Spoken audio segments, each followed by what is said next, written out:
Mhm.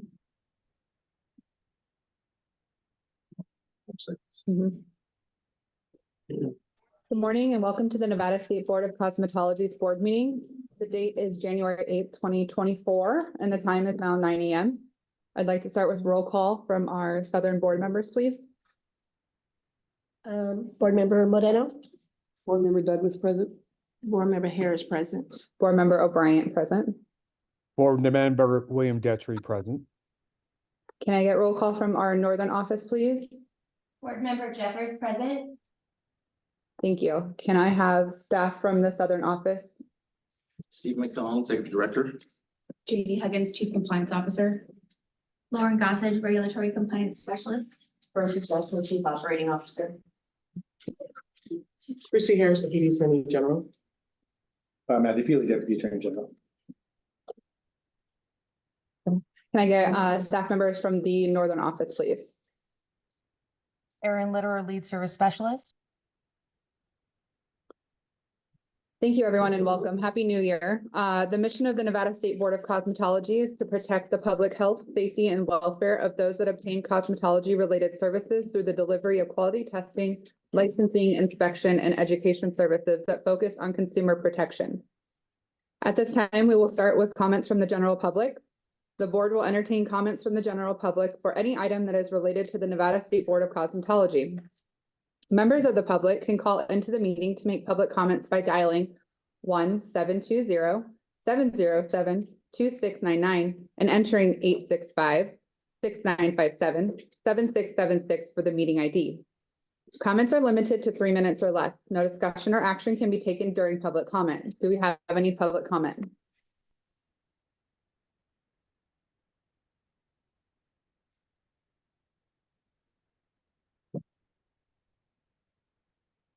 If there's no public comment, we'll move on to the approval of minutes from previous meeting. The board is to approve minutes from December 11th, 2023 regulation hearing. Can I get a motion to approve the minutes, please? Board Member Douglas, I would like to approve the minutes for December 11th, 2023. Can I get a Board Member second? Harris, I'm second that motion. All in favor? Aye. Aye. Any opposed? Motion carries. Thank you. Moving on to agenda item E, public hearing on complaint number C-2022-2022115 for discussion and possible action. The board will conduct a disciplinary hearing regarding the allegations in the complaint filed on December 13th, 2023 against respondent Ability School of Aesthetics, license number SC-44984, business ID number NV 2020193477. Nathan O'Hara, owner operator, and Jerry Zhu, operator and registrar. Upon conclusion of the hearing, possible action includes the imposition of discipline. Appearances: Chrissy E. Harris, Esquire for the board, Kurt Kennedy, Esquire for respondent, Matthew P. Feely, Esquire for counsel to the board. At this time, I'd like to ask for the appearances from the state and respondent. Chrissy Harris on behalf of the state. And Kurt Kennedy for for the Ability School, as well as Mr. Nathan O'Hara and Cherry Zhu, as well as potential witnesses Jaili Khan and Natalia Abrani. Thank you and welcome. At this time, I'd like to explain how the hearing will proceed. We're going to begin with opening statements that may be made by both parties. The prosecutor proceeds first and puts on her case by offering evidence through witnesses or documents. The respondent is allowed to cross-examine any witnesses offered by the Deputy Attorney General. When the Deputy Attorney General is finished, the respondent can offer evidence in the form of witnesses or documents or in his own testimony. After the respondent is finished with the case, both parties may make closing arguments. As I have the discretion of the board chair to allow closing arguments are encouraged by both parties. Are there any preliminary matters that need to be addressed first?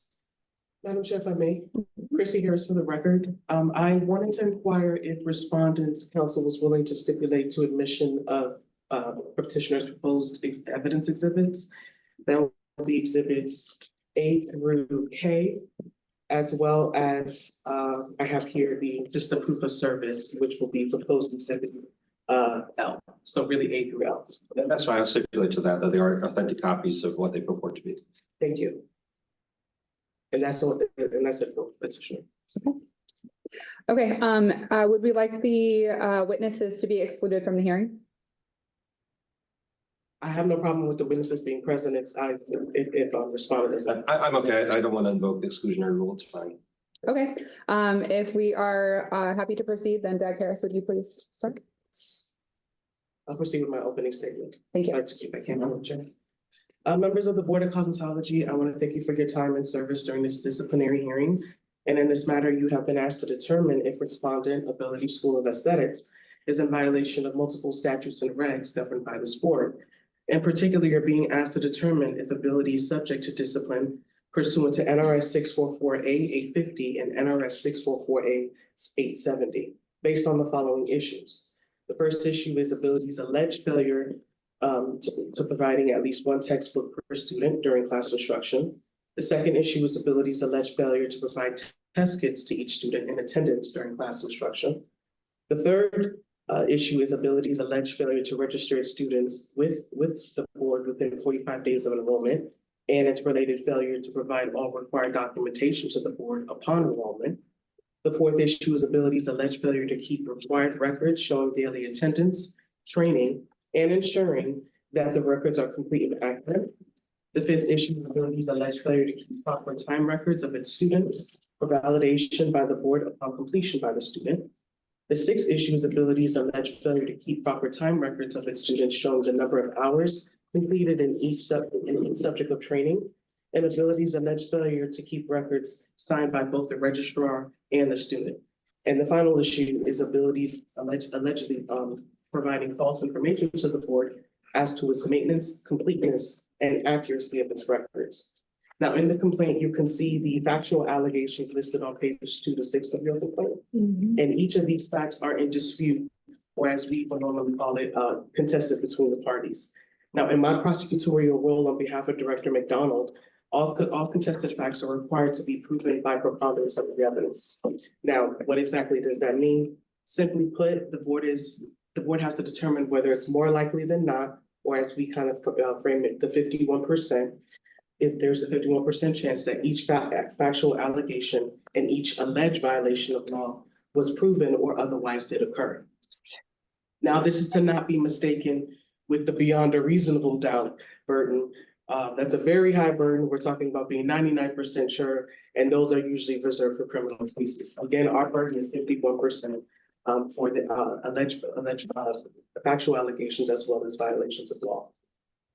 In this hearing, our burden is to reach that 51% threshold.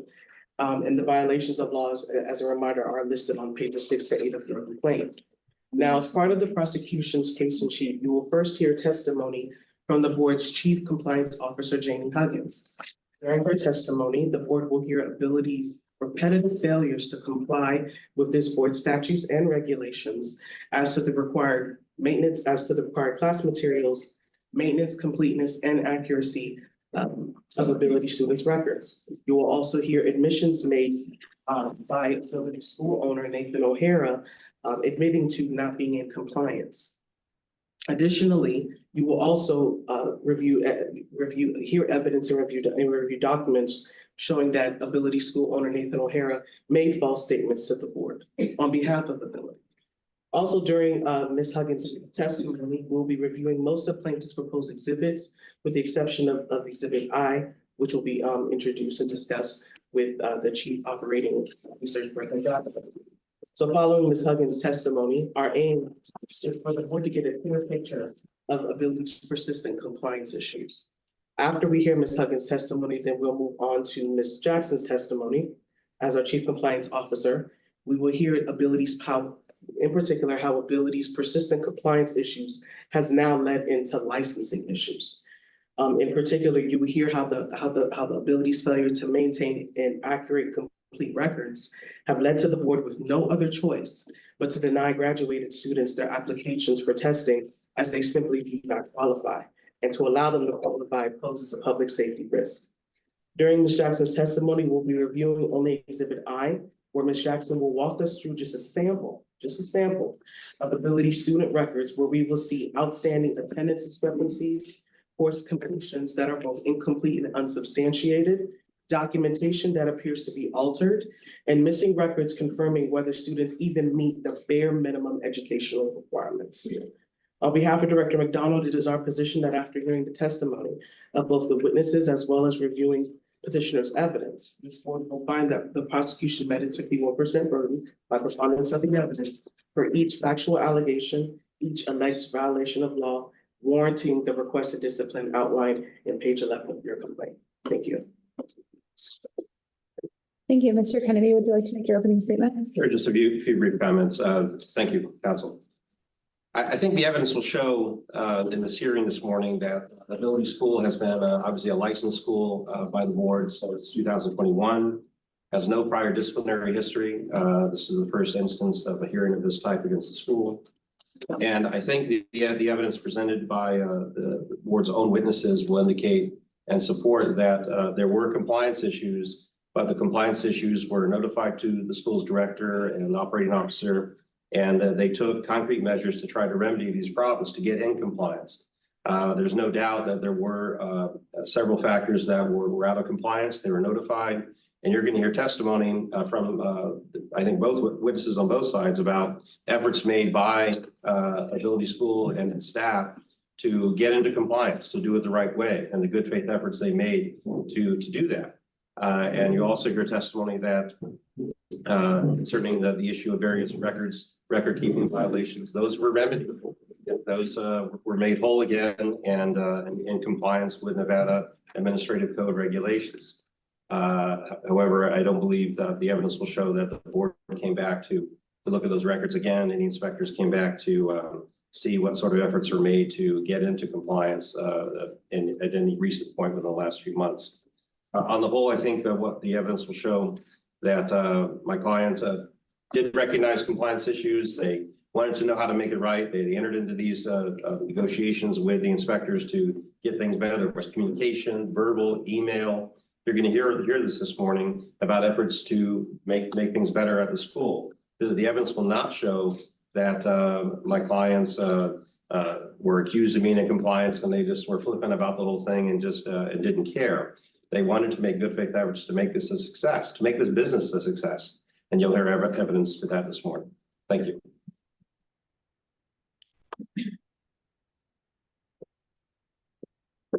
Okay, thank you.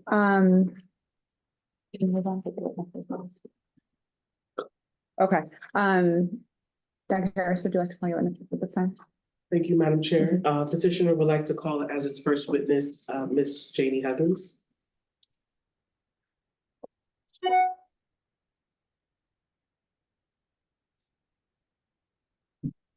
And can we have Ms. Huggins be sworn in, please? Yes. Ms. Huggins, will you please raise your right hand? Do you affirm that the testimony that you will provide today will be the truth, the whole truth, and nothing but the truth? I do. Thank you. Dr. Harris, you may proceed. Morning, Ms. Huggins. Good morning. How long have you been employed with the State of Nevada Board of Cosmetology? Since 2019, And how long have you been serving as the Chief Compliance Officer? since November of 2022. And what's your relative experience with board compliance? I oversee all compliance issues for the board. And what else do you work with? Who else do you work with in the board compliance? That includes working with the inspectors who regularly inspect our licensed establishments. And how many inspectors does the board currently employ? At this time, we have 5. And when the board inspectors complete their inspections of cosmetology schools or establishments, who do they report their findings to? To me. And what are the procedures when an inspector determines that a school or an establishment may not be in compliance? The procedures are to fill out it's called a type form document that checks through the various check marks of compliance for equipment, attendance. If they find an issue, they will put it in the comment section of that type form and typically send an email with pictures. And how familiar are you with Ability School of Aesthetics? I am very familiar with the school.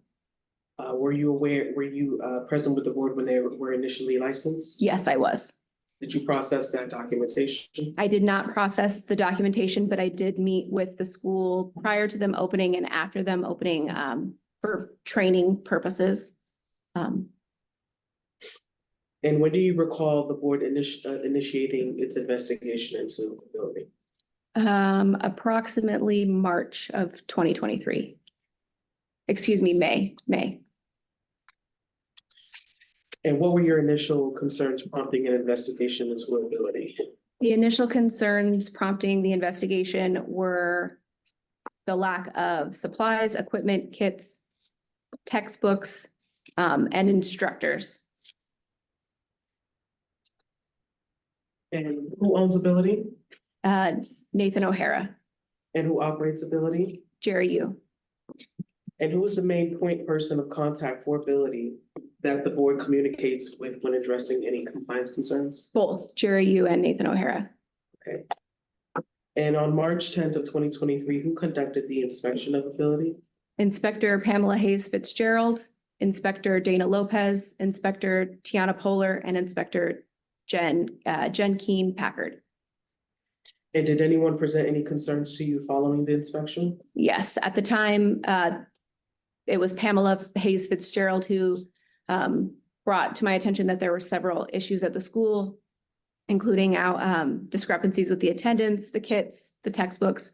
At that time, she noted to follow up within 3 months with a secondary follow-up inspection. Okay.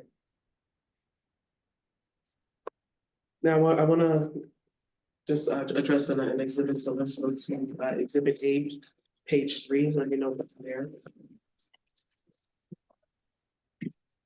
I am here.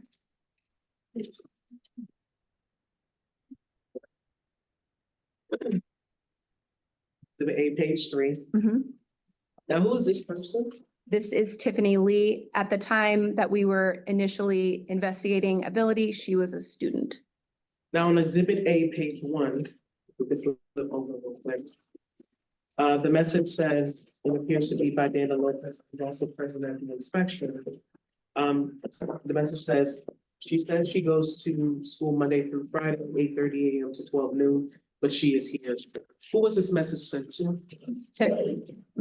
Okay, and can you please clarify for the board what was here referring to? She was found present at a salon inspection. So she was in one of our licensed establishments. Okay. And why did in particular did Ms. Lopez find that problematic? I believe she found it problematic because she knew that it was a student, and that she was basically telling the inspector that I attend at this time, but I'm here and this school should have been open. She should have been at school. So she's an enrolled student in which school she's enrolled in? She's an enrolled student at Ability Aesthetic School. So at the time that she's supposed to be, on school campuses and Ability, she's accruing hours, but she's in a different location? Yes, that was what she was explaining to the inspector. Okay, now on exhibit A, page 2, let me know when you're there. Yes. This appears to be a time card. Whose time card is this? Tiffany Lee's. Now, we can see arrows pointing to 5 time entries. Why are these arrows present? The arrows for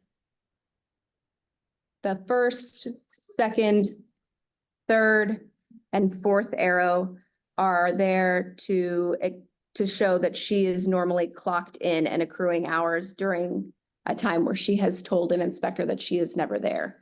The second arrow is pointing at a line of dashes, which to my understanding means she never punched out. So it was an incomplete, incorrect punch that was never corrected. And so so initially, what are your concerns when you see, especially, what are your concerns when you see these time discrepancies? My concerns are that she is accruing hours while she is not actually present at the school, learning the curriculum and completing the hours required by our regulations and laws. The other concern is that this punch has not been corrected. And to your knowledge, has these discrepancies been corrected by Nathan O'Hara? No, not to my knowledge, To your knowledge, have these discrepancies been corrected by by the school registrar? not to my knowledge. And after an inspection is completed of either, generally, after an inspection is completed after of either a school or an establishment, how common is it for the licensee to reach out to the board? It's common if they receive some sort of violation. Okay.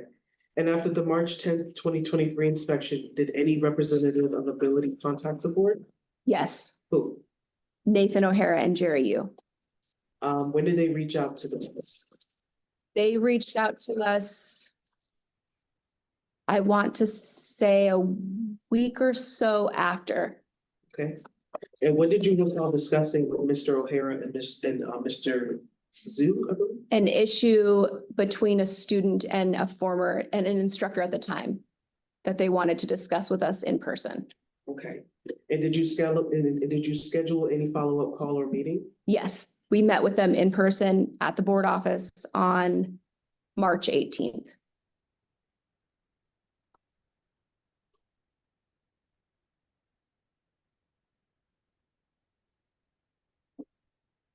Now, excuse me. Now, when you had your meeting with Ability Schools owner and registrar, what was discussed in particular during that meeting when you finally met in person?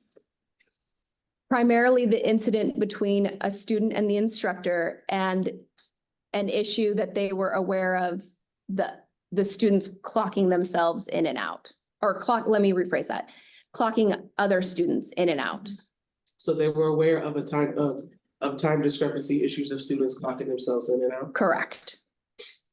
And did they mention anything as far as what they were doing to rectify that issue? They asked us what to do. Okay. And what did you tell them? I offered them some suggestions based on what I knew other schools did. But ultimately, I said that it would be a business decision for them to figure out how. That the bottom line was that they had to make sure that the students that were clocked in were actually physically present and participating in the curriculum. And pertaining to any follow-up inspections, what requests, if any, did Nathan or Jerry make? They asked us, meaning myself and Lauren Gossage, the regulatory compliance specialist, to come out to the school ourselves in hopes that the students would listen to us. So they welcomed you to come back to the. Correct. They requested us to come out and inspect ourselves. And just as a general, is there any limitations as to how many inspections board compliance is able to make? No, not to my knowledge, no. Now, on May 15, 2023, who conducted the inspection of Ability?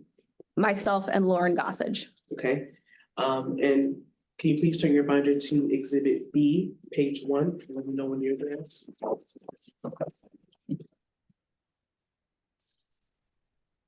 Yep, I'm there. Okay, what is this a photograph of? This is a photograph of the front of the school. Okay, and to your knowledge, generally, what are Ability's scheduled class times? They are 9 a.m. to 5 p.m., Monday through Friday. And were you visiting during scheduled class time? Correct. And after entering the premises, what did you observe? Upon entering the premises, we observed students sleeping, students eating scattered about, no supplies out, no teaching being conducted. Did you witness any students with any, when you mentioned supplies, what supplies in particular are you referencing? Cosmetology related supplies or kits. Yep, no services were being conducted. Did you witness students even at least referencing books, reviewing books, anything? No, And how many students do you recall sleeping? there was one student sleeping at the time. Were there any instructors present? There was one instructor present, Trisha Faust, who was on the other side of the school. And what was she doing? I don't recall. By the time that we found her, everyone sort of scurried to us. Okay. Now still on Exhibit B, let's turn to page 2. Okay. Now, the description says students sleeping in bed. Can you explain to the board what prompted board compliance to take this photograph? To document that the student was sleeping. By the time we had pulled the attendance records, we found that that student was clocked in accruing hours while sleeping. Okay, so so the individual that you saw sleeping when you walked in, was it this particular bed that you saw them sleeping in? Yes, Also, can you please turn to, still on exhibit page 3?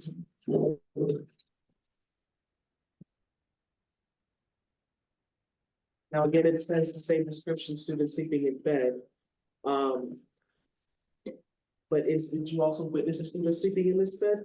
I don't believe there were two students sleeping in that bed. There was just extra beds made up. Okay, why did board compliance take this photograph though? Just to document the beds that were being slept in. Okay. Now, also still on exhibit P, on exhibit B, let's turn to page 4. This appears to be a photograph of beauty school kids. Can you explain to the board what happened that prompted the board compliance to take this photograph? We inquired with the students, eventually with the instructors, when all of them were present, about the kits, where their kits were. These kits are in duffel bags on the side of the school that we were on. They were all lined up in the back. Relatively brand new, I believe brand new. The mannequins are still in the plastic. All of the packaging is intact. And again, just to reflect just so that the record is clear, did you witness any students using test kits at all? No services, whether they were mock on a mannequin or on a person, were being performed. Right, turn to page 5, please. What prompted board compliance to take this photograph? Just documenting another bed that was found at the school. And during the May 15, 2023 inspection, can you recall how many students were physically present on the premises during the inspection? I don't recall the exact number, but I would say 25-ish. Do you recall how many students were clocked in? More than 25.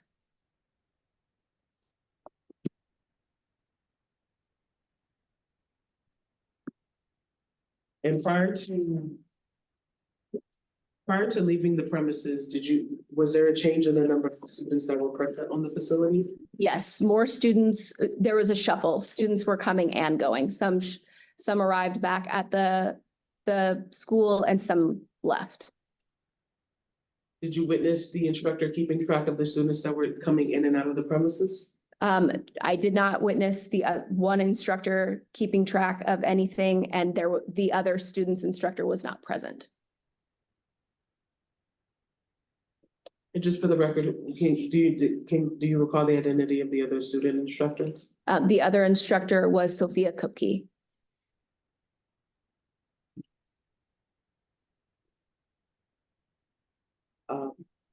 Also during this May 15, 2023 inspection, do you recall any other issues with Ability School facility that prompted concerns? We noted some sanitation concerns. We noted some storage concerns with linens and towels.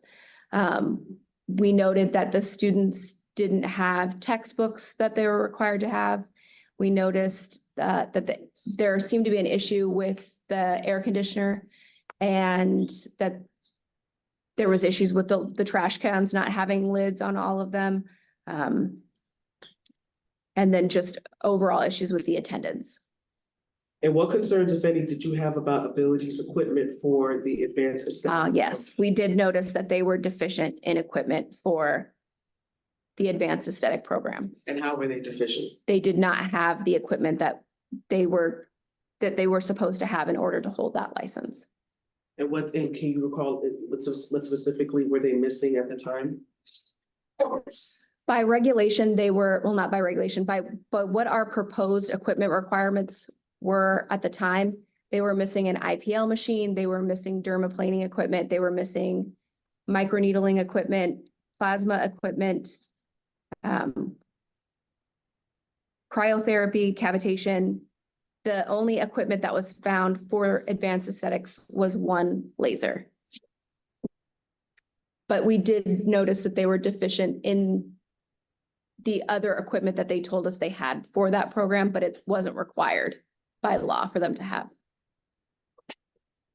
Now, after the May 15, 2023 inspection, did you return to the school? Yes, we returned to the school the next day. Okay. And during the May 16, 2023 inspection, what did you witness?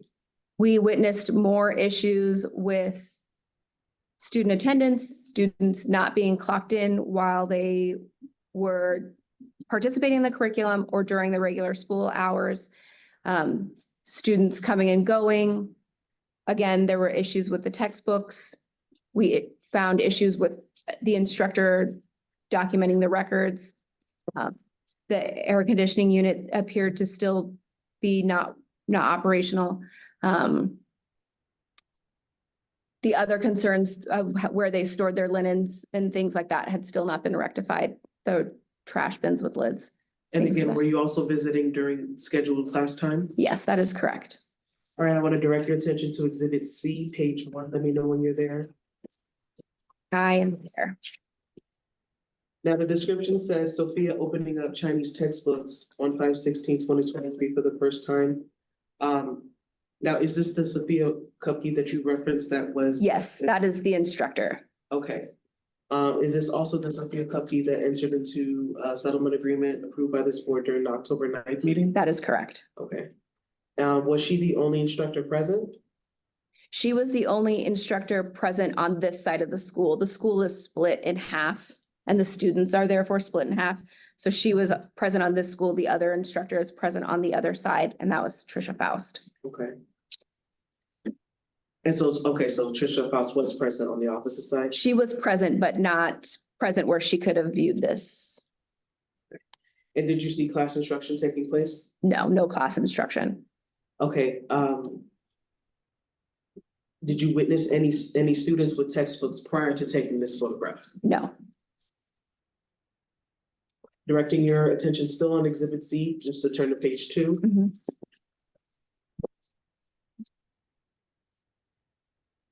We see a photograph of a sleeping student. How long was she sleeping, to your recollection? For several minutes, I would say, getting close to 5 minutes. She was sleeping while I was standing over her. And to your knowledge, was she clocked in? Yes. Now directing your attention to Exhibit C, page 3.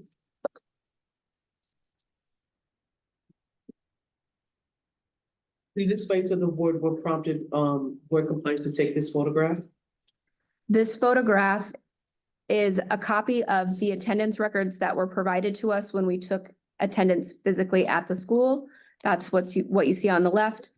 The other side is a copy that was provided to us by the school at a later date, comparing 2 time records of the same student. And ultimately, what did you find problematic with these? We found that the student was not clocked in while we were there. And on the final time record for the school's records, the attendance was not corrected. And so the student was therefore collecting hours without being present at the school. Now, after the May 15, 2023 inspection, did you return to the school? Yes, we returned to the school several times. Okay. Now directing your attention to Exhibit D, page 1. Let me know when you're there. I am there. All right, so it has listed first, May 17, 2023. So the next inspection was May 17th, the follow-up inspection date after the May 16th inspection? That is correct. Okay, and can you explain to the board what prompted the compliance to take this photograph? What prompted this was documenting that there were students already clocked in, presumably accruing hours before school had started and before they had met their proper ratio of 2 instructors to be present for the school to be open, because this is an instructor walking into the school. Okay.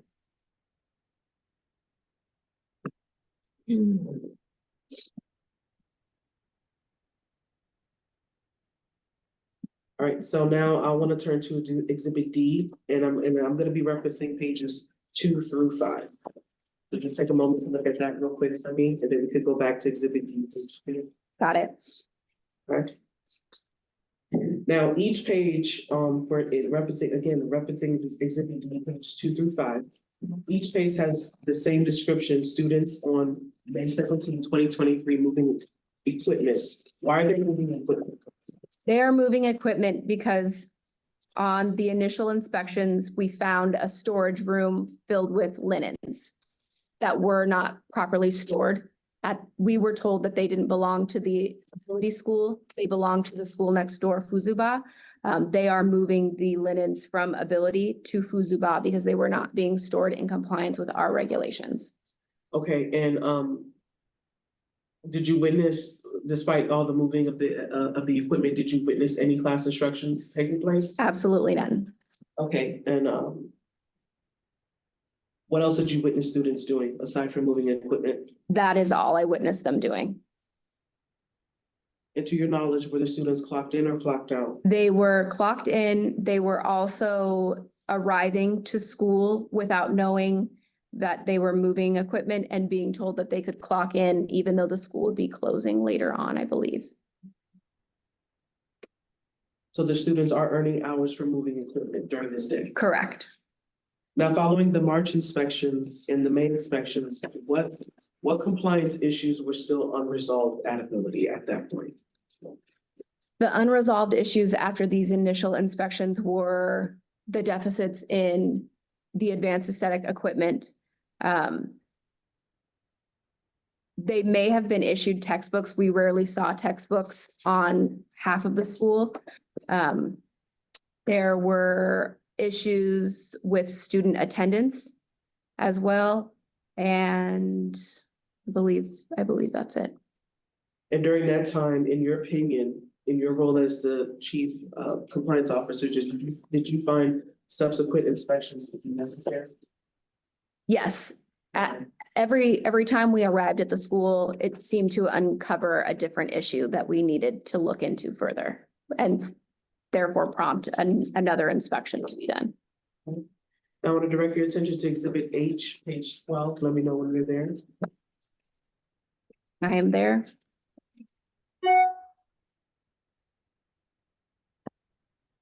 All right, so listed is an email sent on May 17, 2023 from you to Mr. O'Hara and Mr. Zhu. Did you send this email following the May 17, 2023 inspection? Yes, we did exchange emails. There was a lengthy email exchange after that inspection. Okay, and why did you request time records for all students and complete copies of all student contracts? This email is actually regarding the March one, Okay, not when I requested the contracts. okay, This one is discussing that preliminary incident that they had with the student and the instructor and requesting that initial meeting. okay. And did the board receive the requested records? We received partial records. Is that indicated on the May 15th email confirmation, I believe by Jerry Zhu listed? Yes, they did confirm that this was all that they would be sending in response to my request for records. All right, also keeping on Exhibit H, just turn to page 11.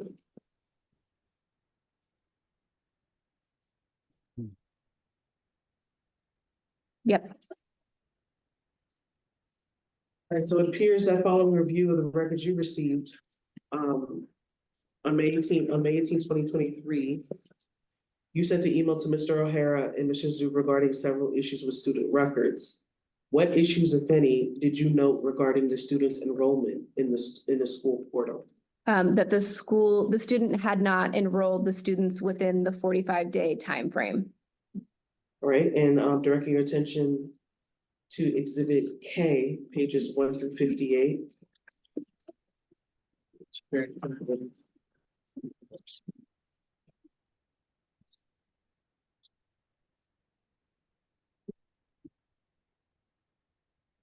Now, were these students enrolled in the school portal within 45 days of their enrollment? To my knowledge, they were not. When we initially received these contracts, I went through the school portal and could not find the majority of them in the school portal, meaning they had not been enrolled. Okay. We could go back to Exhibit H. Now I just have some general questions regarding the records that you received after you got the confirmation from Mr. Zhu. Yes. So what issues, if any, did you note regarding the student hours? We noted that not all students appeared to have been completed at 600 hours, that some were completed at different hours, that the records were inconclusive, inconsistent. And what issues, if any, did you note regarding whether the students met the minimum educational requirements? We just asked what their policies were for collecting that information, since it is a requirement. Did you see any supporting documentation showing the students meeting that educational requirement? No, in what was provided to me, I did not see anything that spoke to that.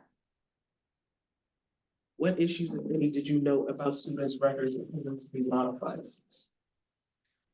The records, in some cases, did not appear to be modified correctly, on time records where we would see the dashes that would indicate to our knowledge that the punch was not made, whether it was missed initially and never corrected. But the hours were not corrected, or we were told by Jerry Yu that if there was an E next to the number, the punch, that stood for it being edited, and that was how they manually manipulated the punches should an error occur. Okay, and what updates, if any, did Mr. O'Hara provide to the board regarding instructor Sophia Cupkey? They informed us that Sophia Cupkey would no longer be with the school. Did they tell you why? I don't believe so. And what updates, if any, did Mr. O'Hara provide to the board regarding when he anticipates ability reopening? I believe they anticipated them reopening June 17th. But the opening had been stalled quite a few times, so I might be wrong on that date. I didn't find it in the email. But I believe it was June 17th that they reopened. All right, so directing your attention to Exhibit H, page 4. Let me know when you're there.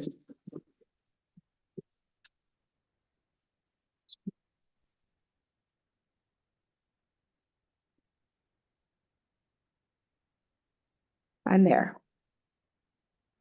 So here we're looking at an email where it appears Mr. O'Hara is responding to your May 18, 2023 email. Yes, Inquiring about the record discrepancies. yes. All right, can you please read question 2 sent by you in Mr. O'Hara's response? My question is, can you confirm if this is meant to be a comprehensive list of what was requested by the board, and or if there will be additional information, documentation provided based on the original request within the agreed upon timeframe? The answer is yes. Jerry sent the requested student time records and contracts, in parentheses, enrollment agreements, to your office on May 18th.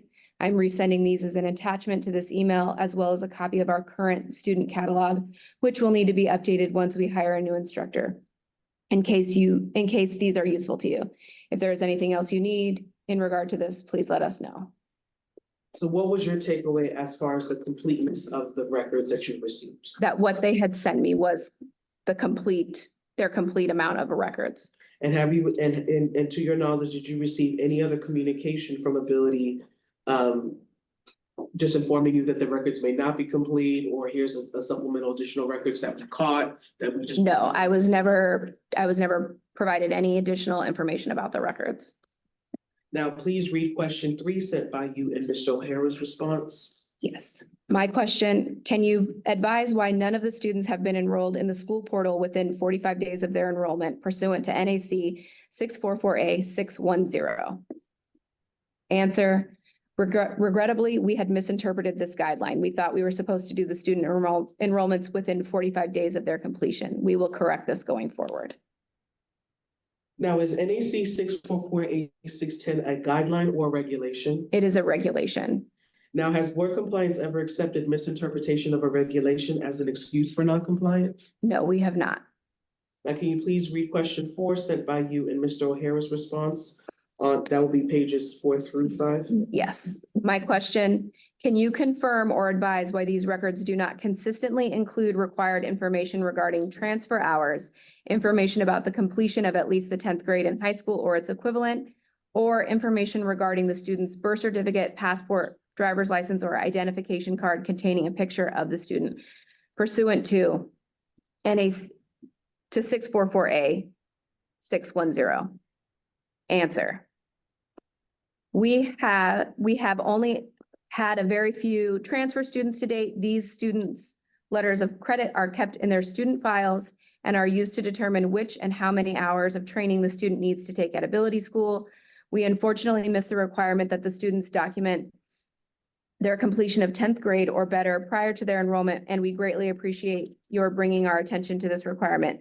We are adding the following statement as an acknowledgement on our online enrollment. Quote, I hereby affirm that I have completed prior education equivalent to or greater than the 10th grade of high school at blank high school, end quote. Please let us know whether this is sufficient to meet the board's requirement or if there is another way you would prefer we address this. We have also asked our current students to provide an affidavit or other relevant documentation to this effect, and this will be included in their files. Students' photo identification is required as a part of their online registration. We also upload student identification cards onto our online student tracking system, parentheses, QuickBooks. These are available to the board upon request. Now, to your knowledge, is a simple acknowledgement proof that a student has completed 10th grade or more? No, The equivalent? Now, also to your knowledge, what does the board traditionally accept as proof that a student has completed 10th grade or more or the equivalent? a copy of the certificate that proves that they completed the level that they are saying they did, whether it's a high school diploma or beyond. So even if a student were to sign off a little signature that says that I hereby affirm that I completed education, is that sufficient as proof that they've attended, that they've met the minimum educational requirements? No, I would say it is not. Now, still on Exhibit H, page 5, please read option 6 sent by you and Mr. O'Hara's response. Question, can you advise if these time records have been modified in any way? If so, can you outline the processes for how modifications are made to a student's time cards? Answer, to our knowledge, the only modifications to student time cards would have been because of a student's mispunch, usually due to a malfunction of the Wi-Fi system. Any such data entry error would have been corrected by Assistant Director Jerry Yu with the acknowledgement of both the student and the instructor. Instructor Tricia has been signing students in and out on paper as well. Going forward, we will require and enforce the duplicate sign-in process for all our instructors. Now, have you, in your review of the records, to your knowledge, in your recollection, have you received records with a student's mispunch? No, I have not received any notifications of a mispunch or a correction by a student and instructor. Okay, has anyone, one question, 1 second. Today, do you recall ever receiving modified time cards with signatures by Mr. Zhu? No, I do not. How about signatures by the student? No, Or signatures with either Sophia's Cupkey signature or Tricia Foss signature? I do not. Please turn to Exhibit J, pages 10 and 11, pages 10.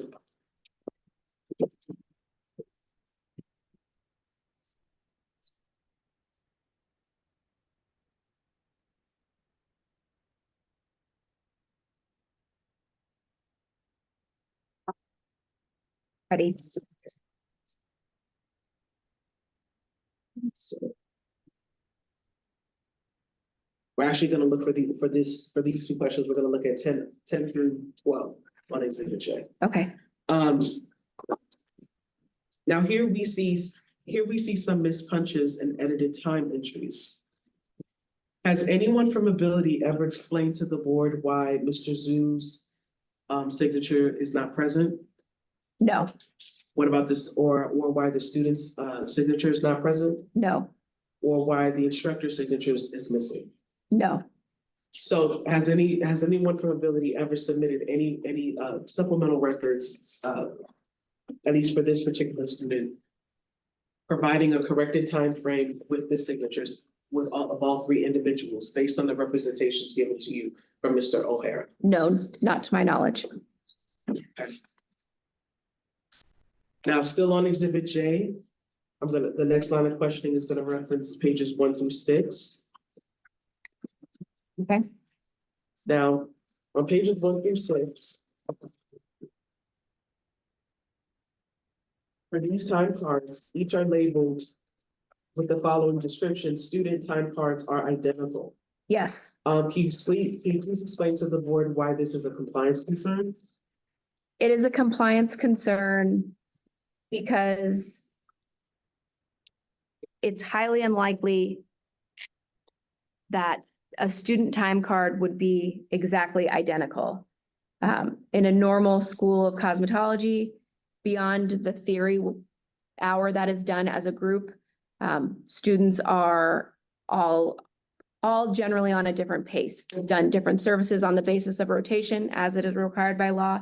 So it's highly unlikely that beyond the theory that is done for the day as a group, that one student would have identical hours in all of the same categories. So there's no chance that this is a simple coincidence. I couldn't speak to that. It's highly unusual. Now, have you reviewed student records from other schools, Yes, also other schools in the aesthetics program? yes, Have you seen relatively identical records similar to this? Or even in the ballpark of students providing time cards that are nearly identical? no, I have never. And to your knowledge, has any representative from Ability ever clarified this coincidence? No, Now, still on Exhibit J, I want to turn your attention to pages 7, 8, and 9.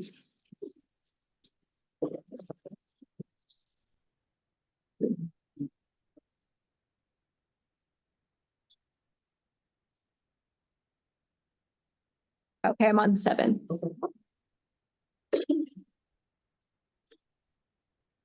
Now, for pages 7, 8, and 9, to your knowledge, has the board ever provided an explanation as to why Mr. Zhu or any Ability representative, well, I'll strike that. I'll ask my question again.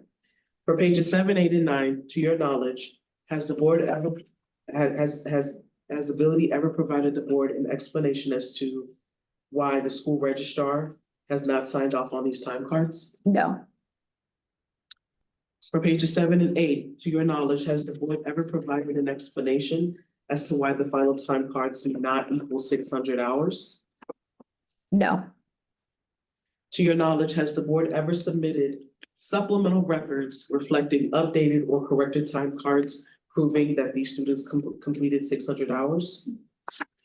no, And for Exhibit J, page 9,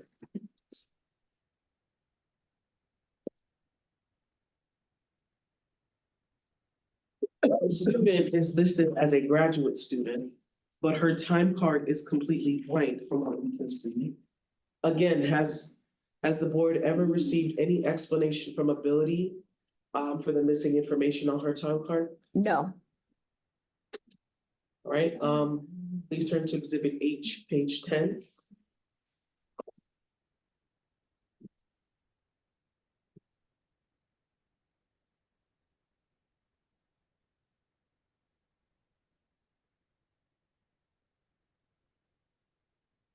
okay,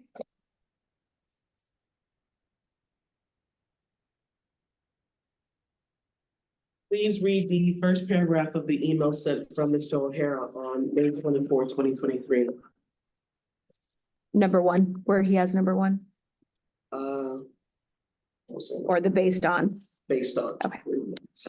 Based on the events and discoveries of last week, we have determined that it is in the best interest of our students and our school to terminate, at least for the foreseeable future, our contract with Ms. Kupke as an instructor at our school. We will immediately begin work to retain a new instructor, but we may need to be closed a bit longer while we recruit, hire, and orient the new instructor.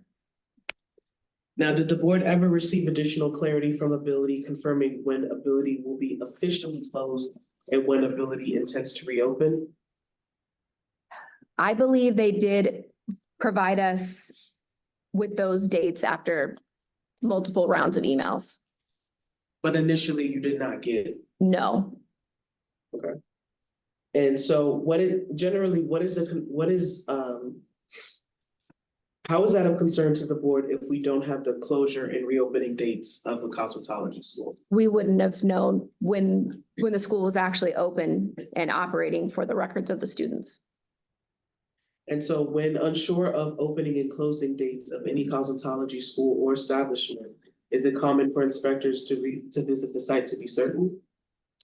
Yes, if we were unsure and not able to get a definite answer, it would be common. Please turn to Exhibit E, page 1.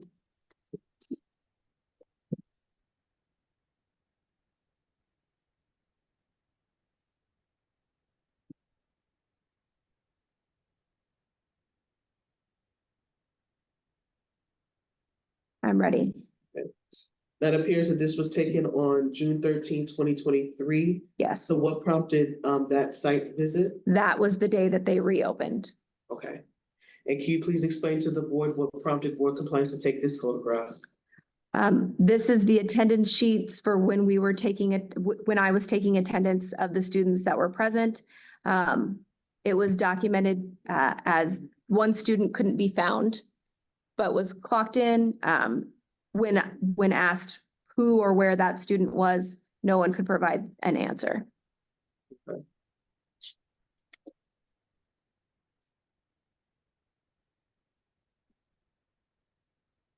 And now I want to direct you quickly, and I know we're going back and forth a lot on this binder, so I appreciate everybody bearing with us. Can you please turn to Exhibit H, page 2?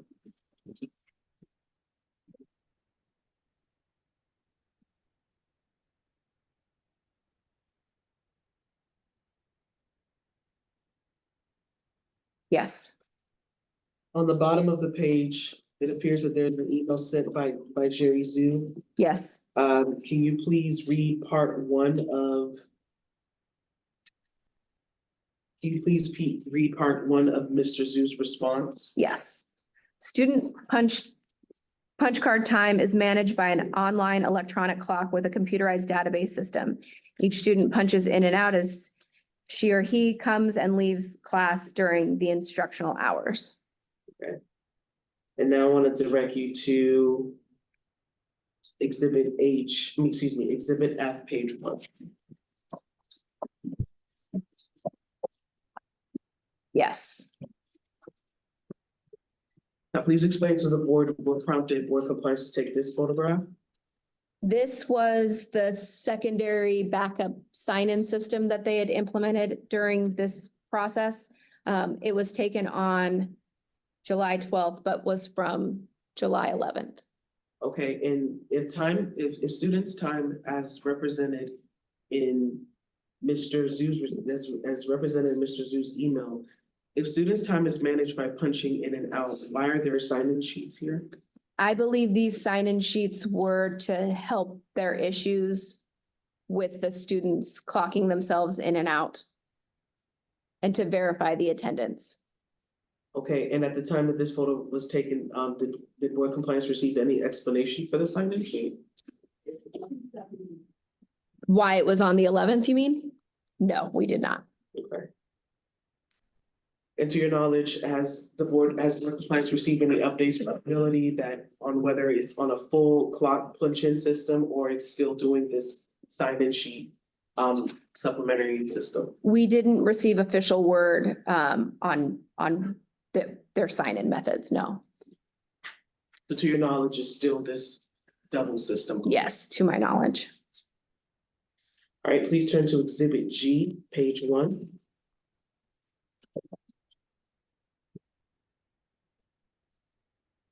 Yes.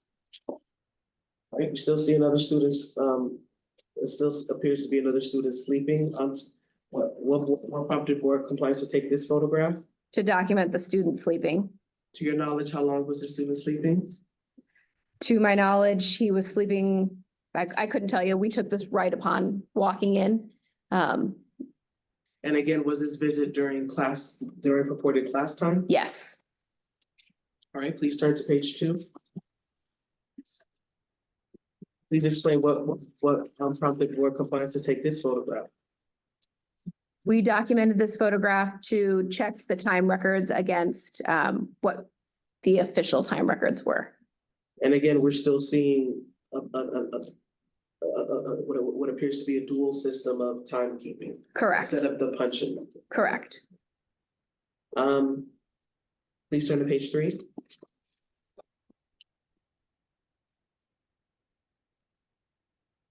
Also, please explain to the board what prompted board compliance to take this photograph. We took this photograph to document the student that had just walked into the school. From the outside, it looked like she was bringing food back. She was clocked in while we had taken this photo. So she was not present when we initially took attendance and had left and then arrived, but was still accruing hours. So from the time that you appeared, and this is on your based on your recollection, from the time that you appeared, compared to when she walked in, how much time had elapsed that you recall? An hour and a half.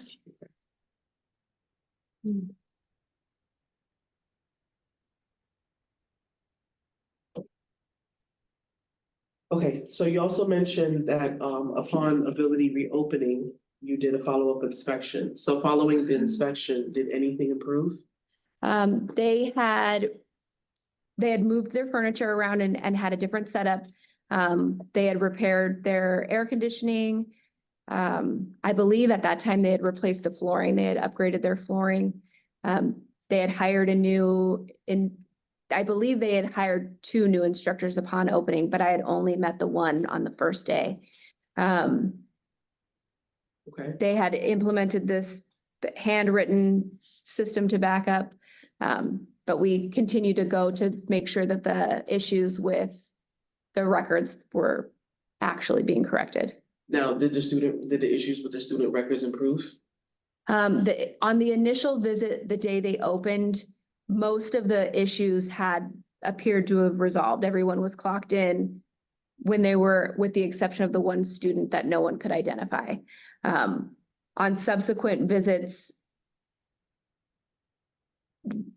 probably within the first couple of visits after them reopening, the records were starting to improve. However, we did notice a decline later as more time had gone on, that there were more students not clocking in and out properly. They were leaving the school while they were clocked in.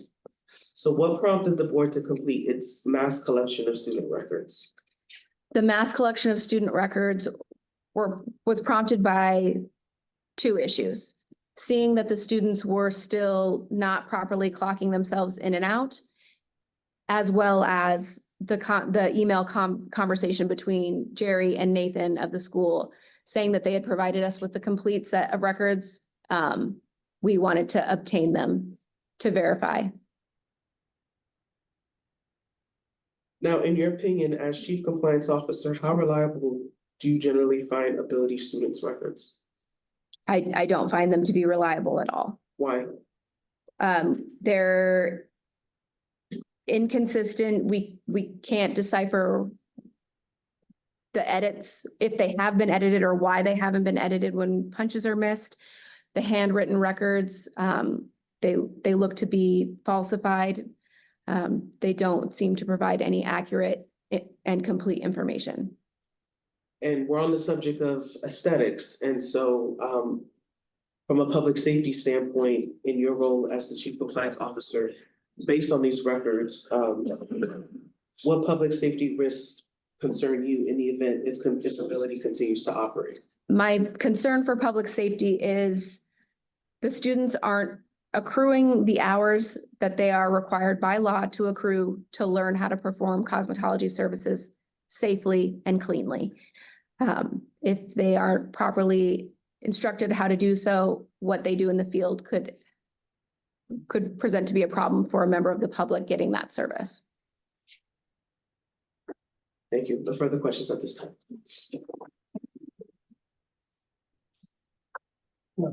So a few questions for you. Of course. With Kirk Kennedy for the record, bar number 5032. So, Ms. Huggins, you back in March of this year, well, I'm sorry, last year, you were already the chief compliance officer, is that correct? That is correct. Okay. And is there anyone else that has the same capacity as you, or are you the only person? I'm the only person. Okay.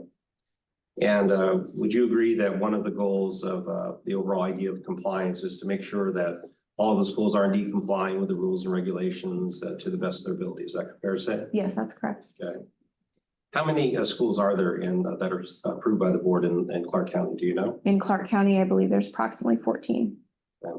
And does your office regularly conduct inspections of all 14 schools? That is correct. Is it done on some sort of time frame? Like, okay, so every 6 weeks we go to this school or that school? Is there some sort of time frame for inspections? One per quarter is the goal. All right. And so as you testified to back in March of last year, that's when you had the first time some information going on with the school brought to you by Mr. O'Hara's attention. Is that correct? He's having a problem with the student or? Yes, something like yes. that? Okay. Was that uncommon that someone from a school would come to you, a director would come to you asking for guidance or assistance in some way? Is that Actually, yes, it is uncommon. uncommon? Okay, all right. Did that cause you some concerns that he was coming to you asking for help, or did that, did you have any position about that? No, I don't have a position about that. Okay. But he did ask for guidance because was that the impression he was trying to get things done the right way? He was trying to cooperate? and Yes, so on? of course.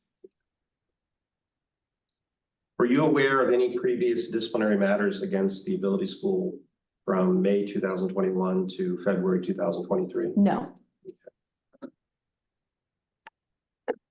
Do you know how many students had graduated from the school prior to March of 2023? I would say approximately 170. To your knowledge, has there ever been any issues with those 170 students not being qualified or competent to do their work in the cosmetology field, if you know? I couldn't speak to the violation history of an individual licensee.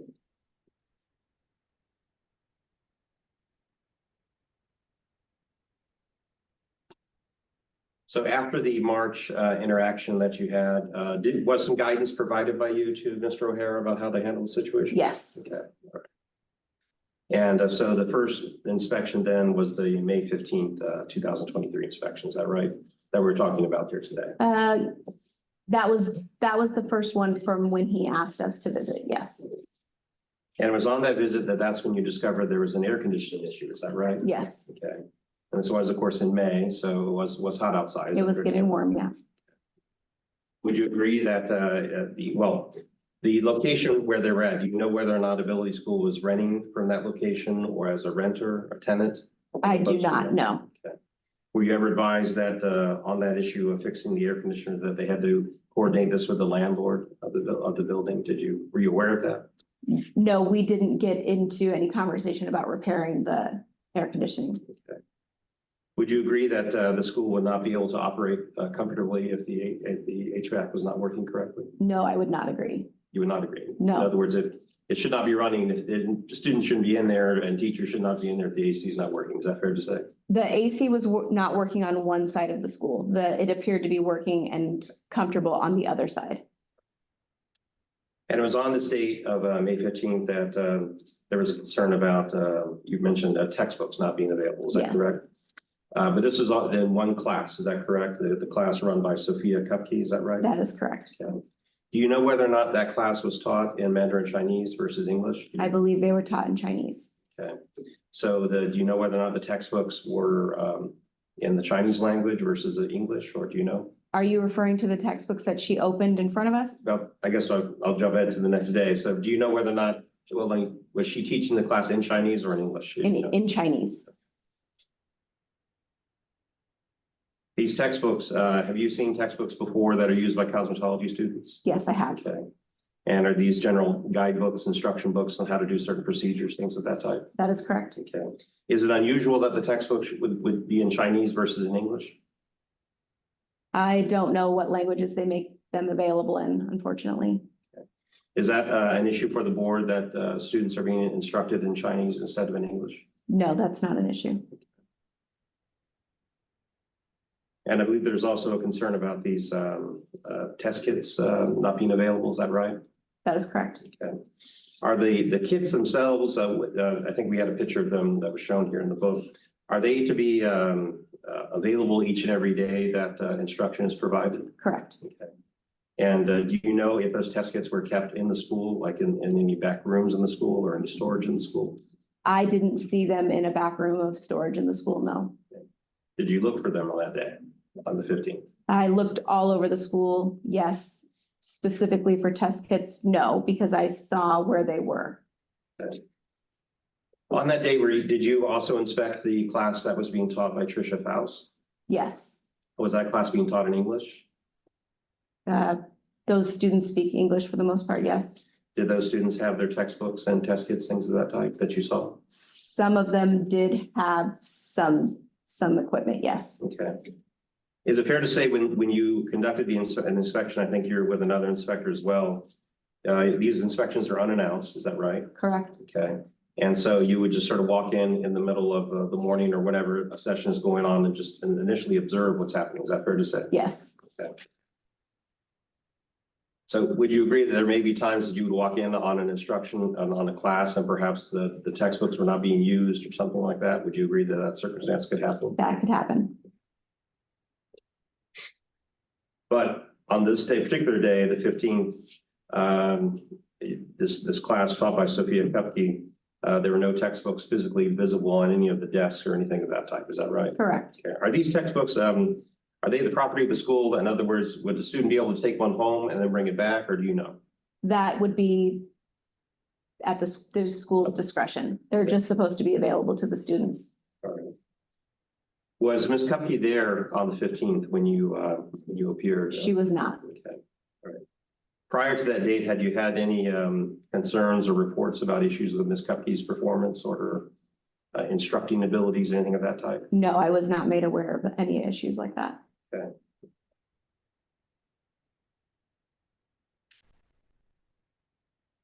Was Mr. O'Hara, Nathan O'Hara there that day on the 15th? No, he was not. Was Jerry Zhu there that day? Jerry was present, I believe, yes. Were there any conversations with him about the need to fix the air conditioning unit? Yes. Okay. What do you recall of that conversation? Just inquiring about the air conditioning. There was some discussion about whether it was broken or if they preferred it at that temperature. Was it physically warm to you when you walked in? It was warm, yes. Now, from the records in your testimony, you actually came back the very next day, is that correct? That is correct. On the 16th of May. And what was the purpose in coming back the very next day, right after your inspection on the 15th? To continue to monitor the issues that were observed the prior day. Okay. And so the very next day, I believe there's a photograph that you talked about where you witnessed, Sophia Kupke was there, is that correct? Yes, she was there. And she was opening up some sort of box that did have the textbooks in the Chinese textbooks in them. correct? Yes. Okay. Did you witness her handing them out to the students? I don't know if I witnessed it, but I would assume I believe that's what she did do with them, yes. Okay. Were the student kits, the test kits available that day as well? I believe that the issue with the kits is they are available. They're there. They're just not used and distributed to the students. Okay, all right. Did you see on the 16th that they have been distributed for any reason to the students, the test kits? I believe that they had been, I don't recall, to be honest with you. Okay. So at least as to the textbooks, that they were being distributed that day, is that correct? That is correct. And that was an issue you saw the day before. So it looked like it was remedied. Was that fair to say? That is correct. Okay. And it looks like on the issue of the test kits, are you saying they were distributed or you're not sure as you sit here? It's unclear to know whether they were distributed or not. We've never seen them used. But when you say you'd never seen them used, you were only there the day before and then the very next day. Is that correct? Correct. Well, when I answer your question that way, I'm referring to all of the following inspections. We had never seen the test kit.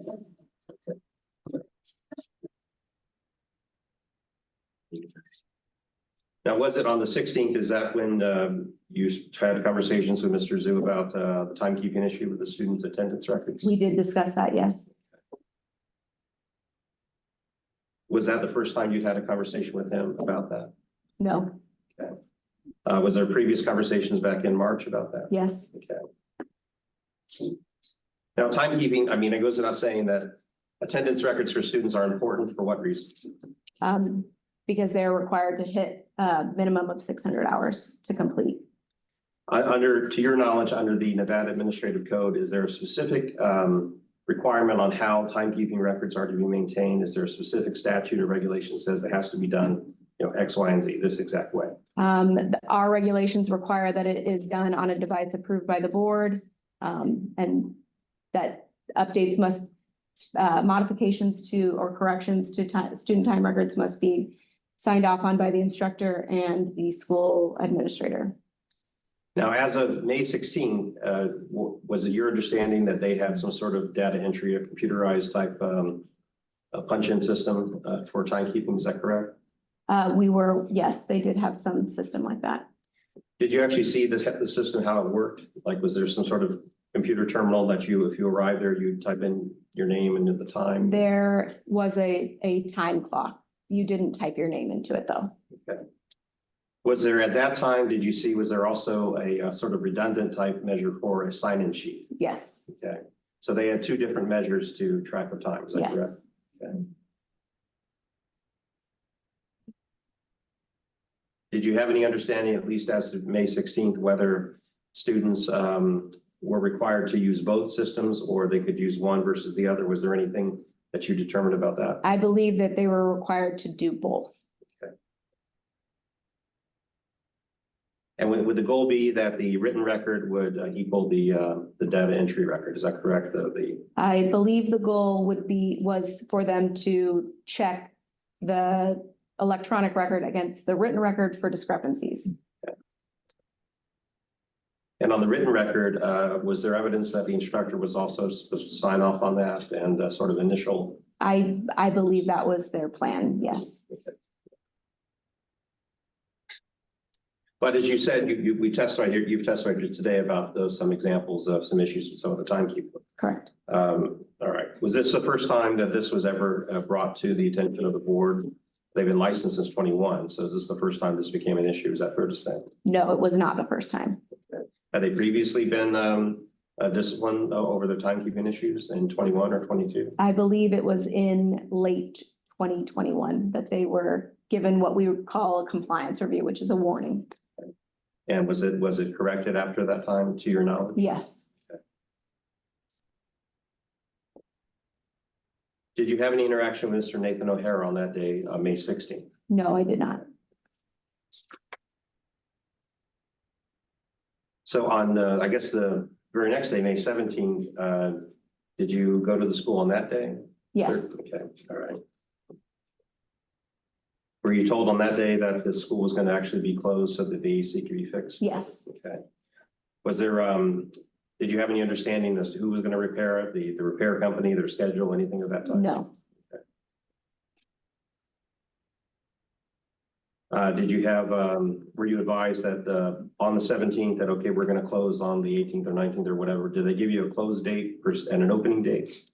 no, I don't think that they had a set opening date at that time because it was contingent upon the repair.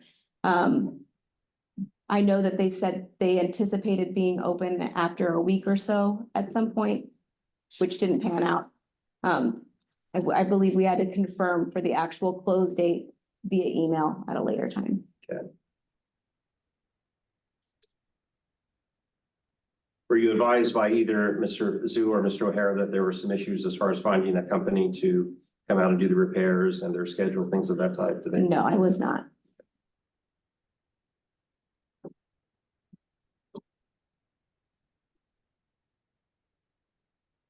Now, I believe you testified about an Exhibit E in the book. We don't have to look at it, but I think on Exhibit E, page 11, was the issue of the email that you had sent an email with questions to Mr. O'Hara, and then he later responded back to you a week or two later. Is that correct? I believe he responded relatively quickly, but yes, there was an email. I think you're referring to.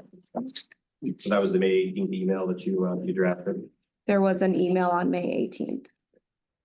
When you prepared that email, what was your thought process? I mean, you detailed different questions about areas of concern, right? Is that correct?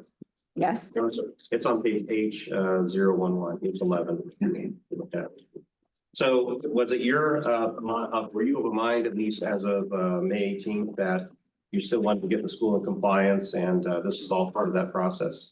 Yes, So your email of May 18th was, would it be construed as an email to bring areas of concern to the ownership, get the ownership on board to resolve these issues? Was that one of your goals in doing that? correct. And then did the owner, Mr. O'Hara, did he respond to that? He did indeed, as you testified to, he did indeed respond to your letters, is that right? Yes, he did. And he provided answers to each and every one of your questions, is that right? That is correct. Did you have a belief, based on his response, that, did this show that he was trying to make an effort to comply, to try to answer your concerns and to keep the school running? Yes, he did appear to be cooperative with our requests. But I think you testified that, at least with that email, there were still some records that you were looking for. Is that what I got from your testimony today? Yes, And I think later in May, you were advised, I think on May 24th, you testified that the school had essentially fired that Sophia Kupke, is that right? yes, that is correct. And it seemed like a lot of the problems that were detailed in the inspections on the 15th, 16th, and 17th were predominantly related to Ms. Kupke's class and how she was running her class, things of that type. Is that right? I wouldn't say that. What would you say? Sophia Kupke was problematic at the school for her lack of supervising her class and following our regulations. But ultimately, she wasn't the only party responsible. But you would agree that the termination of her employment by the school was a positive thing. Is that correct? Based on what you were seeing? I don't have an opinion on her termination. Well, you had some concerns about her distribution of the textbooks and the test kits in her class. Did it seem like she wasn't following the right directives? It did not seem that she was abiding by the regulations, no. And so the school got rid of her, obviously, correct? I would feel that way.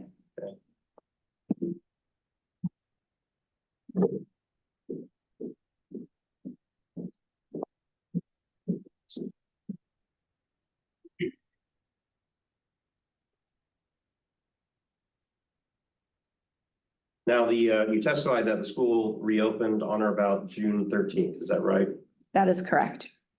And were you provided information about the reopening date prior to that date? Yes,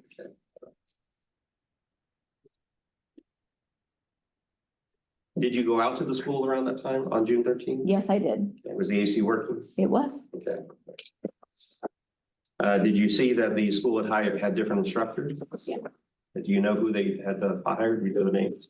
I believe their former provisional instructor, Jali, had passed her test and become a licensed instructor, and she had been their new instructor. I believe at that time they had also hired another instructor named Sharona Shelton.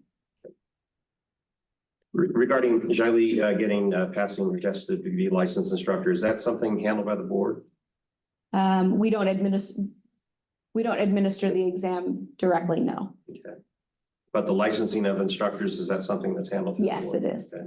So she was essentially a board licensed instructor? That is correct. Okay. And Tricia Faust was still there, is that correct? As one of the instructors? That is correct.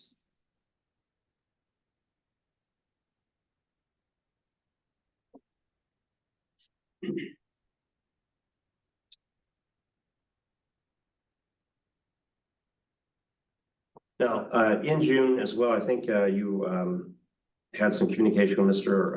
O'Hara about this issue of well, I think it was in his response to your email, the 45-day notification. So if a student is enrolled in a school of this type, the school is supposed to notify the board, okay, we have a new student, this is their name, and that needs to be done within 45 days that their enrollment starts. Is that correct? That's correct. And I think there's a Nevada Administrative Code regulation that says that. Is that right? There's an NRS and an NAC that speaks to it. All right. And in fact, the NAC does have different code provisions that covering different topics on regulating schools. Is that correct? Correct, Okay, so it's there. It's public information, right? correct. There are 14 different schools. Do you have, is each and every school running their schools to the letter as far as with code regulations? In other words, I know the regulations are there. You're the chief compliance officer. Do you find that some schools need a little guidance on how to do it the right way, so to speak? On how to enroll students within Well, just- 45 days? In compliance with the regulations in general, even though the regulations, they are what they are, they're stated in the Nevada Administrative Code, anyone can read them. But do you find that sometimes schools have difficulty implementing some of those regulations? We provide guidance to all the schools throughout Nevada.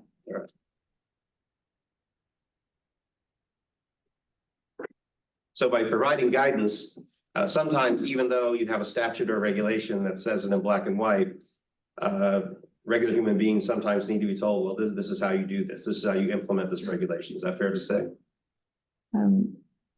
I suppose so, yes. The implementation for the 45-day time frame is not, it's not something that an individual school would implement on their own through their own idea. We have a system that they do that through.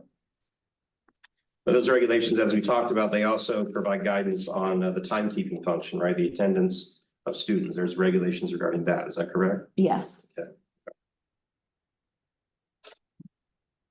But it sounds like in the NAC, I'm trying to think right now, I know there are requirements, as you know, for verifying attendance, but are there specific requirements on how it's to be done?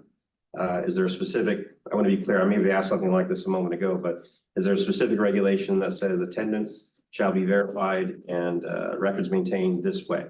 Is the statute specific like that?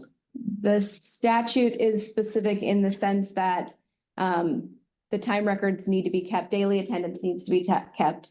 It is the responsibility of the instructor and the registrar to maintain those records. That they need to be kept by a device approved by the board. So it's specific enough.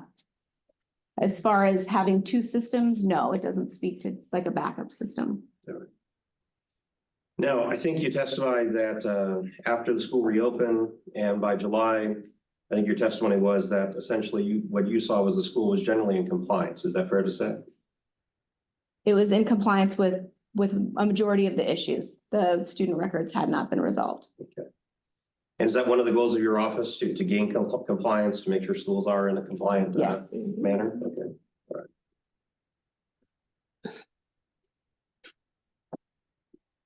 Now, you testified that at a later point in time, I think it was, I don't know if you testified as to a date, but I think it was in September or so. Did you go back to the ability school and was there some sort of collection of different records in the student files? Yes, we collected records in September. Okay. And what sponsored, what caused that to happen? We had actually begun collecting the records in July, but were unable to complete that. We scanned in their student records. After we reviewed them, found that they were incomplete and had to go back and scan for more. Okay. Were the records, were their files like in a physical file cabinet or how were they Yes, physically? they were in a physical file cabinet. And the records that you and your office took, were those returned to the school? We didn't take anything. Oh, you just, We brought scanners and scanned them in on the premises.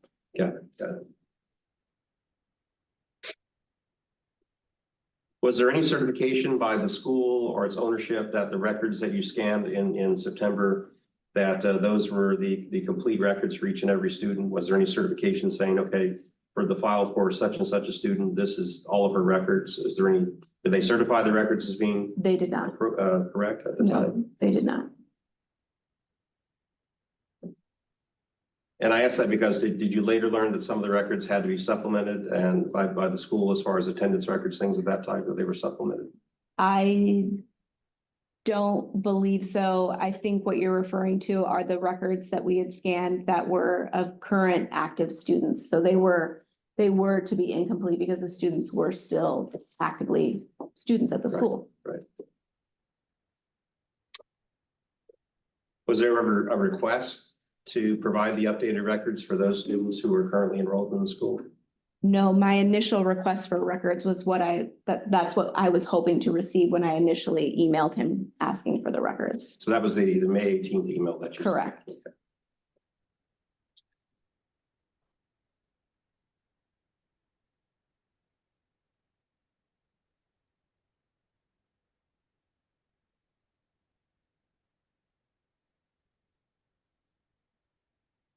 Now, you taken, you and your staff, I suppose, took some different photographs of some students that look like they're sleeping.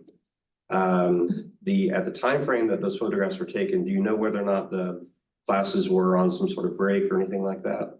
At the time, the exact moment you took the photographs?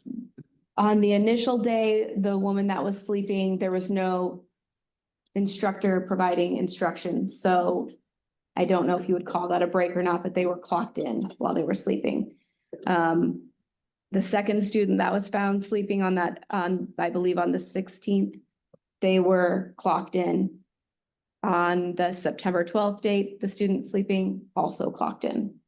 So if they're clocked in, to your knowledge, do classes go straight for 3 or 4 hours, or do they have breaks in between time? Do you know that? They often have breaks. I believe they're required to provide recess of 15 minutes, depending on the timeframe the student's been there, as well as a lunch of at least 30 minutes.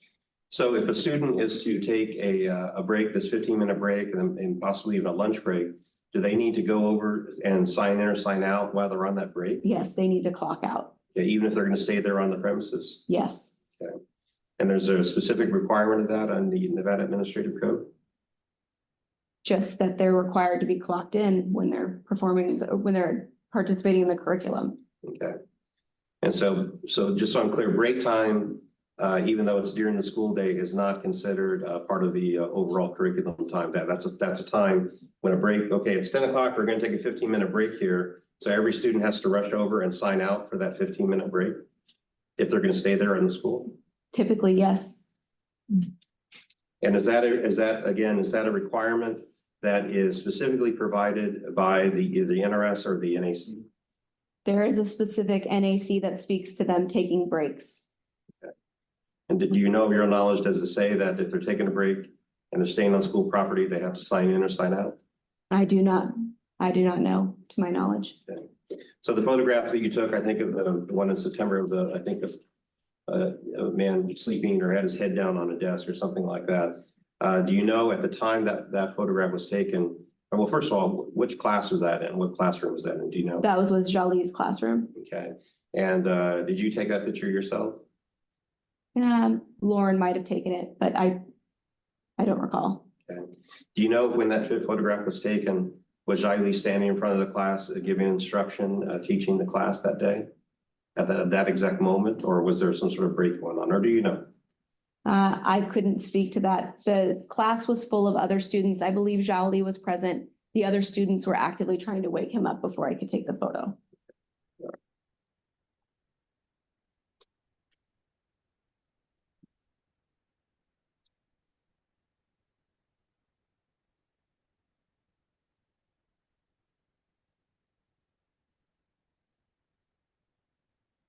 So as of, just taking it towards the end of the year, by the end of September, okay, last year, 2023, if there were any issues related to the school, what was the main issue or what was the continuing issue that you saw was something that was of concern? The main issue that continued was the issue of the student records, And how they were maintained? how they were maintained and the discrepancies that were found. Was by the end of September, if you saw this as an ongoing issue, was the school cited, like a citation written out or anything? Well, let me backtrack. When you went there to the school back in May, were citations issued? We did issue some citations, yes. So you have that authority, right? Yes, we do. Okay. And what's involved with the citation? It's just a notification of a violation and is there a fine involved? Yes, that is correct. And that was done back in May, is that right? That's correct. And citations were issued, were there fines associated with that? Yes, Were they paid by the school? yes, they were. All right. So jumping ahead to the end of September, early October timeframe, you testified that there was this ongoing issue of record keeping on the students' attendance. Were any citations issued to the school about this concern at that time? There is no citation in our schedule of fines that allows us to cite for student records. That would be what an administrative fine is for. Okay, all right. Did you have any communication with Mr. O'Hara in September, October, November about this ongoing concern about attendance issues? No, I don't believe so. Why, if this was an ongoing, well, as of July, you said everything was going better at the school. Yeah, now, of course, I'm paraphrasing, but you testified that as of July, things are better at the school. You saw compliance, is that right? Correct. And then so by September, you collected a lot of records. You still had some concerns about how attendance of students was being monitored and documented. Were any efforts made at that point in time to have further communication with the school to determine why this was still an ongoing issue? At that time, the student, while it was a concern of mine that the student timekeeping and records, that speaks more to individual licensing. It was then forwarded to that department. Okay, so that would have been more of the problem, okay, so of students who finished the school and were trying to get licensed and they had to prove or document what they were, what classes they took and the hours. Correct. Okay. But just so I'm clear then, so there was no effort made for any further remediation with the school in September, October, November about this issue of attendance records? I don't believe we spoke to them about them, no. And if there was some communication, you would know about it because you're the chief compliance officer, right? Yes, I didn't speak to them. Okay.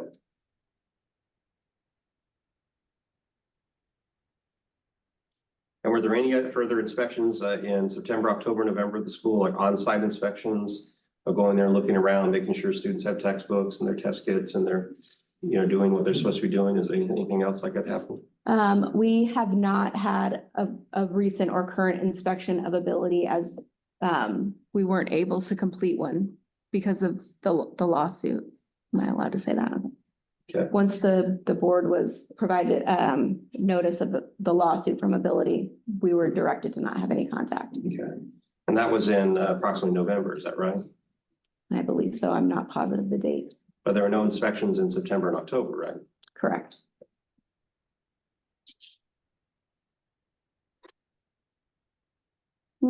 No, that is incorrect. There was an inspection in September. Okay, was that, well, tell me about it. When was that? Do you recall? I don't recall the date. Well, I inspected them myself, and then I believe there was an inspection in October done by Dana Lopez. Do you know what she was looking at, what she inspected and reviewed? Do you know? She did a complete routine inspection. She monitored, she took note of the equipment. She took attendance.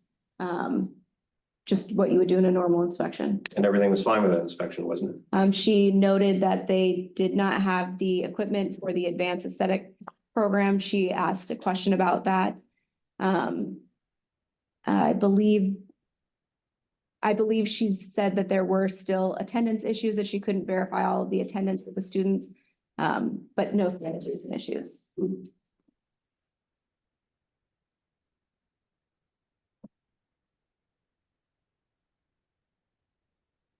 Were you involved in any way in the decision to file this complaint and to go forward with this form of discipline against the school?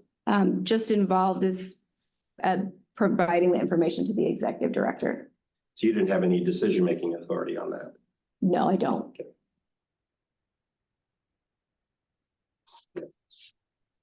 Almost done.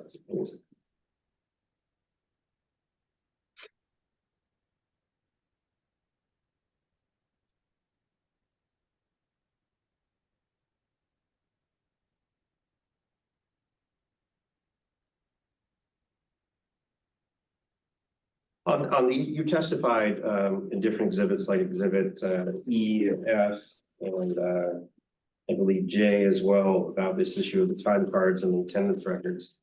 Were these exhibits brought to the attention of the ownership like, hey, we got these records and something's not right here. How are you doing this to try and get an explanation from Nathan O'Hara or Jerry Zhu? Was any effort made to confront them and say, why does this show this? Can you explain this? Something like that? No, I don't believe so. Okay. And that was, I think you had, some of the records were from a lot from May and June. But when you found these records, that was the June, July timeframe, there was no effort made to confront the ownership about it. Is that fair to say? Yes, we did not discuss the records. It was already a conversation that had been had. That information was forwarded on for individual licensing. Okay. All right, I'll pass the witness. Thank you. Brief redirect. Ms. Huggins, when board compliance gives any guidance to licensing, is that a requirement or is that a courtesy? A courtesy. Who is responsible In reference to ability, who is responsible for ensuring that ability is compliant with all regulations? The license holder, which in this case would be the owner. Who is responsible for ensuring that ability is compliant with all regulations? The license holder, which would be the owner. Referencing the textbooks. During the May 16, 2023 inspection, you testified that that was the first time you saw Sophia Cupkey opening up textbooks. Yes, Then and only then, in subsequent inspections, did you see textbooks being used, correct? correct. What information, if any, did you receive prior to the May 16 inspection that textbooks were used? I received information that there were no textbooks. In reference to the test kits, you testified previously that you saw what looks to be like a bag of unopened test kits. Did you receive, what information, if any, did you receive prior to the May 15th inspection that test of any concerns of text? But the students didn't have the kits. So is it fair to say that only after the May 16th inspection, that's when textbooks were used? Yes, Is it fair to say after the May 15th inspection, that's when you saw test kits being used in subsequent inspections? I've not seen the test kits being used at all. Okay, so you didn't see any improvements regarding the test kits after the May 16th inspection? I think it would be fair to say that they were accessible to the students and had been maybe distributed to the students, but they weren't being used. Now, you previously testified that you saw two different measures of timekeeping. Yes, There's the punch-in clock and as well as the handwritten portion. Despite having two different measures of timekeeping, did the records improve? no, we still continue to find discrepancies with the records, even comparing them with the handwritten ones to the digital ones. Now, you mentioned during your cross-examination some issues regarding former instructor Sophia Cupkey. Now, is Sophia Cupkey the owner of Ability? She is not to my Is knowledge. Sophia Cupkey the registrar of Ability? No, So ultimately, as far as ensuring compliance of this board statutes and regulations, whose responsibility is it? the owner. During your May 15th inspection, did you see class instruction taking place? No, During your May 16th inspection, did you see class instruction taking place? yes and no. Initially, on May 16th, we arrived at the school at two different times. We were there in the morning. And we did not observe any class instruction being completed.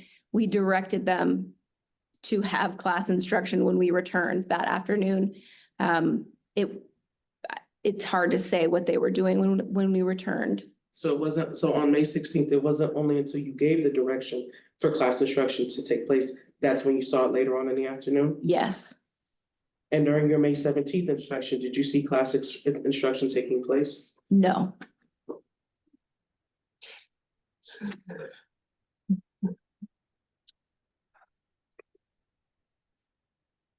Last question. On Exhibit H, page 4, when direct examination, when Jerry said, yes, we sent the requested time records and contracts. Mhm. In your opinion, was that a true or false statement as to the completeness of the records? it was a false statement. I requested all of their records to be sent. We only received what I believe is a portion. Thank you. Mhm. I have no other questions. Just a couple of follow-ups. So, Yep. so again, the issue with the textbooks and the test kits, that was an issue that you basically saw with Sophia Cupkey's in the classroom. Is that correct? I wouldn't limit it to Sophia Cupkeys, no. But I don't think I heard testimony that students didn't have textbooks for Tricia Faust's class. It's hard for me to say that they might have physically had them in their possession. We didn't see them actively using them on that side either. I believe I've seen a handful of students on Tricia's side with kits, but not using them. And then by the 3 days, 15, 16, by the 17th, the school was closing because the AC had not been working for a few days. Is that correct? Correct, So there wasn't any instruction going on the 17th because they were shutting down the school, correct. right? Okay, so, okay, that's fine. Nothing further. Thank you. I have nothing further. Okay, thank you. Okay. At this time, we're going to take a short 10-minute break. Is that okay with everyone? 10 minutes? Yes. Okay, so the time is 10:45. Let's come back at 10:55, please. We're good. Okay.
Okay, welcome back to the Nevada State Board of Cosmetology Board meeting. The time is 10:56 a.m. We are going to resume. Doug Harris, do you have another witness that you'd like to call? Yes, at this time, we would like to call our second witness, Bertha Jackson. Okay.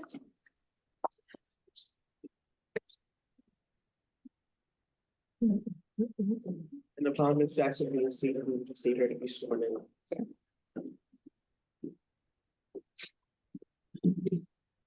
And Ms. Jackson, would you please raise your right hand and do you affirm that the testimony that you'll provide today will be the truth, the whole truth, and nothing but the truth? Yes. All right, thank you. It's still morning. Good morning, Ms. Jackson. Good morning. How long have you been employed with the State of Nevada Board of Cosmetology? Since May of 2015, And how long have you been serving as the Chief Operating Officer? October of 2021. And as the Chief Operating Officer, what are your responsibilities? I supervise the specialist team side that has to do with licensing, some supervision of testing, and other operating tasks throughout the agency. Okay. And when a student has graduated, please describe the process from graduation to board approved licensure. So once a student graduates, the school will then submit a completion of their record. From there, the student, sometimes the schools submit an application for testing. From there, the specialist team receives those testing applications, they review them. If there are any supporting documents that are missing, we reach out to the student, let them know what's missing in order for us to complete that review of that record or for that application to be processed. And then if there's further issues where the specialist team can't approve, those get sent forward to me for like a final review. And who is tasked with reviewing the records to ensure that each graduated student is eligible to sit for final testing? It's gonna be the specialist team as a whole and myself. Who has the final say so? I do. And what documents, if any, do you review to make that determination? Any documents that are listed in their file, so it can be from transcripts, documents provided from the applicant on their application, IDs, high school diplomas, photos, and the application itself. And how familiar are you with Ability School of Aesthetics? Somewhat familiar with. How long have you been reviewing their student files? Since they opened, every applicant from every school. And when did you begin to know issues with Ability students' records? We started noting them in May of 2023. I apologize. February of 2023, yes. And so, as the parties already stipulated to admission of all exhibits, I'm gonna be referencing with you Exhibit I.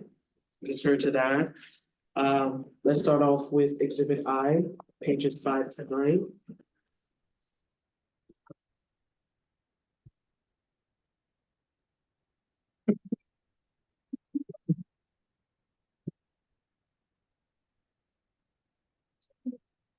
I'm there.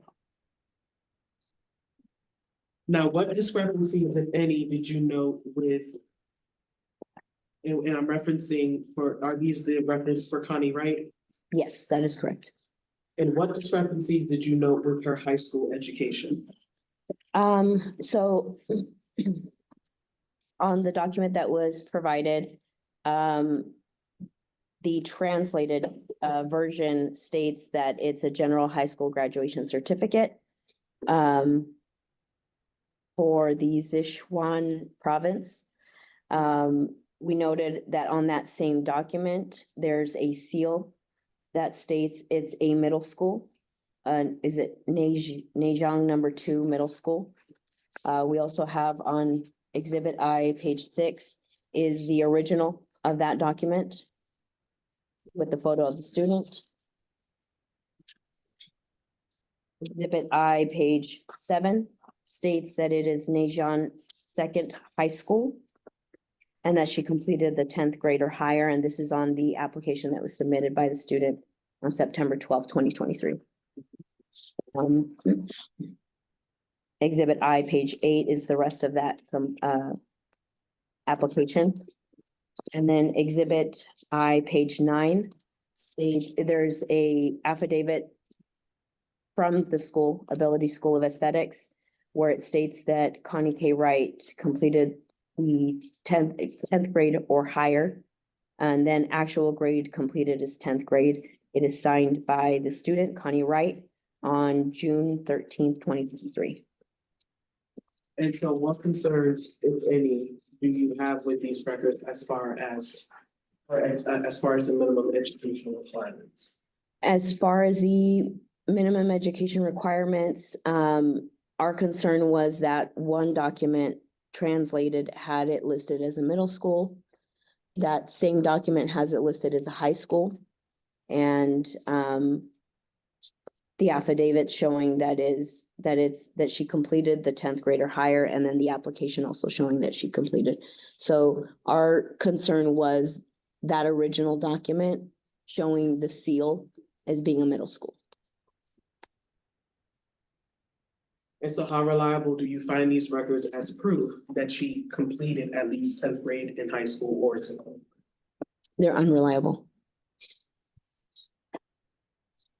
And just referencing Exhibit I, pages 2 through 3, no, 2, excuse me, 2 through 4. And there, This appears to be a summary of all of the discrepancies notated in Connie Wright, with Connie Wright's records. Who made this summary? I did. And did you complete this summary while reviewing her records? That is correct.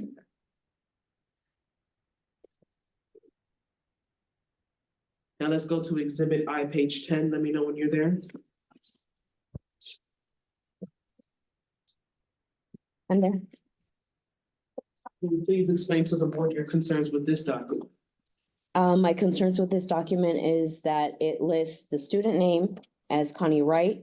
I'm guessing it is her student number listed in the column next to that.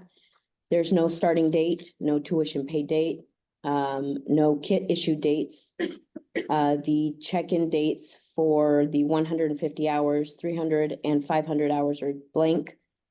The practical exam dates are blank, finish date and hours are blank, and then there's no notes included on that document. Okay. Now I want to direct you to Exhibit I, page 26.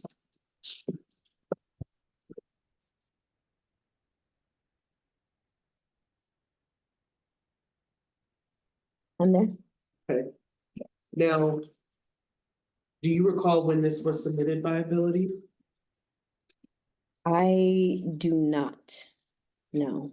Now, it appears to be, I don't know if it's a resubmission or a correction. Do you find this to be a reliable correction to rely on as far as licensing? No, I do not. Why not? If this was resubmitted by the school, my concern with it is why wasn't it submitted originally on the original document? All right, now moving on to Exhibit I.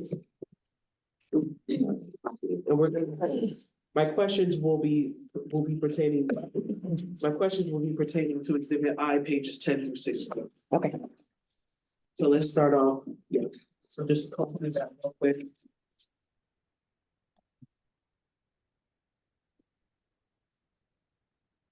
So at least on Exhibit I, page 11, what concern do you have with this? So on this record, This is a student curriculum card from the school Ability. It has the student name listed. It has the subjects listed on that time card or on this curriculum card. It has the total amount of hours required. But all sections of this curriculum card are blank. There's no signature from the student. There's no signature from the instructor. There are no in and out punches or times. There are no tracking of hours. And to your knowledge, has Ability submitted anything supplemental to correct this document? No, Okay, moving on to exhibit I, page 12. What concerns do you have with this record? this is another document that was received with her time cards or with her file. In this document, it has listed the theory subjects. There are no grades, dates posted to computer or student signatures on that document. The only thing listed is the student name. At the bottom of that document, there is a paragraph that states, and I quote, test grades for each unit are entered into this form the same day the test is administered. When a student is advised regarding progress, he or she should sign for all grades received since the previous evaluation. The form may be used to input the grades into the school's computerized student tracking system. The date grades are entered to the computer. It can also be entered in the appropriate column. The school may use its own computer topic codes. And to your knowledge, has Ability submitted anything supplemental to correct this document? No, they have not. Have they provided any explanation as to why these entries are blank? They have not. Have they provided any explanation as to why there is no signature by the student? They have not. Okay, moving on to exhibit I, page 13. From right out, what we can see is the freshman practical is clearly blank. Has Ability provided anything supplemental to correct this document? They have not. Have they provided any explanation as to why it's blank? They have not. Okay, Oh,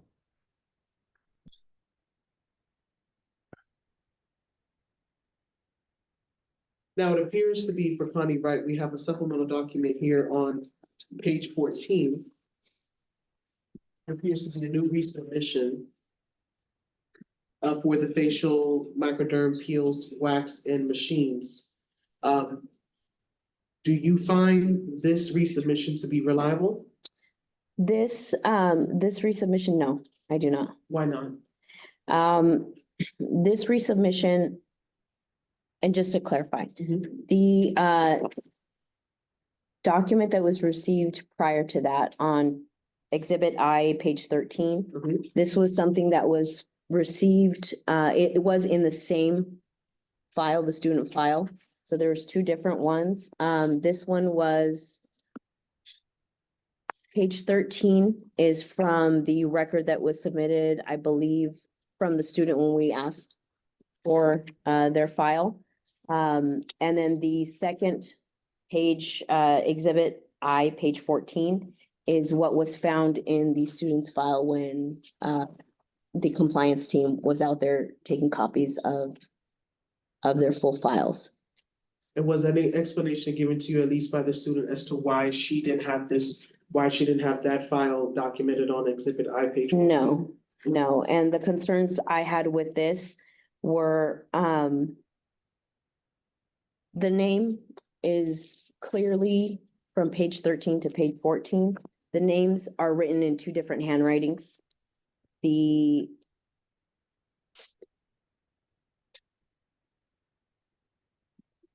There appears to be some whiteout where the name was and gone over again in that different handwriting on page 14. Right? Now directing your attention to Exhibit I, page 21. Let me know when you're there.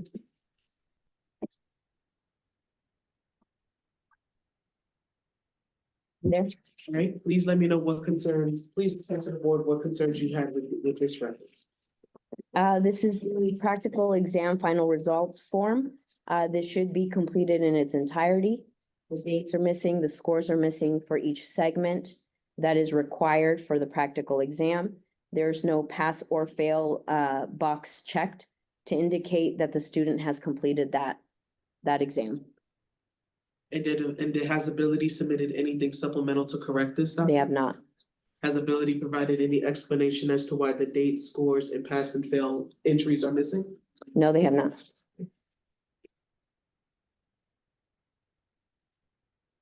Now onto page exhibit I 22. Please explain to the board what concerns you had with this document. On this document, the concerns I had was that it appears to be the first segment for the practical exam, scoring a 100% passing score. But that is not indicated on the first page, which is page 21 of that practical exam final results form. So it's your testimony that you're noting a discrepancy with these two. That is correct. Now moving on to exhibit I, page 23. Please explain to the board what issues you noted with this record. The issues that I had with this was the same as previously. The score appears to be 100%, but that score is not indicated on the final results form on page 21.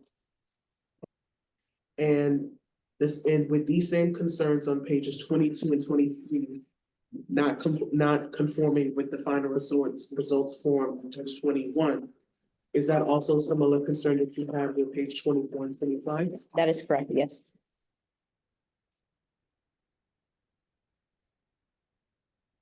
All right, direct your attention to exhibit I, page 30, whenever you're there.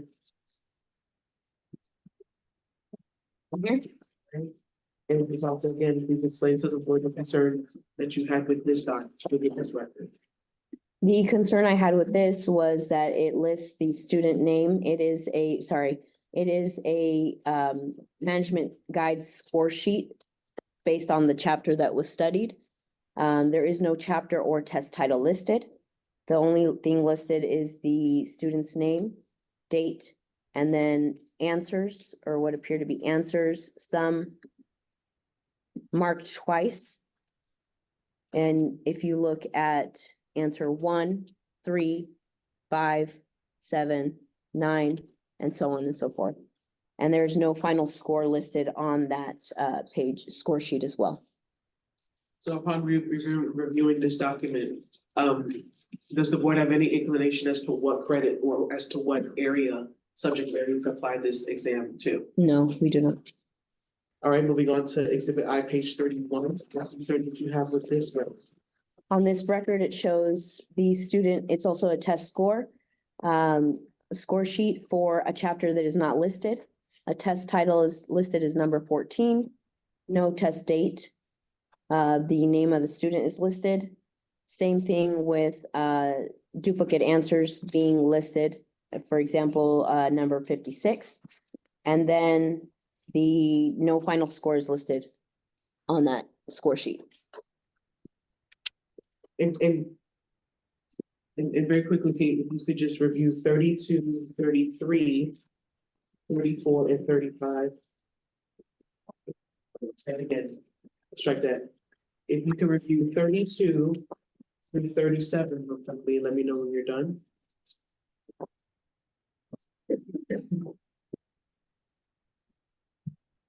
The same concern comes up where there are no test dates, no chapter listed. The test title shows a numerical number and no final score sheets. And on some of those, duplicate answers are in the same line. And again, Question. with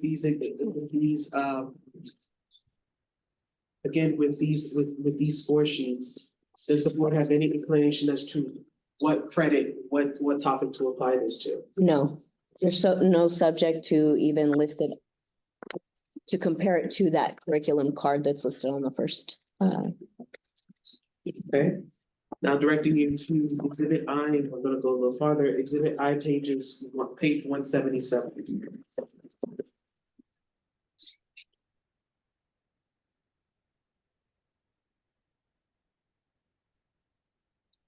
We did there. I'm there.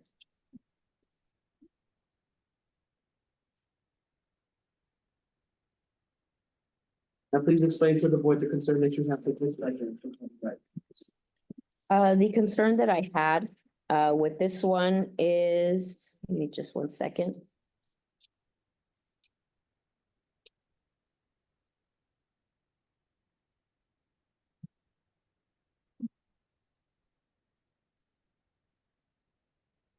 So the concern that I had with that actually follows, it's in conjunction with page 178. On it, it lists a clock in time of 8:48 a.m., clock out time of 11:31 a.m. On the second sign, the physical sign-in sheet, it shows a clock in time of 8:40, clock out time of 11:31. Then a clock in time again on July 11th at 1:33 p.m., clock out time of 4:55 p.m.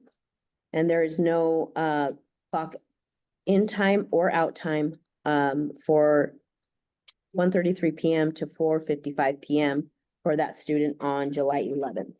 And that's on the physical sign-in sheet that they have to sign out.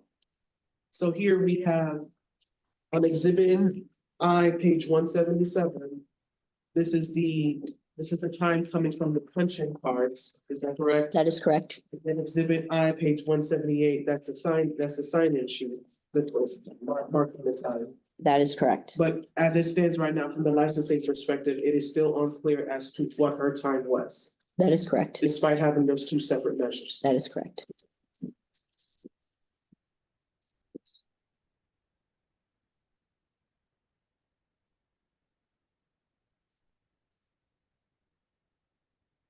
Directing you to page 179 and 180. Please explain to the board what concerns you with these records. One moment.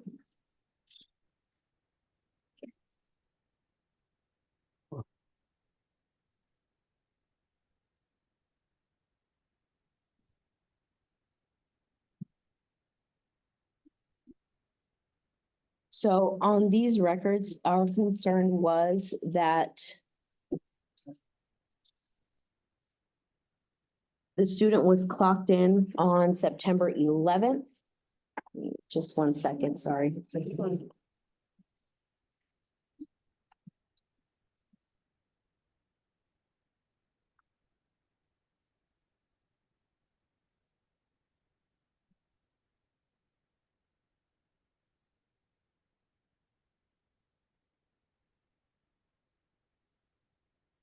They don't, so the hours do not coincide with the services offered on September 12th, September 15th. Oh, sorry, that was 179, just a second. Apologize. So that one is the same issue as before, where she's clocked in from 12:26 to 4:01 p.m. She's showing a clock in at 8:38 a.m., clocking out at 11:15. Again, so the same similar issue, despite having two separate time measures, again, we still have two separate. That is time correct, measures. yes. Now, those were the discrepancies we just found with one student, Connie Wright. Let's walk through some of the issues you noted with school records submitted for May Lou. Please turn your exhibit binder to page 41, exhibit.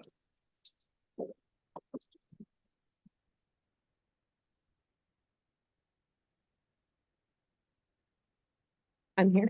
All right, now on page 41 of exhibit I, what discrepancy did you note with this record? As far as her educational requirements? The high school letter that is in Chinese was translated showing the seal from Dalian number 62 middle school. High school information is listed on her application that was submitted on September 25th, 2023 as Dalian 62 high school. The affidavit in her school file states that that the highest grade completed was high school.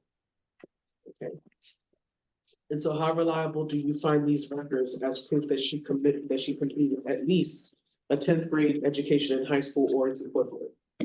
And reliable. Now, on exhibit I, let's see. Let's turn to page 46, let me know if you're there.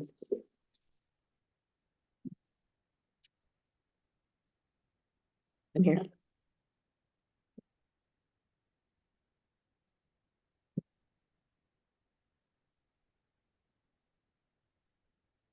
I'm here. Okay. And, actually, let's look on page 47, and please let me know, please explain to the board any concern that you had with this record.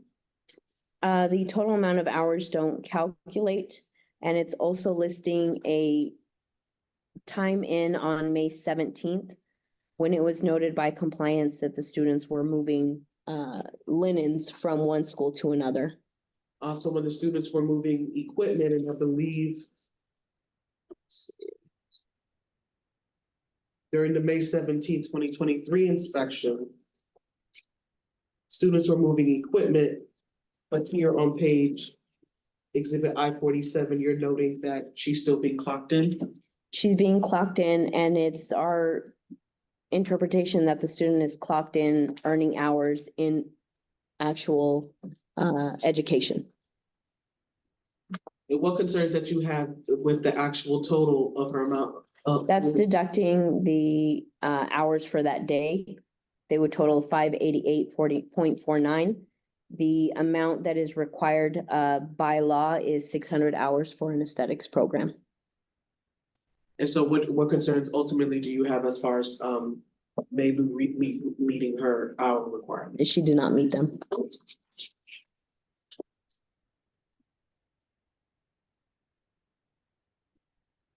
Okay, directing you to page exhibit I, page 50. Let me know when you're there. And there. Can you please explain to the board the issue you had with this record? The issue I had was on Tuesday, May 9th, 2023, the student clocked in at 4:59 PM and never clocked out. For Tuesday, June 13th, the student clocked in at 4:56 PM and never clocked out. And it is my understanding that these school hours are Monday through Friday. Is it 8 to 5, 9 to 5? Now, here also on page 50, we see missed punch times. Now, to your knowledge, and it's only to your knowledge, has the board received any corrected errors with corrected times from Ability? I don't believe so, no. So you haven't received any supplemental time signed by the registrar, the instructor, and in this case, student Ms. Lou? No, they have not. Okay.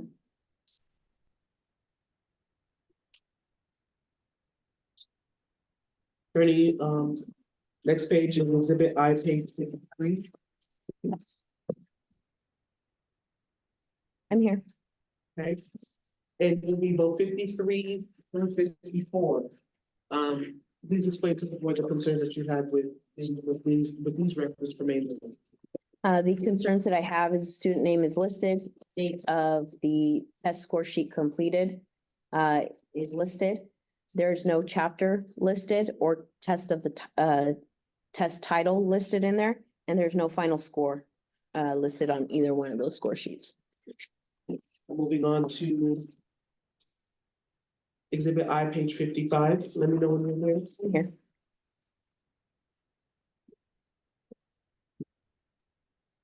Actually, be 55, 56, and 57. Just review those and let me know when you're done.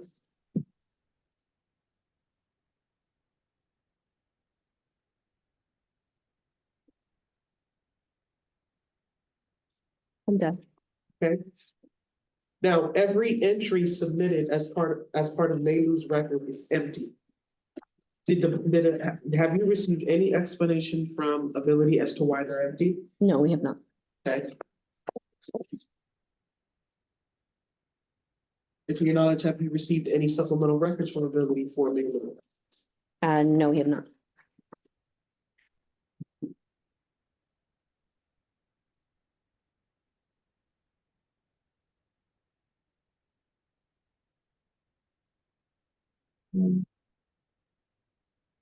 Okay, and then also to review, and just let me know when you're done, Exhibit I, pages 58 through 63.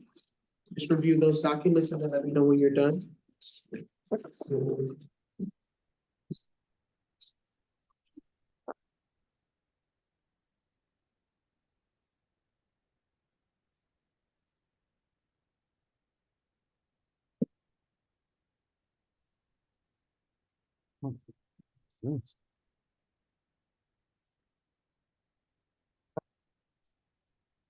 Okay, everyone.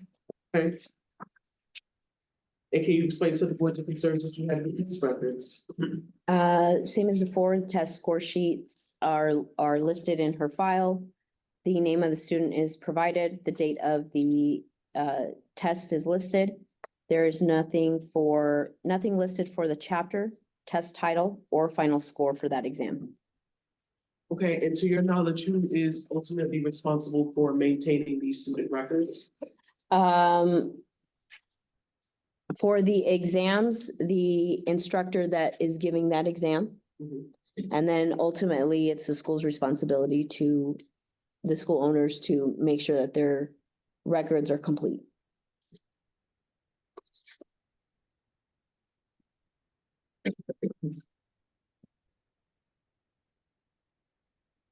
And so in reference to May Lou, how reliable do you find these records as proof that she completed her hourly and practical requirements? Unreliable. Now directing you to Exhibit I, pages 181. Let me know when you're there.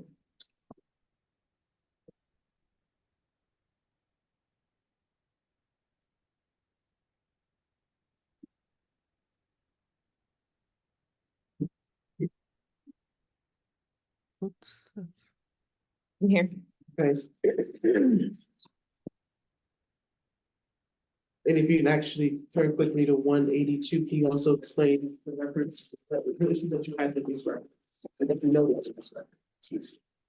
So discrepancies found on physical sign-in sheet during the 7/12/2023 inspection and the digital timesheet printed on September 13, 2023 shows the discrepancy with the July 11th date.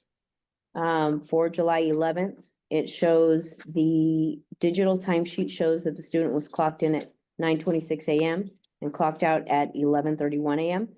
The physical sign-in sheet from that same date shows that the student signed in at 9:26 a.m.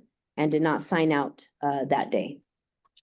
There were other students that were also listed on that physical sign-in sheet who had signed out by 12:36. So it wasn't that we had gone there prior to that, to her signing out. And no edits were recorded on that digital time sheet from the school. So again, similar to Connie Wright, same record with May Lou, she's getting credit on May 17th, despite not working in the aesthetics program. That's correct. And then also on Exhibit I, page 184, we see the edited time for August 24th of 2023. But we don't see a signature by the registrar, by the student or the instructor. Did Ability give you any explanation as to why?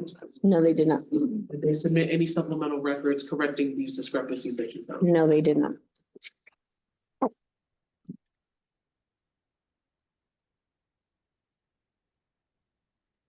Right, now let's walk through some of the issues you noted with the school records submitted for Suipa Kuson Wall. We will start with Exhibit I, page 78.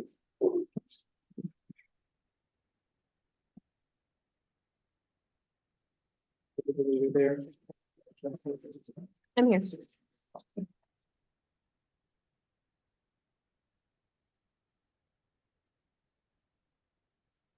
Ready. Now, page 78, we see some grade entries, but still but again, explain to the board, the issues that you had with Mr. Kuson's wrong record here. So for this student, our concerns were that not all subjects were studied. There's no dates of exams, there's no dates for the grade for that date, and there's no student signatures. Our concern was that they were in the topics that have to do with public safety. And did you receive, and to your knowledge, has Ability submitted anything to supplement or correct this document? No, we have Did you not. receive any explanation from Nathan O'Hara on this? No, we have Did you receive any explanation from the registrar, Jerry Zhu on this? no. Page 79, exhibit I, page 79, please explain to the board the concern that you had with this record. Concern with this one is there's, the student name is listed. Student ID is missing. Starting date is blank, tuition paid date is blank, kit issue date is blank. The 150-hour check, 300-hour check, and 500-hour check is blank. Practical exam date is blank, and the finish date and hours is blank. And so how reliable, based on this document, how reliable does the licensing department find that Suipa Kusongwon completed his hourly requirements? Very unreliable. Exhibit I, page 80. Let me know when you're there. I'm here. Again, we see a blank document, right, entries. Have you received any, has the licensing department received anything supplemental? No, we have not. And to your knowledge, have you received any explanation from Ability as to why these entries are blank? No, we have not. Any explanation as to why the student signature is missing? No, we have not. Any explanation as to why the instructor signature is missing? No, we have not.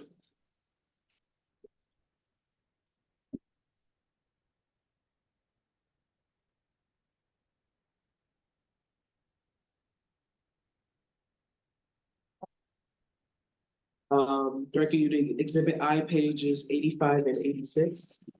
Let me know when you're there. I'm here.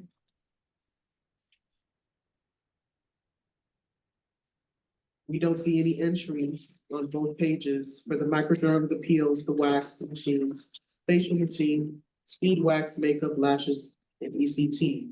Have you received any supplemental documentation correcting these documents? No, we have not. Have you received any explanation as to why these entries are blank? No, we have not.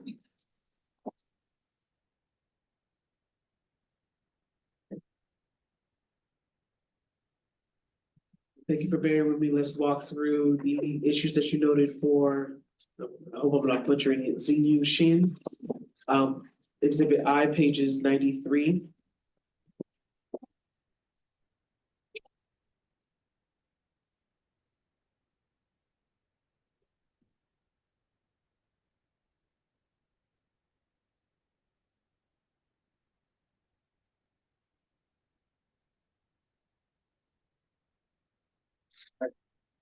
And for this question, I'll be referencing exhibit I, pages 93 through 99.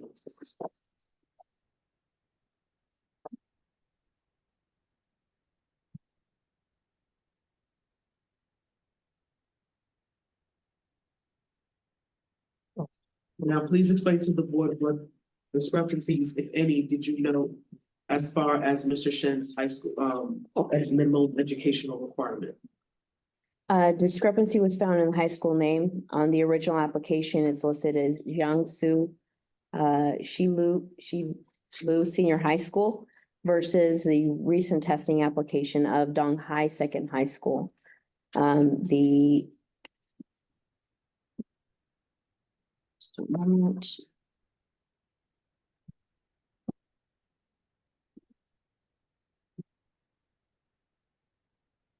that was our discrepancy that we found. So there's a discrepancy as far as the high school name, not necessarily what local university Ridge High School. Correct. Two different high schools listed on two separate applications. And has the board received any additional records clarifying the high school itself? We have, Now directing you to exhibit I, page 102. Let me know when you're there.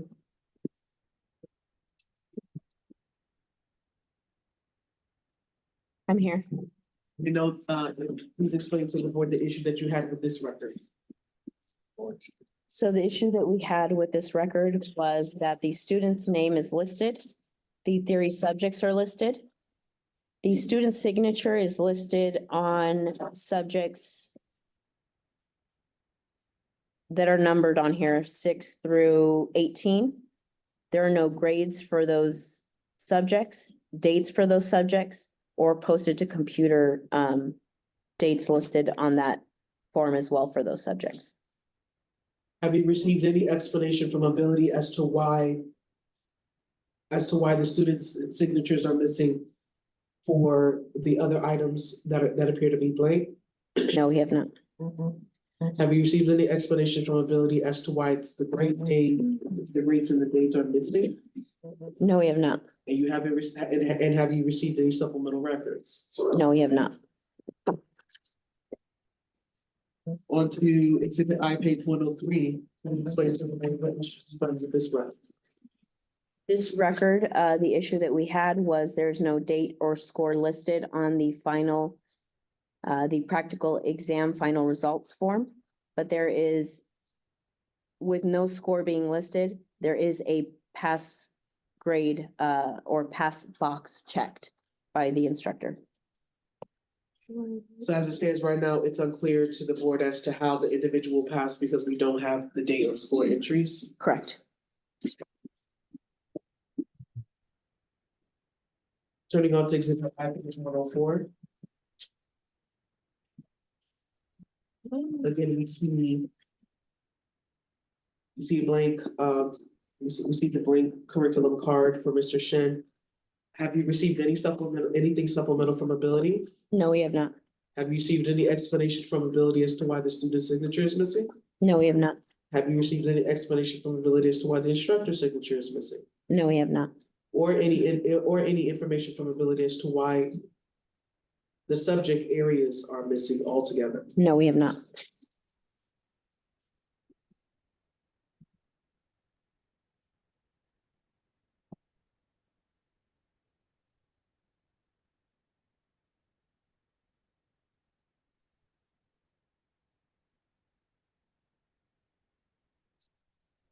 Now, the next set of exhibits is a little bit lengthy, so I want you to have some time to review that. Exhibit I, pages 105 to 137. Just review those documents and then let me know when you're done with your recollection.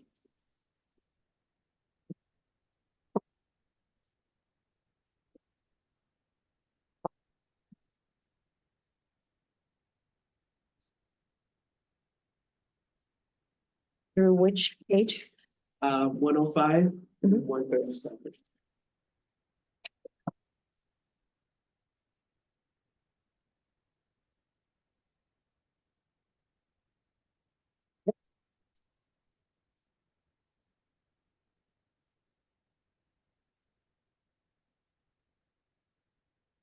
So just taking it from page 105, there is no date of when this worksheet was completed. There's no, the only grade that I can tell, I'm guessing is a grade is just an A listed on that worksheet. Page 106, no date. And I don't know if this pertains to another exam that was given, but there's nothing else listed on that one. Same with 107 and 108. 109 is a score sheet that lists the student name, date, chapter, is listed in Chinese. There's no, the test title, I'm guessing is number 16. There's no final score filled out at the bottom. Same with page 110. 111, 12, 13 is listed as a worksheet, I'm guessing, or an exam, I can't tell. But there's the student's name is listed, no date, and just a 90 listed at the top of that one. And then my concern with page 114 was there are answers listed on that document. So if it was an exam, answers were provided to the student. 115, same thing. The student's name and what appears to be a grade on it. 116. 117 is a worksheet with no date listed. 118. Just a moment. 118 through 122 are score sheets with the student's name listed. Date does not appear to be there. There's a 98 in the place of that date. The chapter is listed in Chinese and the test title, I'm guessing, is 12. Same thing with 120. And 122.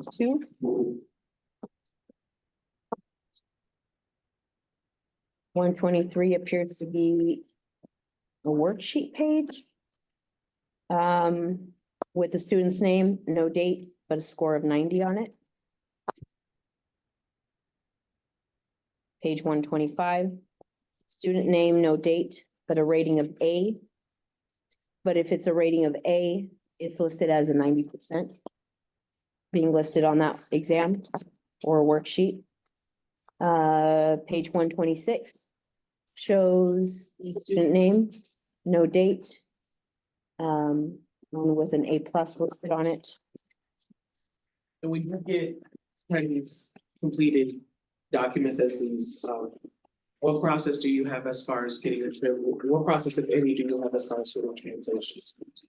On these, we rely on Google Translate, but it doesn't always translate the document to what I wrote correctly, I guess. There's no way of telling because it is a, it can translate it depending on the dialect, I'm guessing. It can translate it incorrectly. It's not reliable. So even with receiving these worksheets, even if you were to translate them, is the concern that what concerns that you would have as far as like verifying if the student actually completed the subjects? So our concern would be all these documents are listed in there on the curriculum page. They're not listed anywhere. If she's getting scores for certain exams, why aren't they listed on that curriculum page or that curriculum card? So it's an inconsistency of did she actually take these exams? Did she not? That's where our concern lies with several of these student files.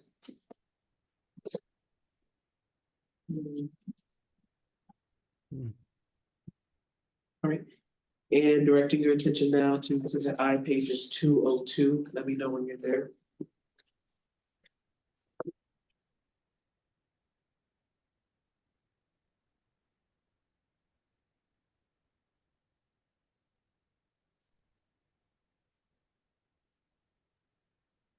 Okay, I'm here. Great. And I'm actually gonna reference, my questioning will be referencing 202, 203, 204, and 205. Just review those real quickly, then let me know when you're done.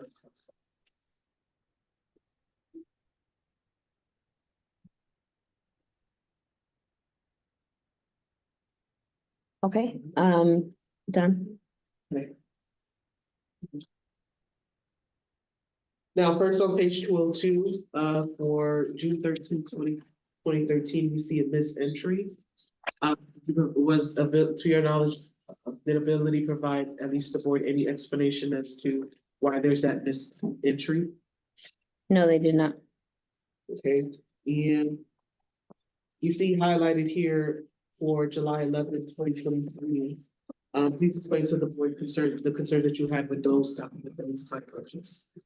So with this one, it shows that the student clocked in on July 11th at 8:44 a.m. Clocked out on the actual machine at 11:30 a.m. The discrepancy that we found was that she signed in at 8:45 a.m. and signed out at what looks like 11:40, or yeah, signed out at 11:42. So she physically signed out after she had already clocked out. Correct. So there's a discrepancy with about almost 15 minutes. And is this the same discrepancy that you're noting similar to with Mr. Kusan Wong, Ms. Wright, and Ms. Blue, as far as? That's correct. And then on that same date, she clocks in on the physical machine at 11:59 a.m., clocks out at 4:56 p.m. And on that physical timesheet, there's no clock back in or clock back out on that date listed. And no edits listed on the timesheet that was provided. And again, have you received any supplemental documentation correcting these discrepancies? No, we haven't. Have you received any explanation from the state registrar or Mr. O'Hara as to why there isn't noted edits? No, we have not. Okay. Lastly, that we're gonna look through,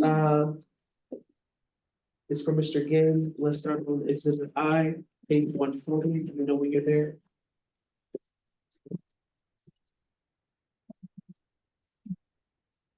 I'm here. And please explain to the board the concerns that you had with this document. Just a moment. No problem. Take your time.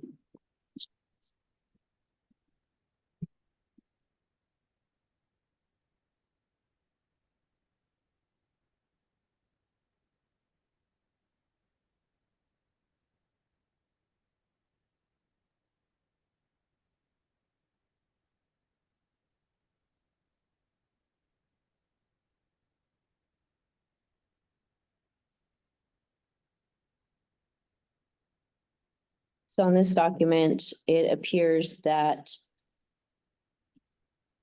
the grades were listed, the dates were listed, and they were signed. There's no state law, exam date, grade, or student signature listed. A midterm written exam, date, grade, or signature, student signature listed. A final written or a final practical exam, date listed, grade, or student signature listed as well. And despite the other previous entries, are the state law midterm, final, and final practical exam entries, are they necessary in order to be eligible to sit for final testing? The final practical exam is, the midterm written and the final written are in preparation for the written exam. And as well as the state law is required as part of the curriculum, sorry. Page, still on exhibit I. This time we're looking at pages 141, 142, and 143. You see highlighted portions of time search buttons. Please explain to the board the concerns that you had with these records. The concerns that we have with these records are there's several edits being made on those dates on May 16, May 17, May 27th, May 31st of 2022, June 8th, June 9th of 2022, June 27th, 2022, August 3rd, 2022, August 17th, 2022, September 27th, 2022, There's edits on all those dates, no signature from the registrar or the instructor or the student. And to date, was anything submitted to supplement these records from ability? No, there was not. Right, directing to exhibit I, page 147. Let me know when you're there.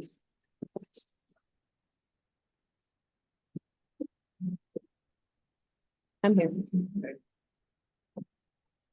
Now, similar to to the last student with Mr. Shin, we see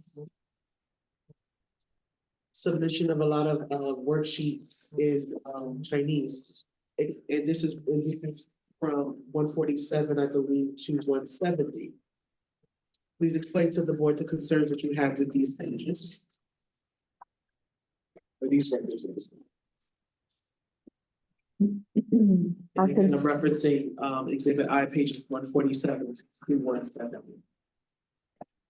On these documents, it is a concern with the dates not being listed for either worksheets or test exams.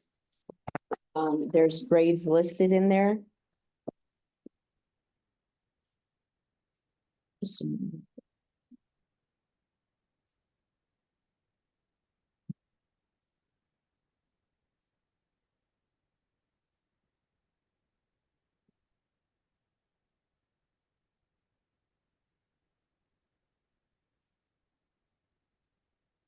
So there's no exams,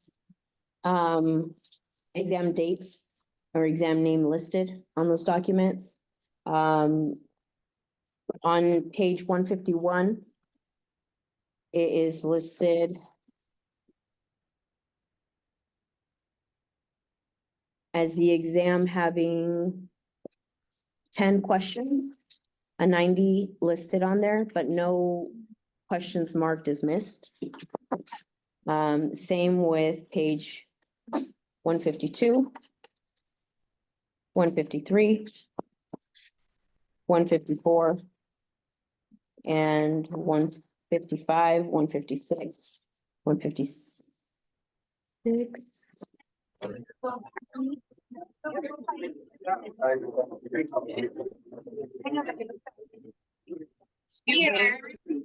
I'm right here.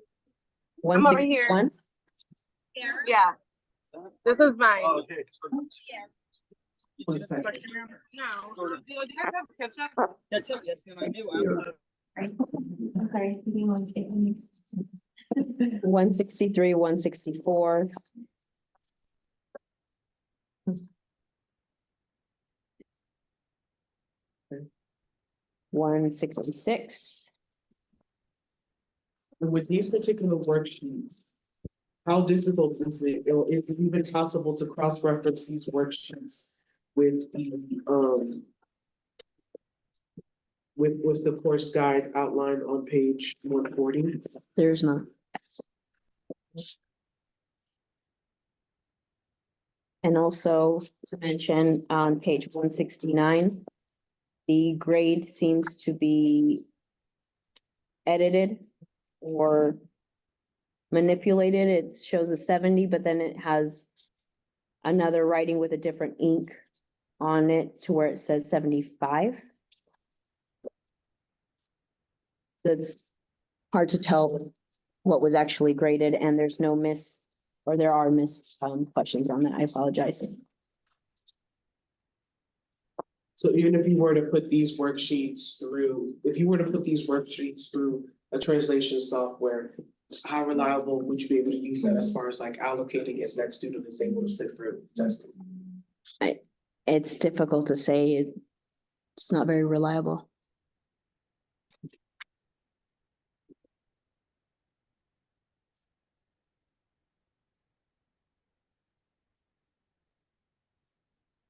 Please turn to exhibit I, pages 170, 171.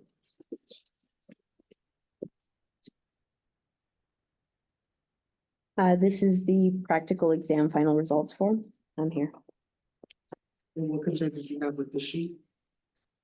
The concerns that I had with this, were that the dates for the segments being completed were whited out and then rewritten on them. And unlike the other practical results forms, this one was actually completed. So it's completed, but your concern is that the The dates. dates are whited out. Okay. So And it's hard to tell if the student actually took it on that date. To be able to determine whether it was an actual accurate record. And page 172, 173, and 174. And 175. Please explain to the board the concerns that you have with these records. So with these records, the date is completed in there, but again, because of the whited out date on the finally a results form, it's hard to determine whether the exam was taken that day or not.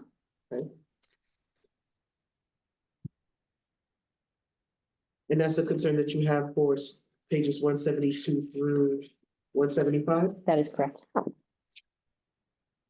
And to your knowledge, has Ability provided any explanation No, they have not. for those records discrepancies? No, they have not. And have they submitted anything supplemental? No.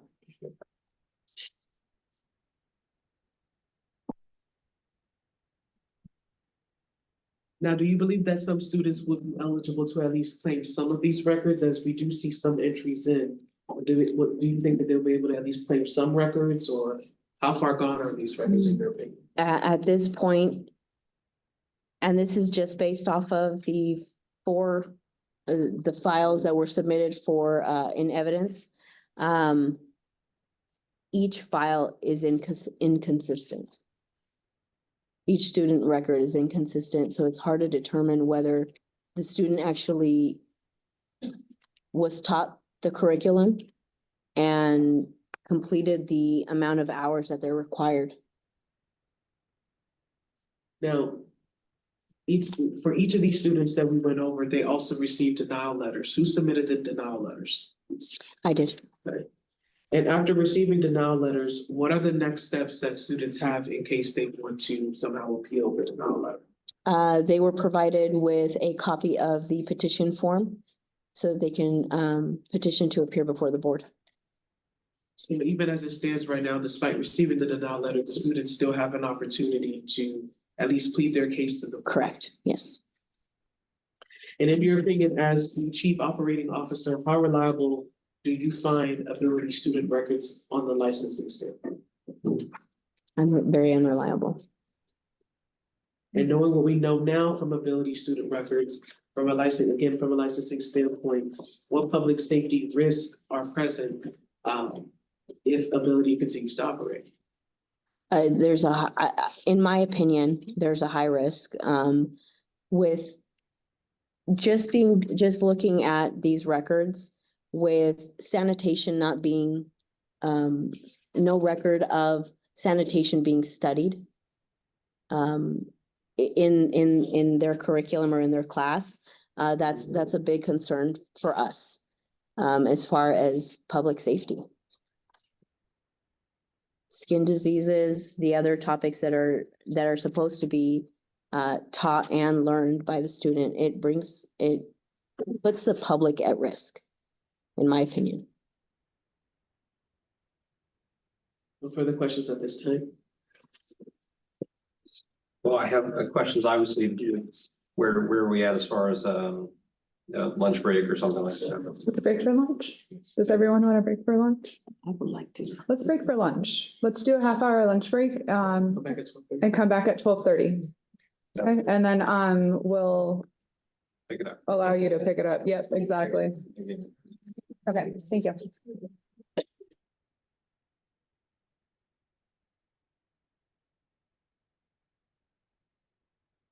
Hmm. This is a discrepancy.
Ooh, this is gonna get ugly.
All right, welcome back to the Nevada State Board of Cosmetology. The time is 12:31 PM, so we're gonna pick up where we left off.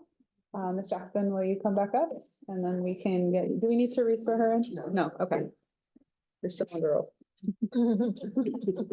Still on bell.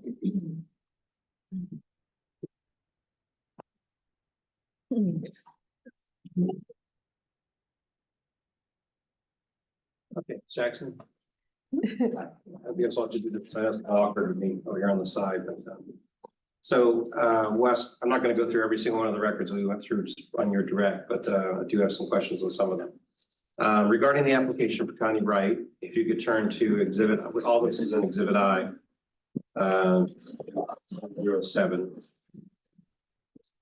Okay.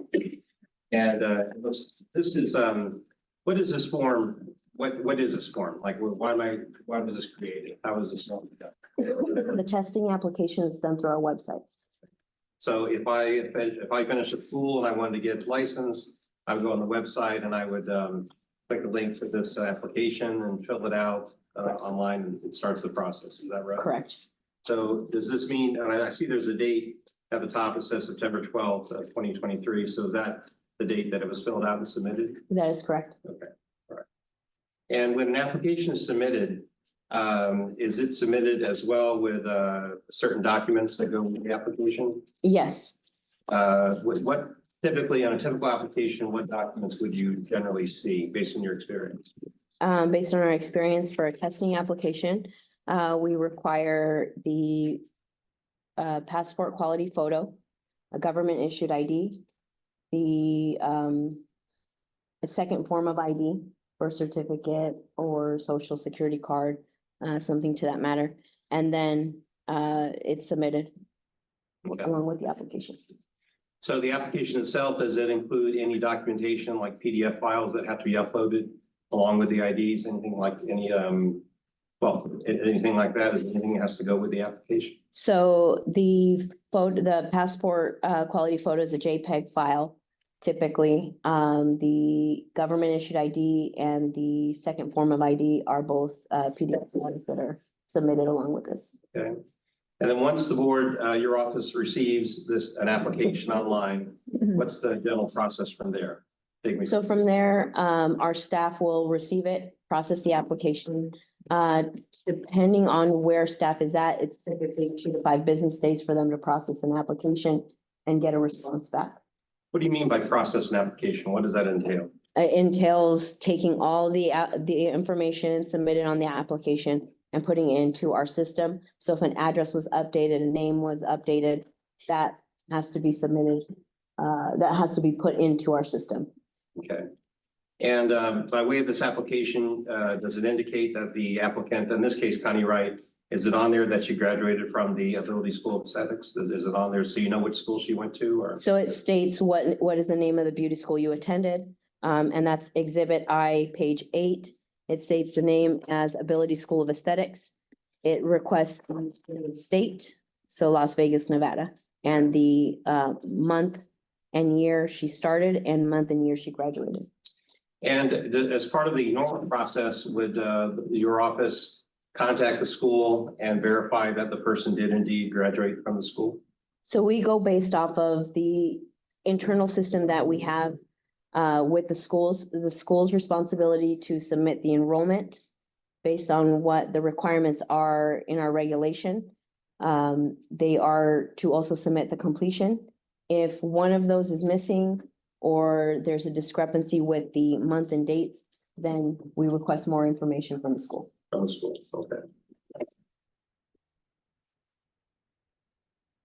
Now, I noticed over, before lunch, a number of the exhibits had information that was, of course, in Mandarin Chinese. Are there other schools other than the Ability School that cater to primarily Asian students that you're aware of that are licensed in Clark County by the board? I'll be honest with you, I'm not aware of any other schools that, I mean, there might be. Okay. Well, by that, so you were asking questions about some documents that, of course, are in Chinese. Mhm.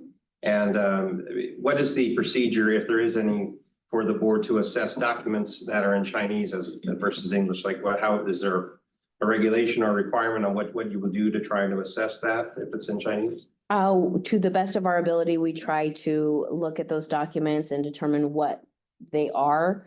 If it's a document submitted for credit of hours, we ask that those documents be translated. For example, out of country, we ask that those documents be translated by a translator approved by the 8th District Court in Nevada. Okay. Does the board ever retain or hire a Chinese translator to come in and review documents? Is that something that's been done by the board for applications? In my time there, yes and no. It just really depends on the necessity for it. If it's for exams, I know we've done that in the past, but as far as documents from the students, no. All right. Well, if students, well, looking at Ability School had caters to apparently predominantly Asian clientele of students. The fact that there are exams and a lot of literature that they're reading, Chinese textbooks, things like that, is that, well, first of all, is there any regulation in state of Nevada saying that has to be in English versus Chinese? Not to my knowledge. Okay. Is there any problem or concern that the course is taught in Chinese, or some of the classes may be taught in Chinese to Chinese students versus in English? Is there a concern with that? No? No. All right. Now, I'm going to show you, you talked about one of the exhibits for Connie Wright was this issue about her schooling, exhibit I-005006. And looks like 006 was the actual copy in Chinese from like documenting her schooling, I guess her high school or whatever it was, up to 10th grade. And then you have an English translation. Is this something submitted by Connie Wright herself? Would it have been submitted by her? I believe it was. Yes, that is correct. Okay.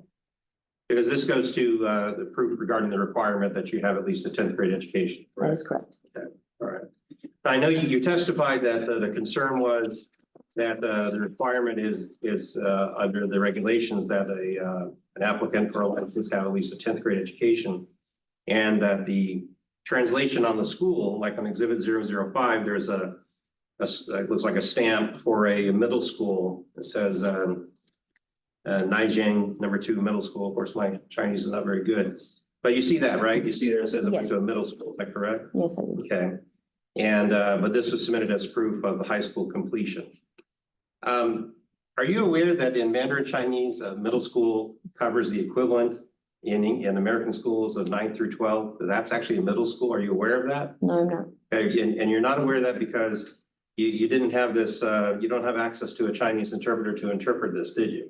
That is correct. Okay. This was provided by the student. Okay, so you're not aware that in the People's Republic of China, a middle school is not a typical high school under American standards. It's 9th grade through 12th. So is that the first time you're hearing this now? Yes, it is. Okay. So let me just ask you this, if assuming what I said was true, if she went to this school and there's proof that it's called a middle school in China, 9th grade through 12, and she did have this proof, then what she's shown would satisfy that requirement, if that's the case. Is that correct? If that is correct, if that's the case, that would satisfy this requirement. That's the single requirement. I got it. Yes. Okay, all right. But of course, there's no, for all of these, for several of these, you testified an hour or two ago on this schooling issue. You kept saying a significant pattern that many of the proof of schooling said middle school, as opposed to you're thinking a high school like the United States, but in China, a middle school is different. Does that change your position, if that's true what I said? That these applicants did have the 10th grade requirements if they went to a middle school that's called the same as a high school here in the United States? Not for those applicants. It would only change my mind if there's proof provided, then for this student. Okay, all right.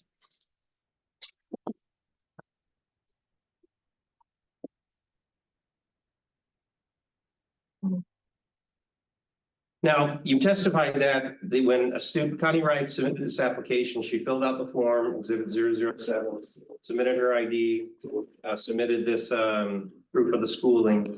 And it sounds like that's about it, right? That's pretty much all that goes with the application, and then you guys start processing of the application, correct? We start processing Okay. it.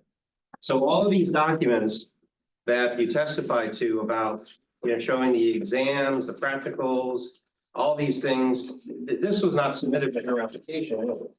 No, it's not. Okay, when I say these things, I mean her exam results, her score sheets, the proof of worksheets, things of that type. That was all received from her file, is that correct? That is correct. Okay, and that was received from her file when the board sent inspectors that scanned various students' files, is that correct? That is correct. Okay, and one of those students' files that was scanned was Connie Wright, is that correct? That is correct. Okay, were you involved in the scanning at all? No, it's not. Okay. So do you know, so the process for the scanning, whether was everything in the file scanned, or do you know anything about what was scanned and what was not scanned? To my knowledge, every single document that was in that student's file was scanned. Okay, all right. So like looking at it, at exhibit I-110 or I-10, 010, you were asked about this blank form that apparently was found in her file. Is that correct? You recall that? That is correct. Okay. And then on 02026, you have the form filled out. Do you see that? Yes, I do. Okay. So apparently when this document was scanned, it had the blank form and it had the filled out version as well. Is that correct? That's correct. So apparently at some point, someone with the school put in the blank forms as well as the completed forms, it looks like. Would you agree with that at least? I mean, if it was somebody from the school, I don't know who would have filled it out, but it was provided later. But when you saw this, you saw a blank form, this blank form page is 010. Did that cause you some concern about, well, why is there a blank form in here? Did you have that concern? Yes, Okay, and then you saw there was a filled out form, 026 in the same file, is that correct? So that was a cause for concern? Yeah, yes, for the record, yes. that's all, for the record, order. But I'm not hearing, did you then send an email or a letter to the school and inquire about why there's a blank form and a filled out form in the file? no, we did not. Did you send a letter or an email or communication to Connie Wright and say, Miss Wright, why do you have a blank form that's in 010 and a filled out form on page 026? Did you send some sort of communication to her to try to explain this? So the communication that was sent after reviewing her file, the communication that was sent to her was an unable to process letter, giving her instruction to petition to appear before the board.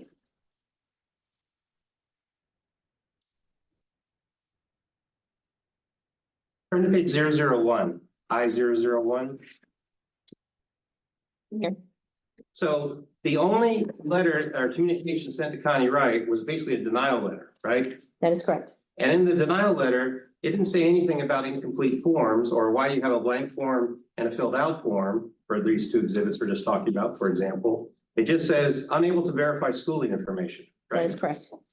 But can you tell me how unable to verify schooling information puts Connie Wright on notice that there's a problem in her file that the board copied at some point in time where she's got a blank form and a filled out form? How is she supposed to know that that's an issue to try and address when she gets not even a one sentence, a phrase that says unable to verify schooling information on the denial letter? How's she supposed to know that there's a problem? Because it's referencing NRS 644A330 as far as the requirements or qualifications for examination. Okay. All right, I appreciate that. But would you agree with me, the letter doesn't say anything in particular about things in the file, it just says unable to verify schooling, That's is that correct? And when you say schooling, do you mean schooling with the ability school, or do you mean other schooling?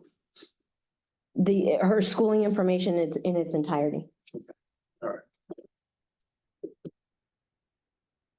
Is there any particular reason that Ms. Wright wasn't notified of specific issues with her parent file maintained by Ability School? At this point, it was, this is the standard letter that goes out to applicants. If they're not able to, it gives them instruction what to do next, what their next steps are.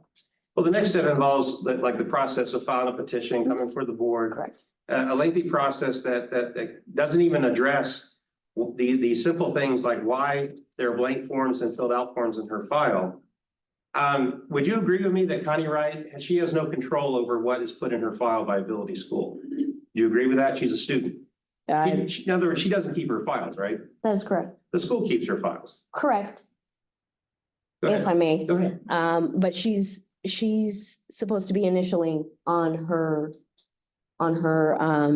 curriculum card, according to the file that was submitted. She's supposed to be initialing.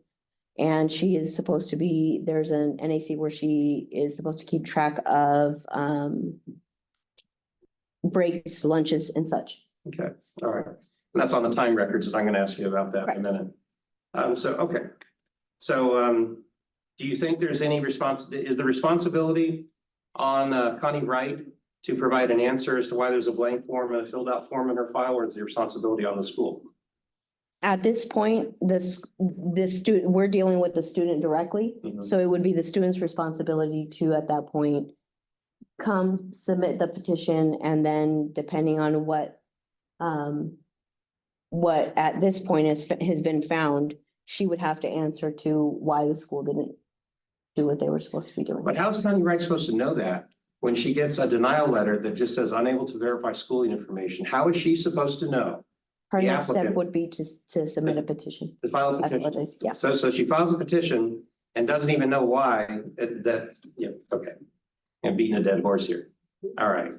But you would, but let me ask you this. So did you review her file with the, that was provided by the inspectors that had copied it? Did you at some point review everything? Correct, yes. Okay. And you saw these discrepancies that you believe were discrepancies. Did you, just to be clear, did you reach out to Ability School to explain this? We did not. And the reason you didn't was because the default position is your application is denied, file a petition. At that time, yes. And I believe, if I'm not mistaken, a little bit after this, counsel was retained for the school, so we weren't able to communicate.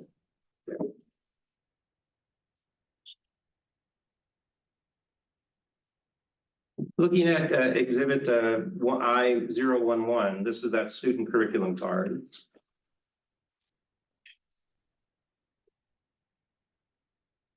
Now, this is just another blank form put in her file at some point. Is that fair to say? That is correct. Okay. Was there a completed form added to the file later? No, there was not. Okay, this is just someone, somehow it was in the file and we don't know why or when it was put in. Okay, all right. Same thing on the very next page, is 0112. This is looks like says sample standard aesthetics, fundamentals course, academic learning grade record by course unit. It says tab 3 at the top. It looks like this is just a form that's been copied out of a textbook. Do you agree with that? I don't know. Well, some kind of, it says at the top, or well, I guess on the side there. I'm not familiar with the textbooks. Okay, all right. So you don't know where this form came from or anything like that? Okay, all right.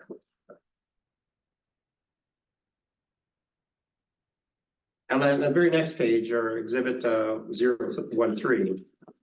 Now, you were asked about this on direct about her having a blank practical exam form sheet.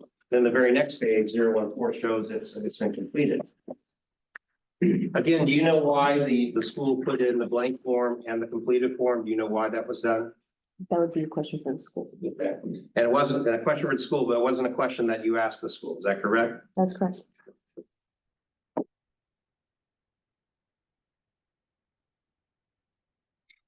Yeah, you were here this morning when we had questions from Ms. Huggins, correct? Inspector Huggins, Chief Compliance Officer. And you heard one of her roles is in her job title, compliance. And you heard her testimony about trying to make efforts to get the school into compliance. Is that correct? That's correct. Okay. If you saw these issues with blank forms in the student files and then the filled out form in the same file, is that a compliance issue that you think should have been looked into? Yes, Okay, but again, your office made no effort to try to determine why there are blank forms and filled out forms in the same file of every student. Is that correct? Or at least this student? what do you mean my office, my department? Your department. We made that was something that was discussed with compliance, yes. And at that point was brought to the attention of our executive director.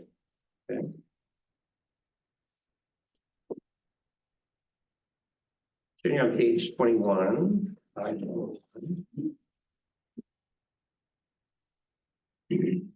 Now, I-21, this was the, this is sort of like it says practical exam final results for.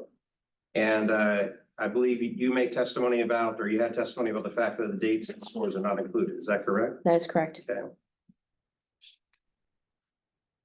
But it looks like in the following forms, 22, 23, 24, was it 25, or my hands are right, yeah, 25.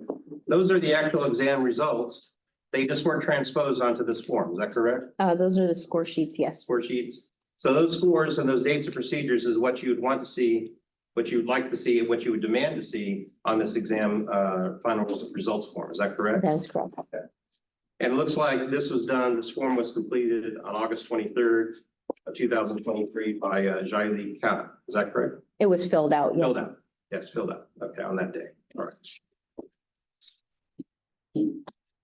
Is there any doubt in your mind that given that the exam sheets are available right after this, that Ms. Wright actually did do the exams on August 23rd and she did have these scores? Was there a question about whether she had completed those? I guess that's what, sorry, that kind of. Yes, Was there a question as to whether she did the exams or not? yes, there was. Okay, even though you have the actual exam forms, exhibit 22 to 25, Correct. you questioned that. Yes, it wasn't filled out. It was not completed. The exam forms are not completed? The score, the final results form was not completed. Okay, but the actual exam sheets were completed. Yes. Okay, but that's not proof that she completed the exams? If the final results form was not completed, why would one form be completed and not the other? You don't view that as evidence that she completed it? It's supporting maybe, but it wasn't a completed form. And there's some discrepancies with this student and other students as to why were other students' forms completed and this one not. Okay. You turn to page 030. And now this was a test score sheet, and we had some testimony about that. And I believe your testimony was it was missing the final score at the bottom and what chapter was involved at the top. That's the like, correct? And other things, yes. Well, it did have the student's name, right? Mhm. And had the date that the test score sheet was given. Is that correct? Yes. Are you aware that these test score sheets, now these are from the student's file, is that correct? That is correct. Okay. Are you aware that in the student's file, attached to each one of these score sheets is the actual examination that was stapled to this? No. Each one of these exam sheets has the stapled exam sheet with it.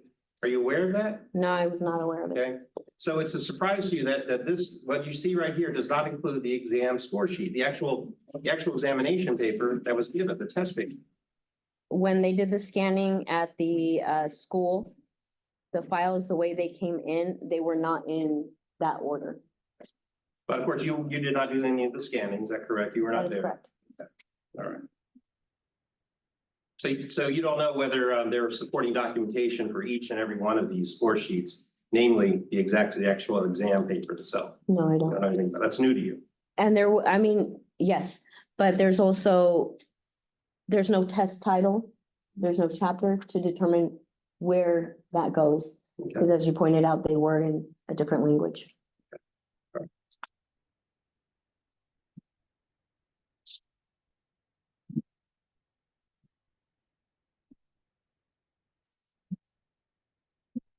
You were asked as well about some discrepancy with Connie Wright's, I guess, attendance records, and you were asked about exhibit 179.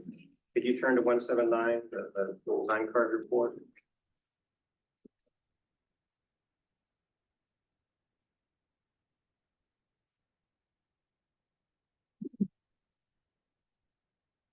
I'm here. So now you testified on this particular time card report. There's a highlight at the bottom regarding classes you signed in on September 11th. You see that? Yes, I do. Okay, and I believe you testified that it shows for September eleventh, there are two entries. There's a morning entry from 8:29 a.m. to 11:59. And then apparently an afternoon entry on September eleventh of 12:26 to 12:01. Is that correct? That's correct. And then you were asked about the very next page on exhibit 180 about the fact that the afternoon session was not written down here. Is that correct? That is correct. Okay. Now, the timesheets, do you know these timesheets that I'm showing exhibit 179, are these the timesheets generated when a student actually punches in a time on some sort of keypad or something like that, or? That's my understanding that they are. And then the following sheet, 180, exhibit 180, that's the actual handwritten by the student and initialed by the instructor. Is that correct? I don't know if it's initialed by the instructor, but it is completed by the student. Okay. And do you know if these are side by side, like physically, only if you know? Is there the sign in by computer is right here and then the hand sign in is right next to it that you do both? I don't know. And you testified that about exhibit 180, but I would note, unless I'm mistaken, and maybe I overlooked this, on exhibit 179, the date in question is September 11th. Is that correct? That is correct. And on exhibit 180, these are handwritten documents from September 12th. Is that correct? That is correct. So at least as to your testimony about exhibits 179, 180, it's actually incorrect. Not your mistake, but it's Yeah. incorrect. It's got two different dates on it, right? That is correct. Yes. Okay, so as far as September 11th on the handwriting, we don't know what September 11th says because we don't have that record here. Correct. Correct? Okay.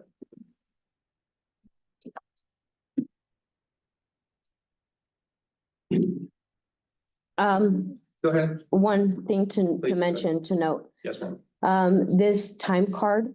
Yeah. This time card report was printed on September 12th at 10:30 a.m. It's page 3 of 3. So that's determining that was her final clock in Okay. time.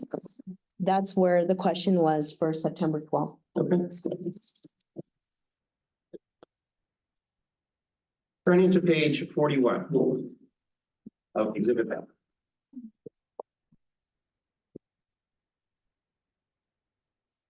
There. So 41, and again, this is on, let's see. Well, I'm sorry, go back to page 38 for the student, Maylu, MEI-L-L-I-U, Maylu. You see exhibit 038?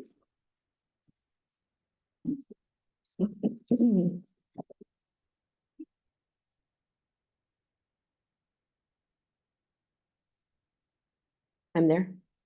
So exhibit 038, this is again one of those short denial letters, is that correct? That is correct. And so Maylu received a denial letter dated September 28 of 2023. And the only information indicated about why it was denied was once again the phrase unable to verify schooling information. Is that correct? That is correct.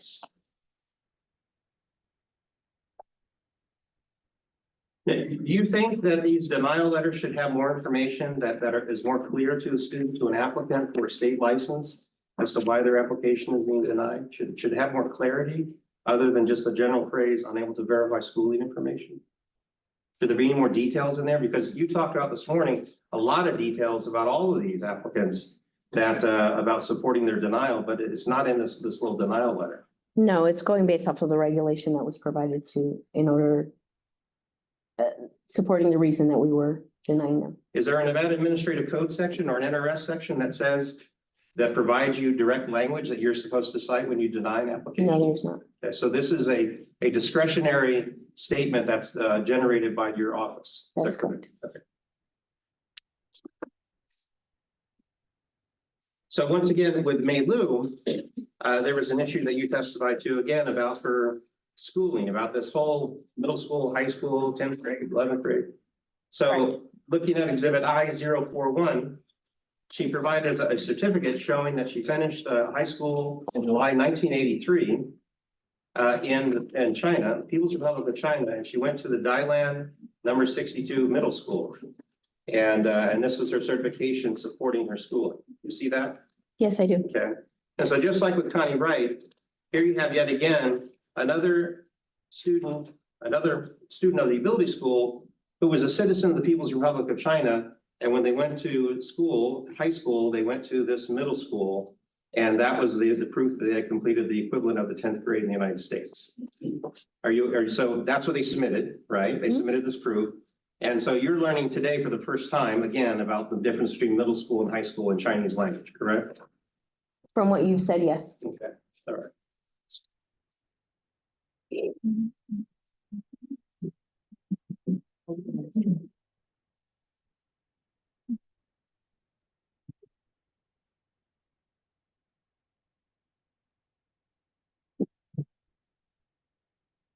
You turn to page 047. Time card report. I'm here. And is it your understanding that these time card reports, is this a document that's generated by the ability school to help document the attendance of each and every student? It's my understanding, yes. Okay. And so when this was provided, I think you testified, it showed that she had completed 588 hours, 588.49 total hours when 600 are required. Is that correct? That is correct. Okay. I see on the side, there's handwriting that says +20 HFT. Do you know what that means? I'm guessing it's the field trip that was not listed in their time card. Okay.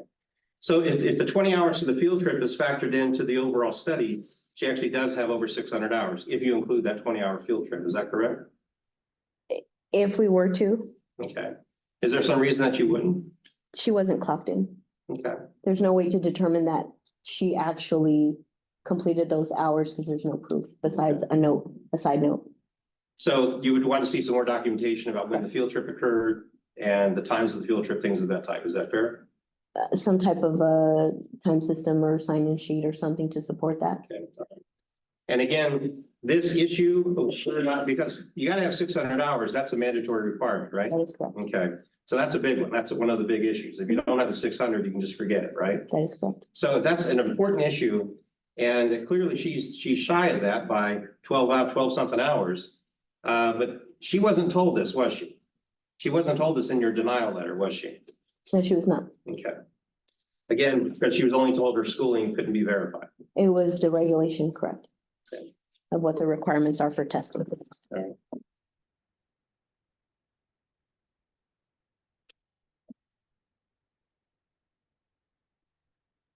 I mean, page 050, if you could turn to that real quick. It's supposed to have. I'm there. This one had some interesting information because this time she had, when you testified, I can see it, like you highlighted there, May 9th, 2023. There was a time in of 4:59 PM and then you have the dots on the timeout, correct? Correct. That happened on more than one entry here on this particular exhibit, is that right? That is correct. Okay.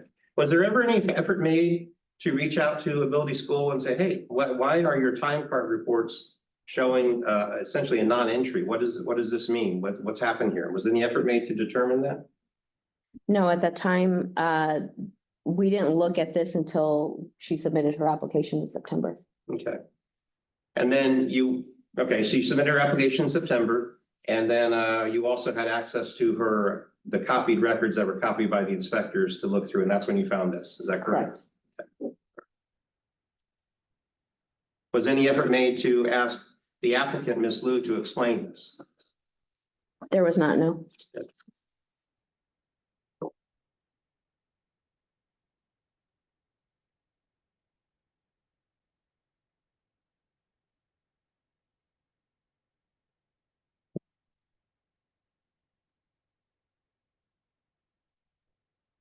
And looking at exhibits, pages 055, 056, once again, 057. These are some blank forms that we have in our file. Is that correct? That is correct. And again, May Liu, she did not submit these, right? No, She didn't submit these in support of her application. These are just found when there was a whole bunch of scanning done of all the files in each individual file. Is that correct? that's correct. Okay. So there's no real explanation given as to why these were blank, right? That's correct. Because no one asked, right? No one from your office asked why there were blank forms in there. Right? Again, we couldn't reach out to the school because at that time they had retained counsel. The school had retained counsel? Yes, In September of I believe 2023? So, if I'm not mistaken.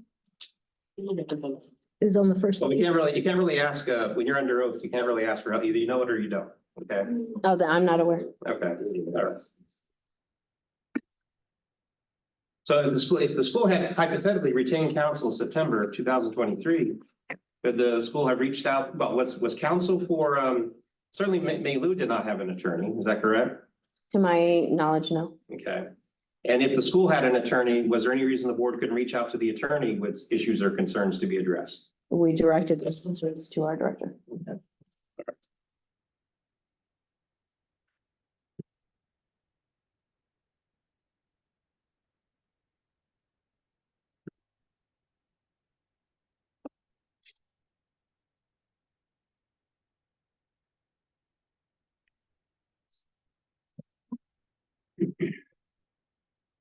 Alex? I think I-105 to 137 was a big area. I-105, I was asked a couple questions on it. So you were asked questions on direct about this sort of stack of documents from I-105 to 137. And this is regarding the application of a Jin Yu XIN Chen.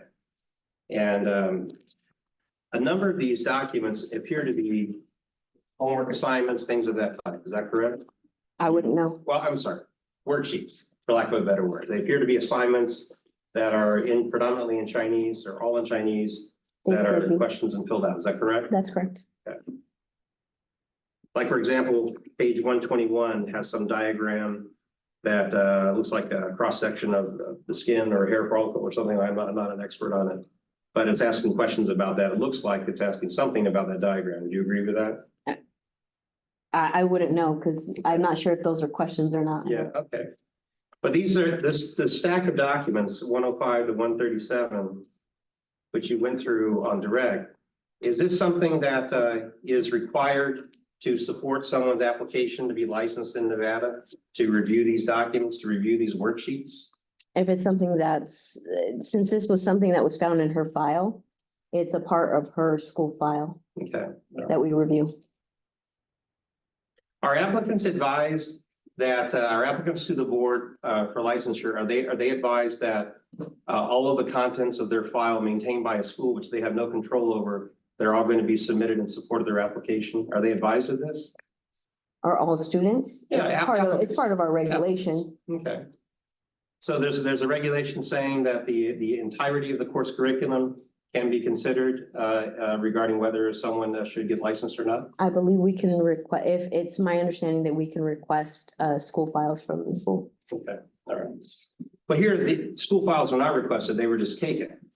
Because the investigators went there and just took copies and scanned copies, correct? With the Basically, you're school's not- permission, I believe, yes. Yeah, I'm not saying they were stolen. Yeah, But they just went there, they had a scanning thing and they scanned a whole bunch of files in one day or whatever. Okay.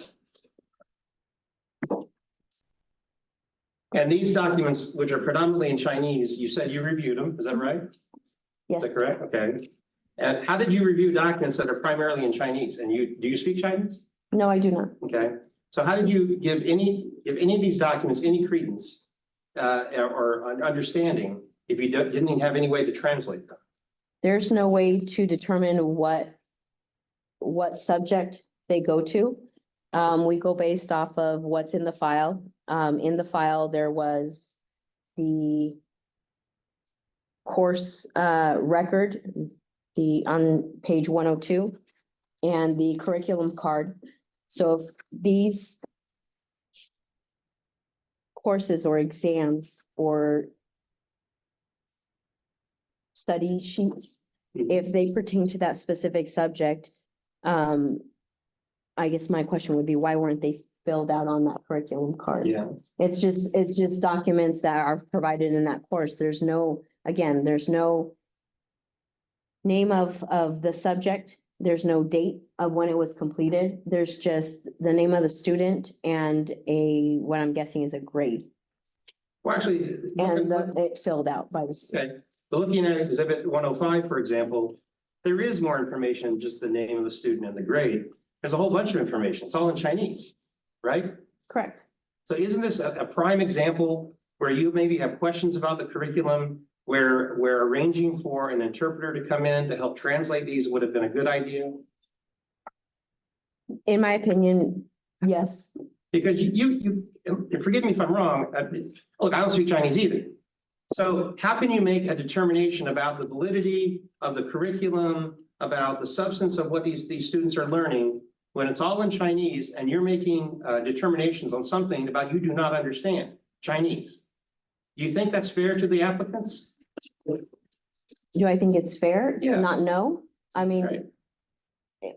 I guess not. But there's a remedy to know, and it's to get a translator, right? Get a live body over there to look at these and provide you a translation. Is that correct? That could be done, It could be done, but it was not done. correct?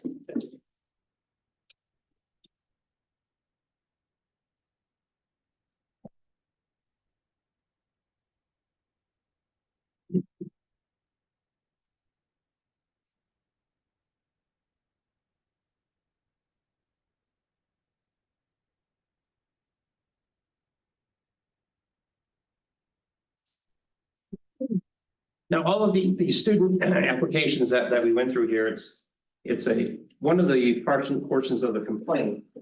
But the students really have no control over the conduct of what the school does or not, or did or not do. You know what I'm saying? In other words, the students went to the school, but they didn't control the curriculum. They didn't control what went into their files, anything like that. Is that correct? Correct. Okay.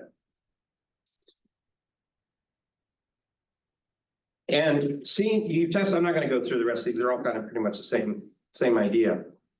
Seeing the issues that you testified to over the last couple of hours about what was in the student files, things of that type. Just to be clear, no effort was made after you saw this in September of this past year to reach out to the school to try and explain these files, these blank pages, the filled out pages, these documents in Chinese and things of that type. No effort was done to ask the school about this. Would you agree with that? Yeah, Do you think that asking the school for an explanation about why do you have blank pages for practical exams and then you have filled out pages for practical exams, for example, do you think asking the school for some context would have been useful to determining whether the student had the qualifications to take the exam or not, to help explain what they did? yes, Would have been useful. it would have. Okay. Pass the witness. Thank you, ma'am. Thank you. Redirect, if I may. Yes. Okay. All right, so Ms. Jackson, first question I have for you is, let's see. When you're reviewing the student records and you see blank cards or you see blank course completions, whose responsibility is it to ensure that the records are complete ultimately? The schools, And are you required by any state law to reach out to the school to verify why the records are blank? we are not. Are you required by any regulation to verify why the records are blank? We are not. And to your knowledge, is the school required to submit records that are complete and accurate? That is records to the correct. Application. Yes, And is this requirement before it's submitted for licensure? Is that correct? yes, that is correct.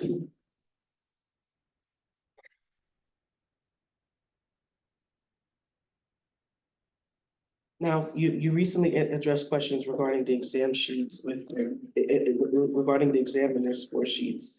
And again, if there was any supplemental documentation that could support that these worksheets were in fact completed, whose responsibility is it to submit those documentation? The schools. Is it your responsibility to call the school? No, it is not. Would you even have time to call every single licensee to verify every licensing documentation? No, I would not. How practical would that be? Not practical at all.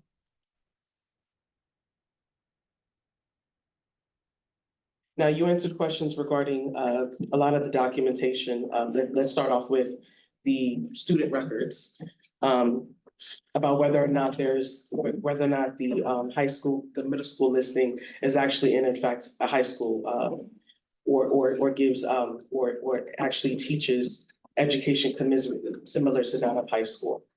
Now, at any point in time, did Ability ever notify, to your knowledge, did Ability ever inform the board that when you see documentation listing the middle school, it's actually high school qualified education? To my knowledge, no. Has this ever been confirmed to you of that information separate than, as separate outside of anybody listed here in this room? No, So do we really do in fact know whether or not the middle school listed on Connie Wright's and May Lou's education is in fact high school related or middle school related? no, we don't. And ultimately, even if we're still sitting here with a discrepancy as to whether or not that middle school does in fact give high school related education, whose primary responsibility is it to clear up that discrepancy with their records? The school, Now, you also addressed questions regarding the denial letters that went out to Ability. And in particular, you addressed answers as to the sufficiency of that letter. Is there any statute requiring you to detail specific reasons as to outside of the regulation? Are you required by any statute to list out specific reasons as to why that student was denied? no, there's not. Is there any regulation that requires you to list out any specific reason as to why that student was denied? No, there's not.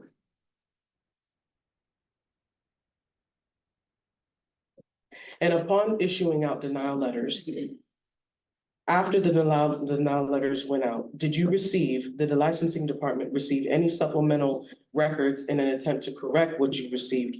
Did the licensing department receive any supplemental records for Connie Wright? No, we did not.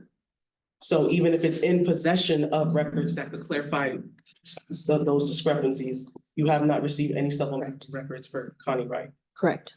Have you received, after the submission of her denial letter, has the licensing department received any supplemental records for May Lu? No, we have not. Did the licensing department receive any supplemental records from Mr. Kusong Wong? We have not.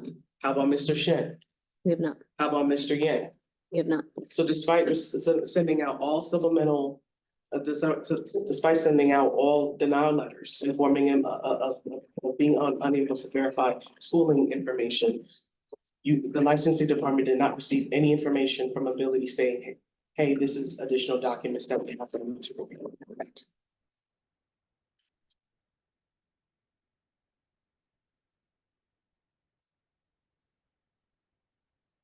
Now, when it comes to receiving records that are in Chinese, again, is the board required to go through a translation of records? No, we are not. Or is it done or is the licensee department, strike that question.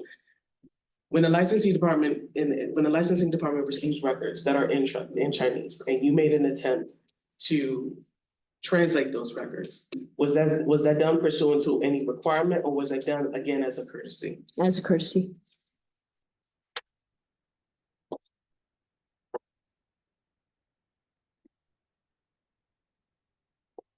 Now, you also testified that you reviewed the records that were originally compiled by or gathered by the compliance department. And you also mentioned having some concerns with reliability of to those records. So let's say, for example, you were able to receive a bulk of new records that came in. How reliable would you find those records, knowing what you know now? Not very reliable. Why not? There's just too many discrepancies in one file versus another student's file versus another student's file. And this is just from the 4 or 5 that were submitted into evidence. And you previously testified, I believe, for one of the students that we looked at as to seeing a whiteout on dates. Is that correct? That is correct. You also previously testified as seeing what appears to be an edited of the grade on another record. That is correct. Is that your testimony? Yes. So again, does that not still add to persistent reliability concerns that you would have with records? Yes. No further questions. Just on recross. So, maybe beating a dead horse here, but you just testified that if there's any deficiencies or any discrepancies, it's the school's responsibility to clear that up, correct? We can That's agree with that, okay. And if the school's to clean something up and to try and fix a discrepancy, don't they have to be told that, hey, there's a discrepancy? There's no regulation that requires you to. Okay, so the Ability School has to, in their vision, these files are complete. They have the exam results, they have worksheets, they have school reports, they have everything. They have the blank ones and the completed ones.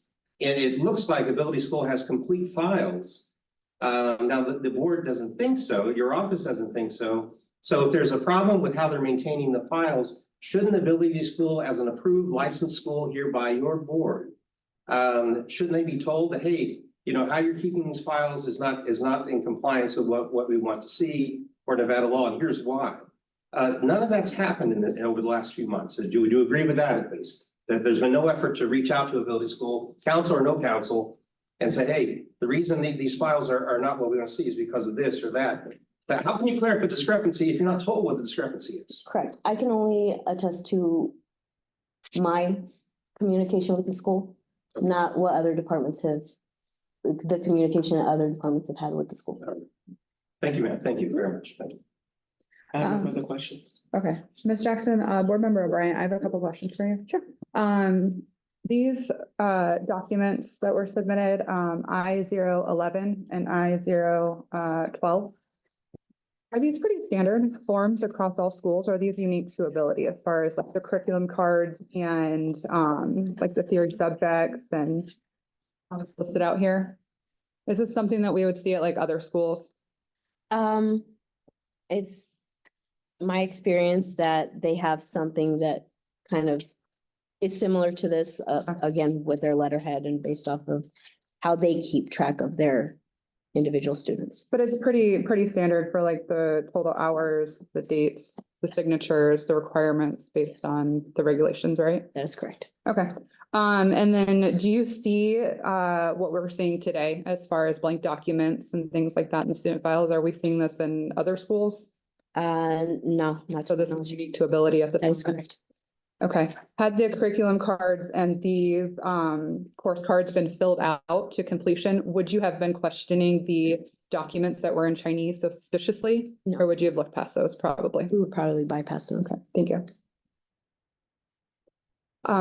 If there's no other questions for Ms. Jackson, you can be excused. Thank you. Thank you.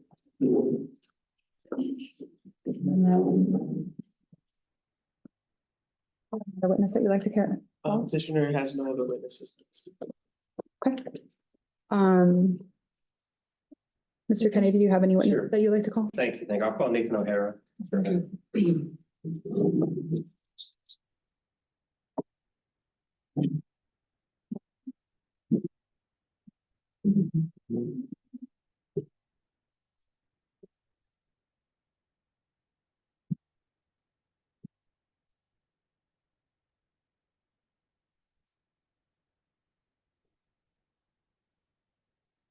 Hi, Mr. O'Hara. Would you please raise your right hand? Thank you. Do you affirm that the testimony you will provide today will be the truth, the whole truth, and nothing but the truth? Yes, I do. Thank you. Doug Harris, may you proceed? Oh, I'm sorry, Mr. Kennedy, you may proceed. I'm so sorry. I only hear in this corner. Nobody's. It's your turn.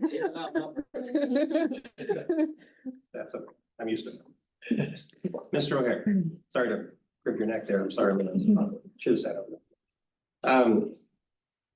When did you open? Are you the owner of Ability School?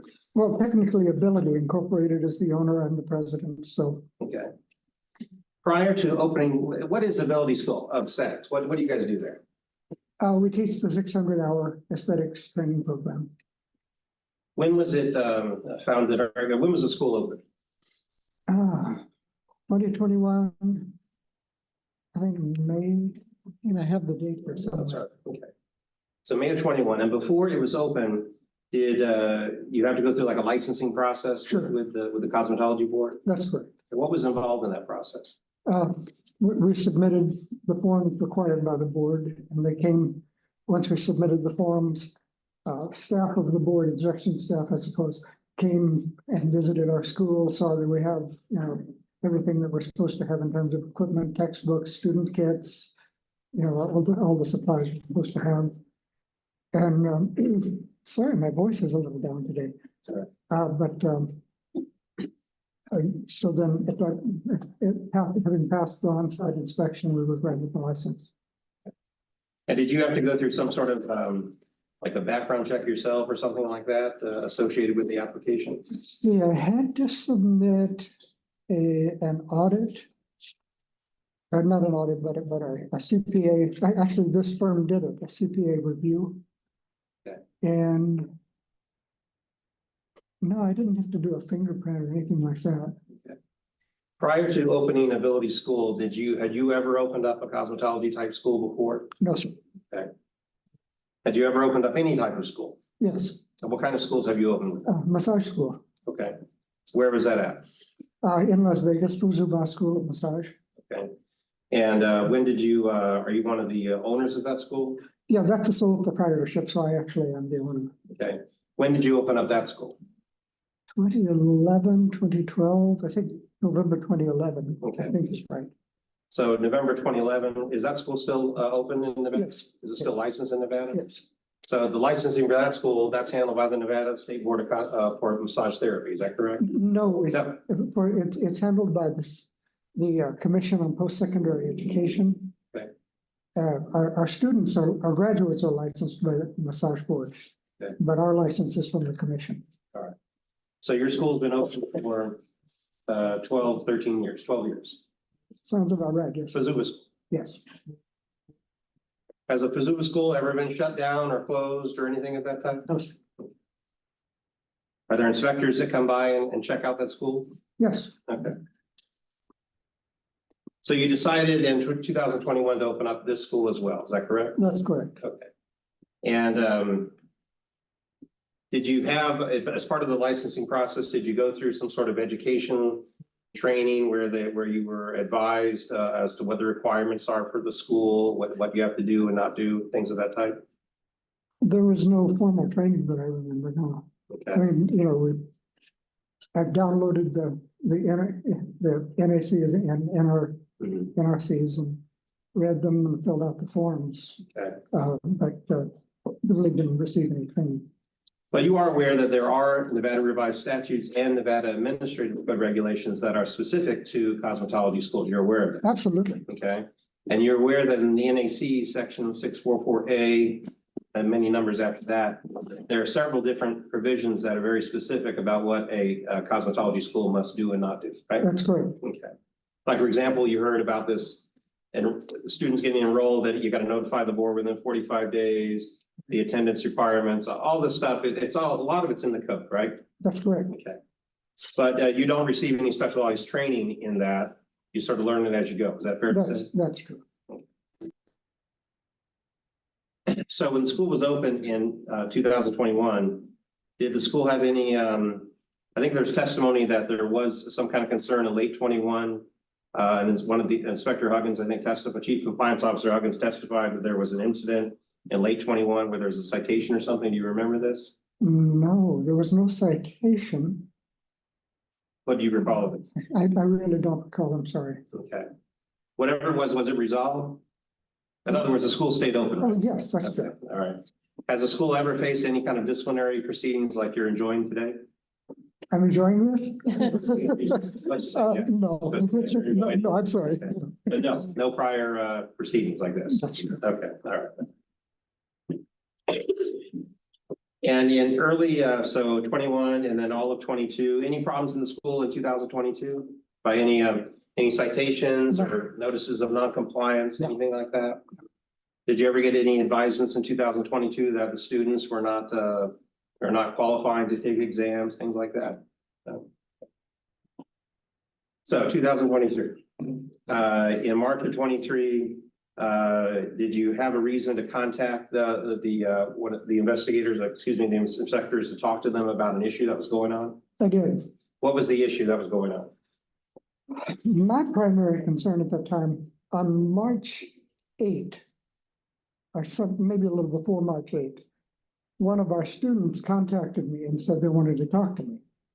So my wife and I, my wife is Chinese, met with this student at a Starbucks and just listened to what she had to say. And one of the things she said is, and she said it as though it was just a matter of course and not a big deal, that she and another student were signing in for each other. And she was complaining that that we have somebody that comes in randomly a couple of times a week, 2 or 3 times a week, comes in at random to check, and that he had called her out on this. And so I told her, you know, this is totally wrong. You can't do this. And shortly thereafter, on March 10th, I believe, inspectors came to site visit our school. And I believe they actually found that one or two students weren't there that were signed in. So this really raised red flags for me. So I sent an email to Ms. Huggins, and I think I CC'd Ms. Gossage as well, and said, you know, we've got an issue here. I'd like to set up a meeting with you. And this, Ms. Huggins talked about this as well. And so we met in, I don't remember the date, but after March. So there was a meeting that really you called for the meeting, is that fair? That's correct. Okay. Could you have also just ignored the problem? Could you have just covered it up? No, I mean, that would not have been ethical. No, absolutely not. So what was the recommendation? What were you advising? Hey, maybe you should try this or that. What were you told?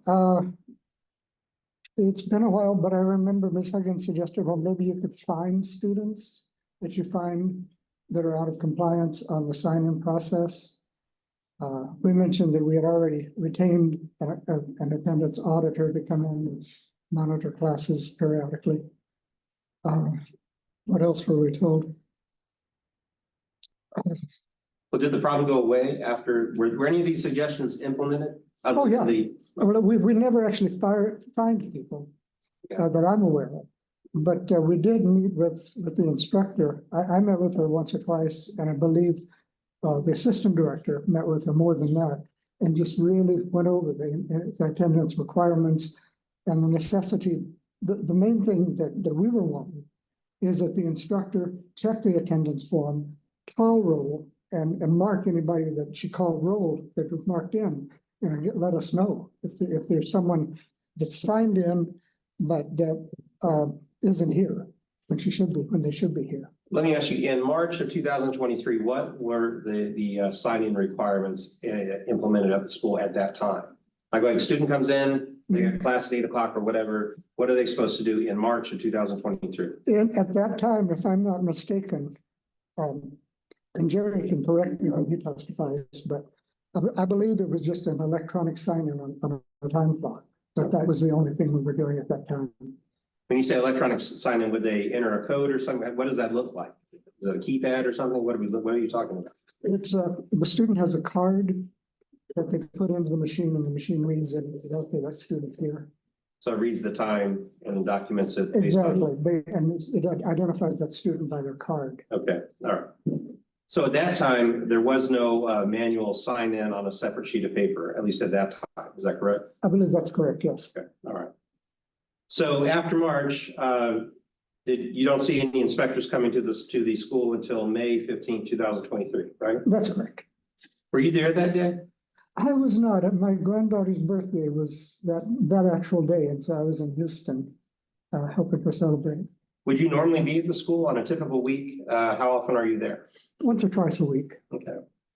When you're not there, who's like the Vanna manager? Who oversees the school during the typical day if you're not there? Jerry Street is our assistant director, and he's mainly responsible for that. Okay. All right. Now, in early May or 2015, was there a problem with the air conditioning unit? Did the AC go out or something? Yes, it did. Do you remember what day it went out? Now, they came on the 15th. Where in relation to the 15th did the air go out? It had just gone out. Like the day before? Or The day before was like a Sunday, I believe. So either Saturday or Sunday, 13th or 14th. It had just gone out, and then we came in on, or the teachers came in on Monday, and it wasn't working. Okay. And the school, where the school is located, is that a building? Do you own that building or do you No. lease that building? We lease it. Okay.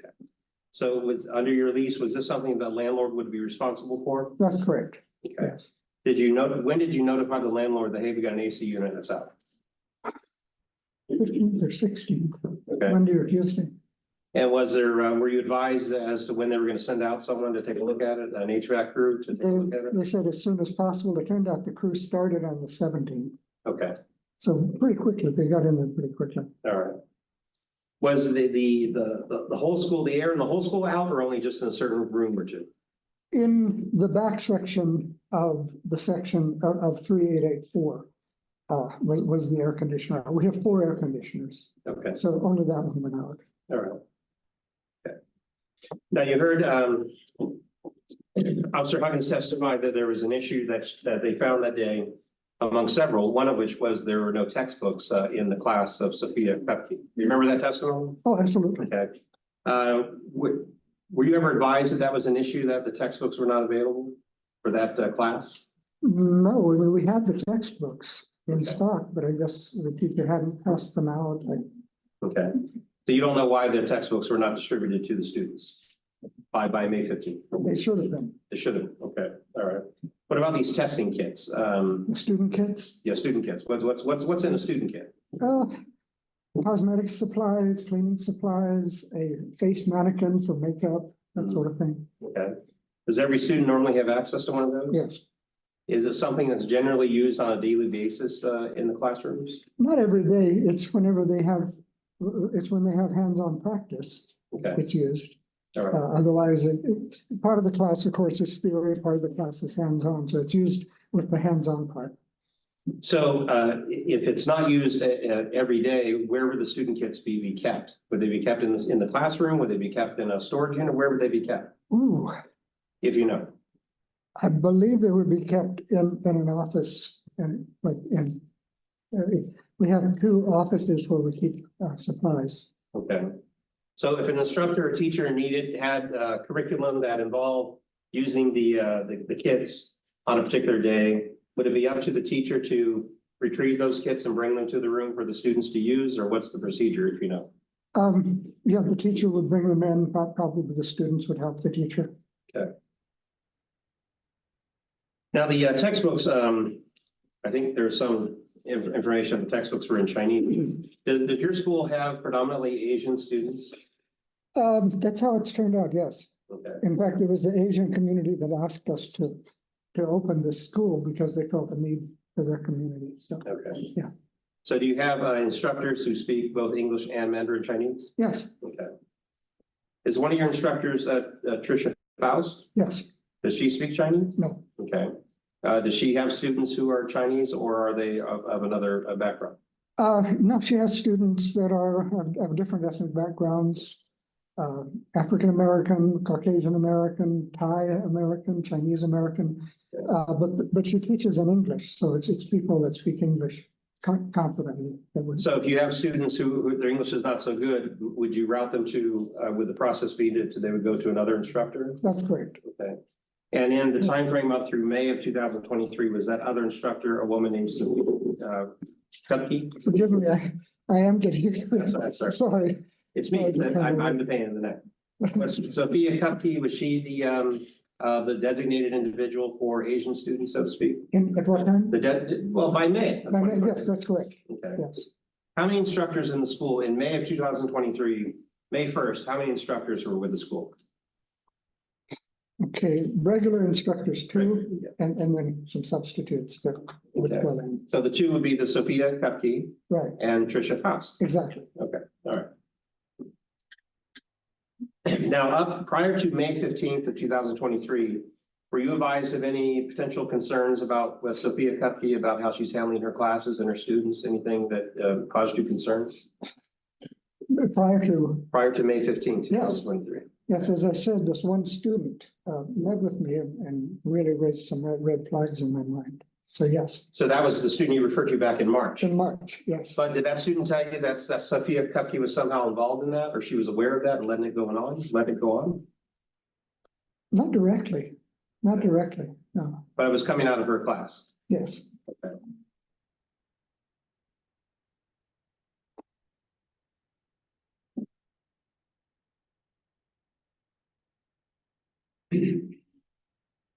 On the 16th, the very next day, were you there on the 16th? Had you come back from your trip? No, still in Houston at the time. Okay. So just so we're good, 15th and 16th, you're not there, but Jerry is there at that time. Is that correct? If I remember correctly, Jerry was out on the 15th, or wasn't there when the seconds came, but was there on the 16th in the morning when she came. Okay. Who told you, or did you, how did you find out that there was an issue going on when the inspectors were coming and finding out these issues on May 15th and 16th? Who told you about this? I believe Instructor Faust, T. Fisher. If I remember right, she called me. Okay. And did you also get, I think around May 18th or so, did you get an email from Officer Huggins about some issues and Yes, concerns? yes, And in fact, I think it's one of the exhibits. We don't need to look at it, we Right. saw it before, but Right. you got an email from her and she had very pointed questions about information she wanted to see. Is that correct? yes, Okay. And did you respond to that? yes, I have my response. No, we have it. I mean, it's one of the exhibits. So you did respond to it. Okay, all right.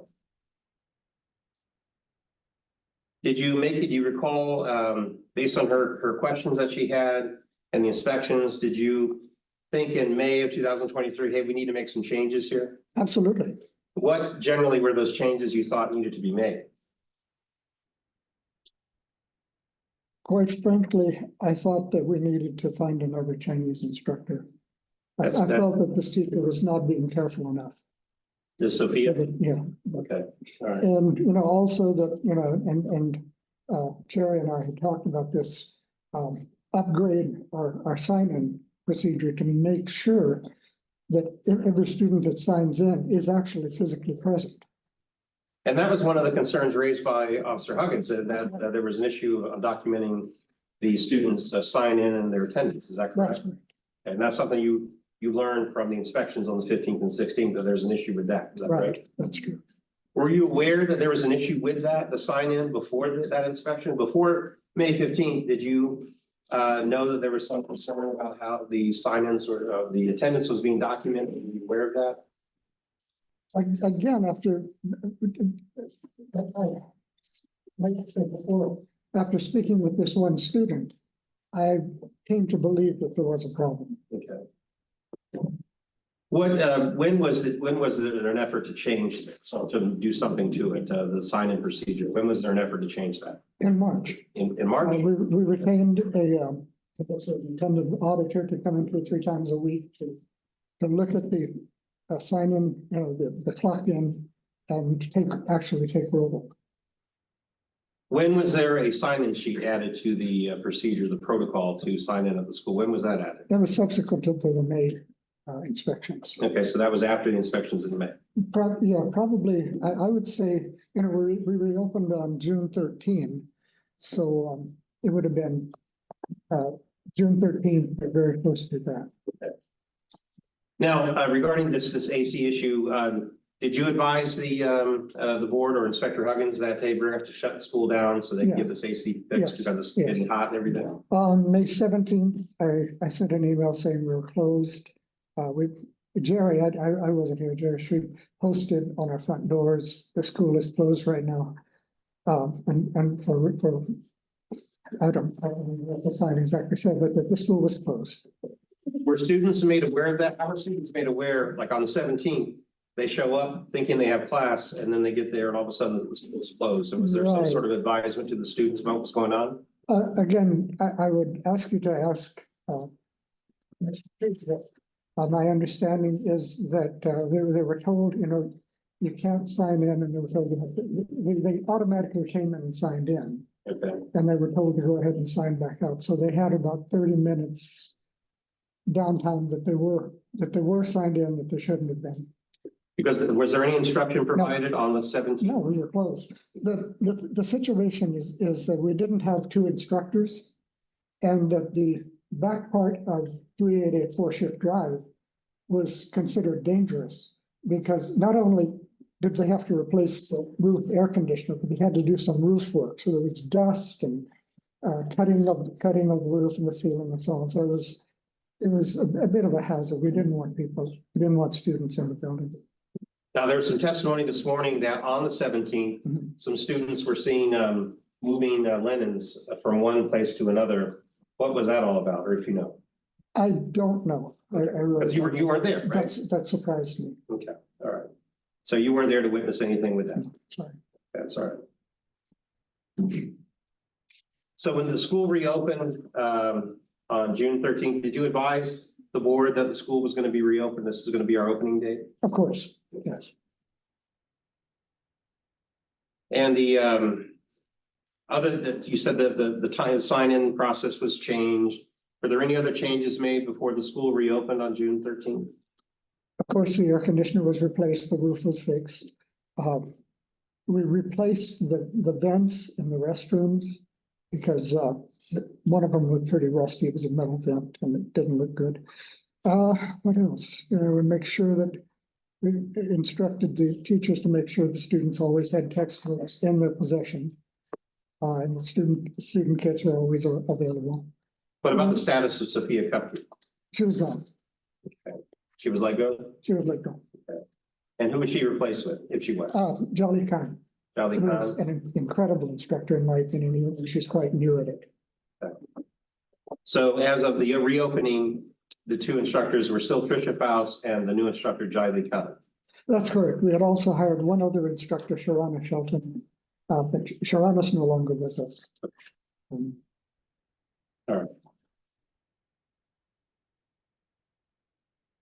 Now, I think, and let's see, the testimony was on June 6th, you had some communication with Ms. Huggins, Officer Huggins.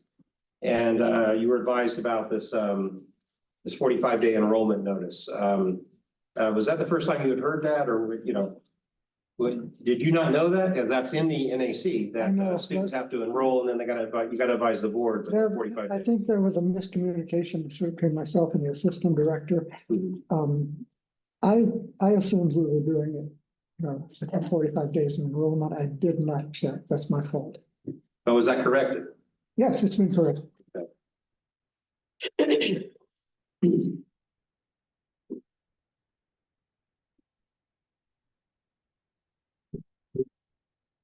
Now, were you aware, I guess you're aware from the email that you received from Ms. Huggins in your response, that there was an issue concerning overall record keeping at the school, that the inspector had some concerns with that. Of course, you're aware of that, right? Yes. Okay. What steps were taken, I guess, in the summer, was it May, June, July, to rectify any issues or concerns regarding the record keeping?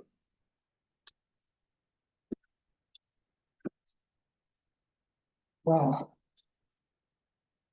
Well, let me backtrack, because Yeah. what was your understanding were the problems with the record keeping that the board was bringing to your attention? What were they telling you? We didn't get much communication as to what the problems were. I assumed the problem, quite frankly, was that students were signed in, but not physically present. Yeah. And that was my concern, to put a stop to that. And so what was done to put a stop to that? Again, Try to put a stop to the that. dual sign-in procedure, we kept the attendance auditor coming in. Change of staff. And I really felt that we had put a stop to that problem. Okay.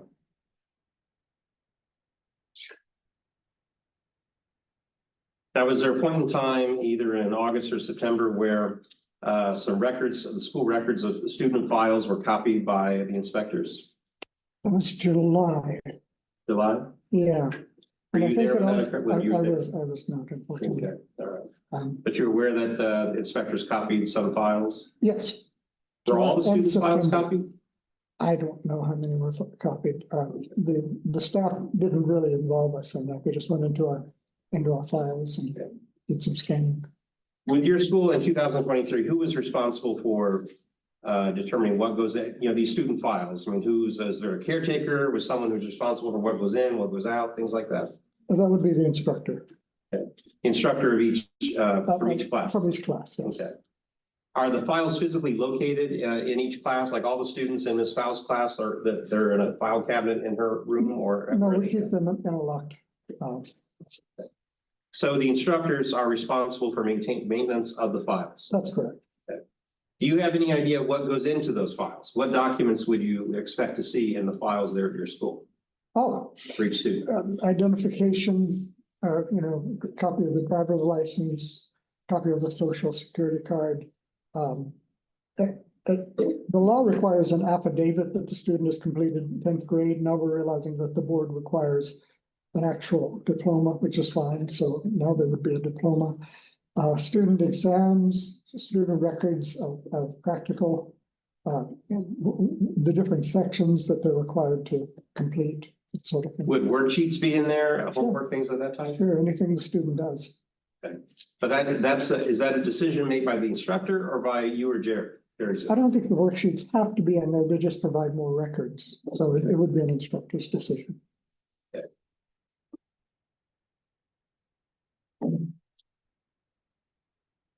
Was there any communication with you in August, September, October from anyone with the board raising concerns about the the quality of the student records, what's in the student files? Does there anyone reach out to you and said, hey, we still have some ongoing issues or concerns with these files?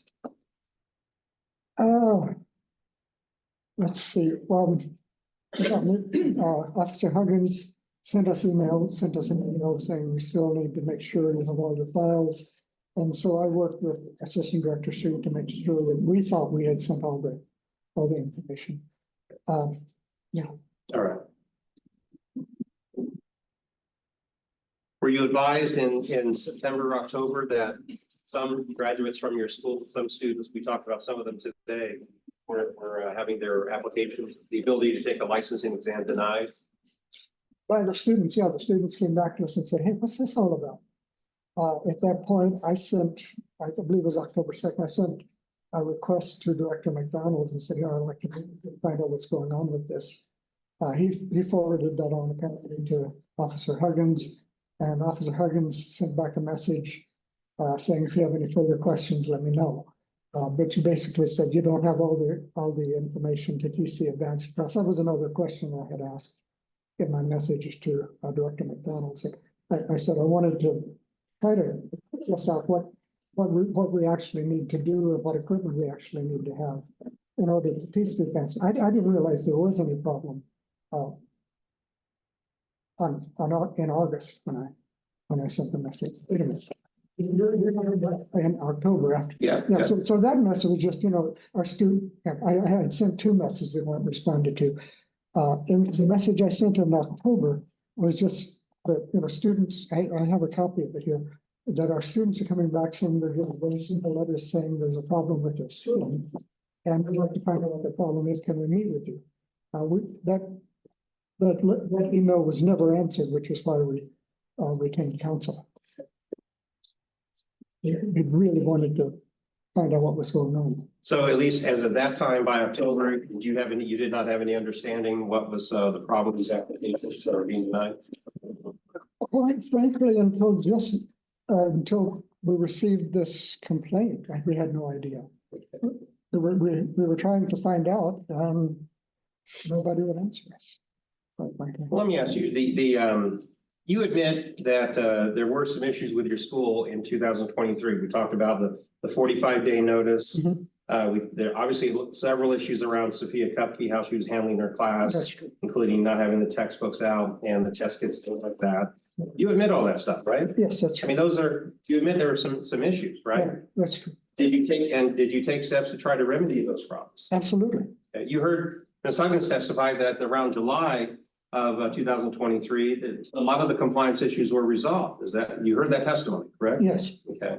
But there still apparently were some lingering issues with how the records were being kept. Is that right? apparently. Apparently.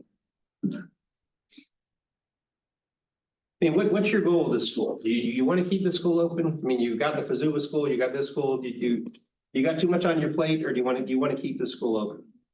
I think there's a use for it in the community, so I'd like to keep it open. Okay. So is this school, is it more than just an investment? Well, absolutely. I mean, we're not really making much money, but I think we're providing a service. Okay. To this board, would you like to keep the school going to continue to provide educational services to Asian students and others? Yes, we would. Yes, we would. And we'd like to do it in a right way, which is why we keep reaching out to the board for guidance and support. Or to the board staff. And Yeah. I'm sorry about my voice. I don't know what's happened.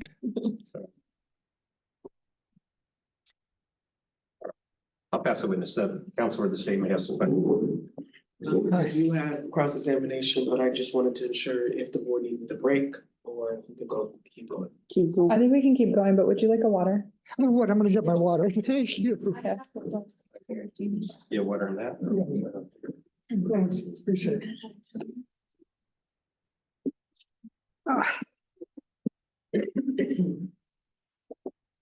Oh. Okay. Say that again. Good afternoon, Mr. O'Hara. Good afternoon. Okay. Okay, bye-bye. All right, so. I'll start off with a little bit of just some, what can you recall from your direct examination? So is your testimony that you had textbooks, you had purchased textbooks, That's true. but they were not distributed? In that class, apparently not. And were textbooks ever distributed after the May 16th inspection? They were distributed during the May 16th inspection, is my understanding. So it wasn't until the May 16th inspection that for the first time ever, textbooks were open. In that class, apparently. And whose responsibility do you think that is? Well, I mean, ultimate responsibility comes to me, but the instructor is supposed to pass out the textbooks and make sure everybody has their textbooks. So, but you know, of course, I take responsibility. Okay. Now for the test kits.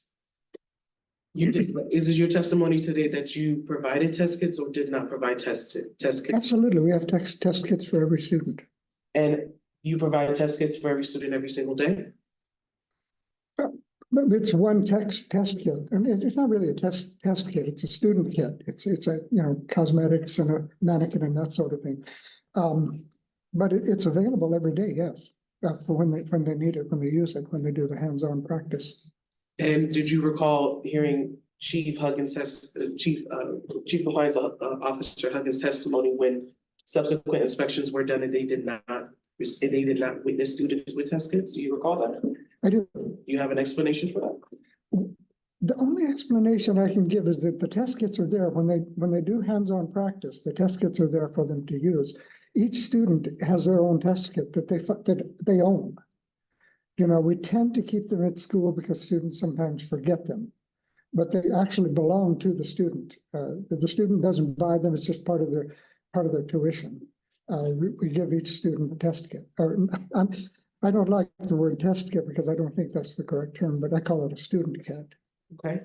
Now, you mentioned that you started noticing issues with students signing in for each other in or around March of 2023. That's when I heard about that, yes. Okay, and you previously testified that that's when you started implementing the sign-in procedure, is that correct? The dual sign-in procedure, Right. we implemented that after the May inspection. Okay, but you didn't inform the board that you implemented the dual sign-in procedure, correct? I think we did, Did you send an email to the board? that we were doing a dual sign-in procedure. I believe it's in an email that we sent, yes. But you pretty sure we notified the board, I'm pretty sure, but I can't be 100%. Okay. Now, when you hire in a new instructor, an instructor comes in, do you have a training procedure for that instructor? That's true. They work with, in the case of Miss Khan, she worked with teacher Tricia, and also with Jerry and myself, but also mostly with Tricia to be taught the ropes, taught the procedure and so on that we're supposed to follow. And does that training include record keeping? Yes, And did Jerry Zhu, the school registrar, received any training? No. And he and I figured it out ourselves. I mean, we sort of founded the school together, although I was the lead on that. but did you find any responsibility in having to ensure that the school registrar, Jerry Zhu, was qualified in being able to be a registrar? Jerry had been the registrar for Fuzuba School for several years. And so he had that part down. The thing is, cosmetology is a different beast, so we both had to study the law and the NRC and the NAC and NRS just to find out exactly what we needed to do. And so the school hours are Monday through Friday, eight to five or 9 or 8? 9 to 5. 9 to 5? And how often are you present on school premises during those hours? Usually once or twice a week. Once or twice a week? Right. So majority of the time during the week, majority of the time during class instruction, you're not present. That's correct. You're not present to oversee Jerry, correct? Jerry and I meet quite a bit. sometimes on campus, sometimes outside of campus, but no, I don't. Majority days of the week, you're not there to oversee the school registrar, Jerry Zoo, correct? That's correct. Majority of the week, you're not present to oversee the instructors, correct? That's correct. And how often do you implement training as far as record keeping with your instructors, if at all? I mean, we meet periodically to go over issues with record keeping and other issues with student behavior and so on. I would say maybe once every 6 weeks, something like that.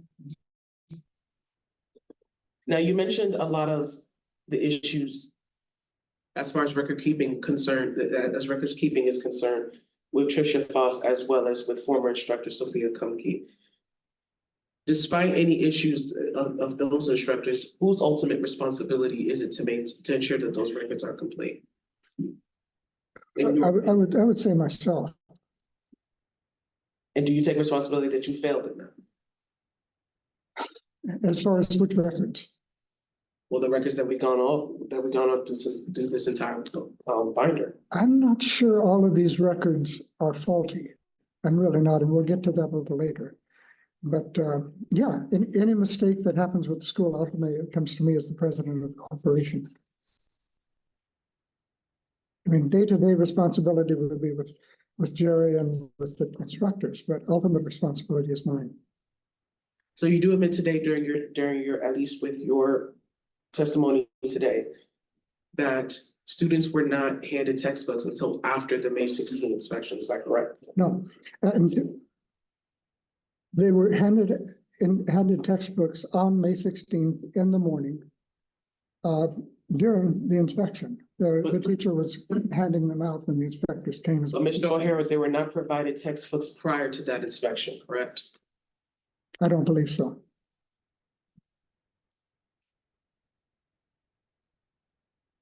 And prior to the May 15, 2023 inspection, your students were not provided test kits, correct? That's not correct. Turn to, if you can, I believe the binder's still there, if you can turn to exhibit B, page 4. It's on your binder.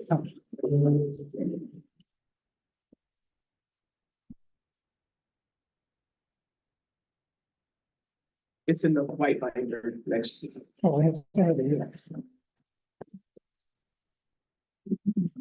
There we go.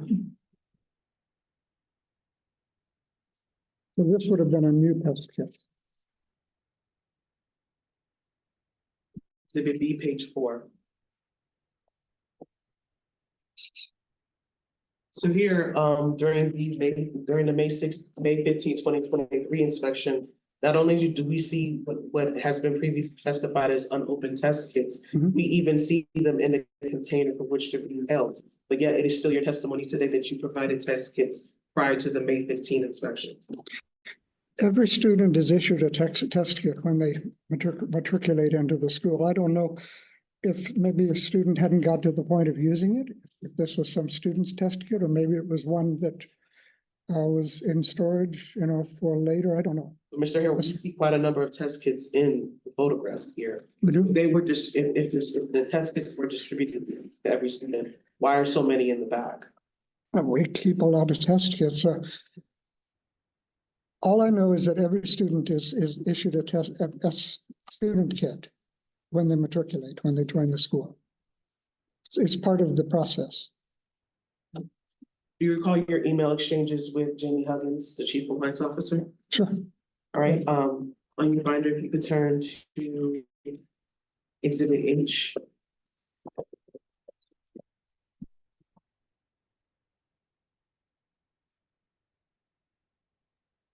Specifically page 4.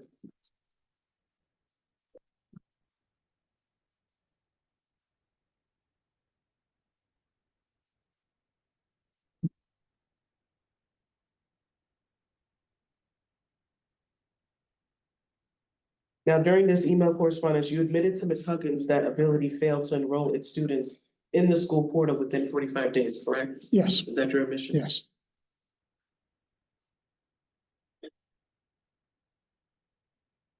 Also on page 4, You admitted to Ms. Huggins that Ability failed to maintain supporting documentation that the student completed at least tenth grade in high school or its equivalent. Is that correct? Again, the law requires affidavit. We did ask students, what level of school have you completed? But I don't know if that rises to the level of an affidavit. Apparently, the board requires a transcript, a diploma. We hadn't been maintaining that. We do now.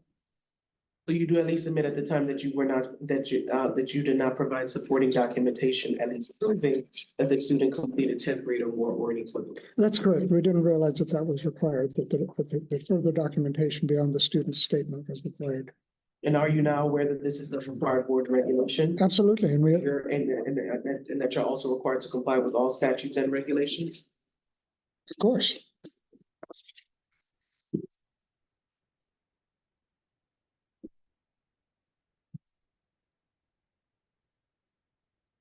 Now, you falsely stated to the board that these records were complete when they were not, in fact. Is that correct?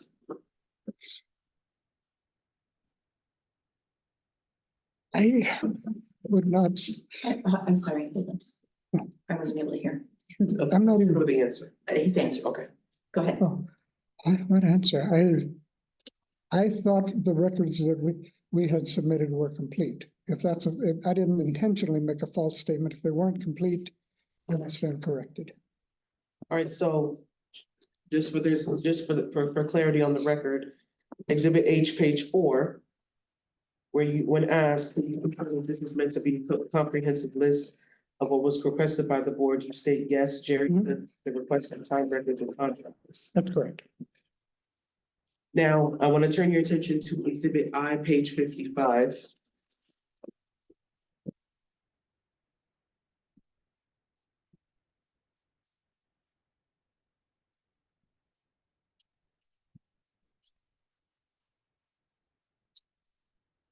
Yes.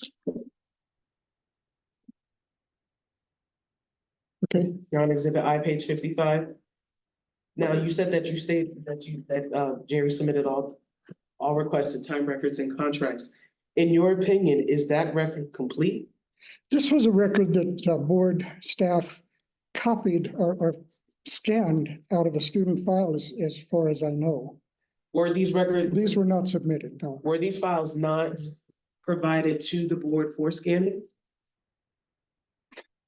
The board staff came in and went into our files and scanned them. So I'm not gonna your stop testimony them. today that the board staff came in, guns blazing, and just said, give me all the records. The records and scan. Pretty much, yeah, that's my understanding from what staff told me. So board compliance came in and scanned records against your will? No, I mean, they're totally welcome to. But I'm saying this is not something we had submitted to the board. Does that make sense? I think so. Your answer. Now turning to page 55 and 56, just for example of Maynooth, because we've had quite a number of records follow the sampling. Does it not concern you that in multiple records in multiple student records of your school, there are blank entries? In a student file, there could be blank entries that are waiting to be filled out. No, I don't think that's a problem. If we had submitted a student's record to the board, we'd make sure that everything was complete. But these were just taken raw out of student files and the students were in process. Mr. O'Hara, are you also not aware that we had blank, some of these documentation that are blank were provided in the email thread when you stated, yes, these records are complete, that a lot of those records contain blank entries? These came through email? I was not aware of that. You want to go back to Exhibit H, page 4? Why?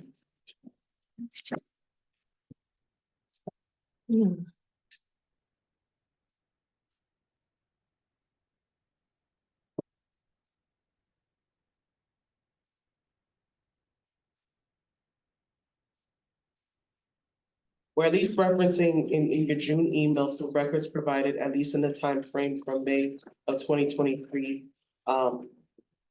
At least starting from March of 2023 through May of 2023. And you gave assurances that these records were complete, did you not? What, And it's on your what we email? had sent, or what Jerry had sent, yeah. I felt that the records were complete up to that point, yeah. All right, let's turn to exhibit H, page 5. Okay. Okay. On that page, you stated to board compliance that any modified time would be due to a student's mispunch, which would have been corrected by Registrar Jerry Zhu with an acknowledgement of the student and the teacher. But that was false information as well, was it not? Let me quickly take a look.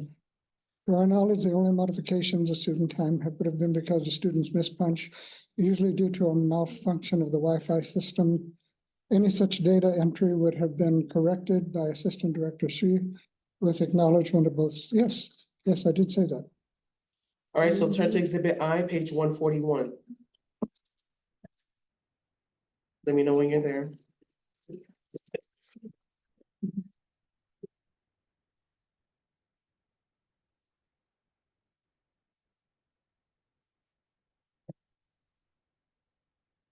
Yes, And here we see several edited time entries. Do you see Mr. Zhu's signature? I do not. Do you see the student's signature? In this case, I believe it was Mr. Gang. Do you see Mr. Gang's signature? No, I don't. Do you see the instructor's signature? No, So is it still your testimony today that your response to Ms. Huggins' email on exhibit H, page 2 was not false information? apparently it was in. Testimony today. It wasn't intentionally false. This is 2022. Wow. Yeah, I was in error because there's no signatures on here. There's no written acknowledgement. You're correct. So your response is that it was false, but it wasn't intentionally false. Absolutely. Definitely not intentional. Please also turn to exhibit J, page 10.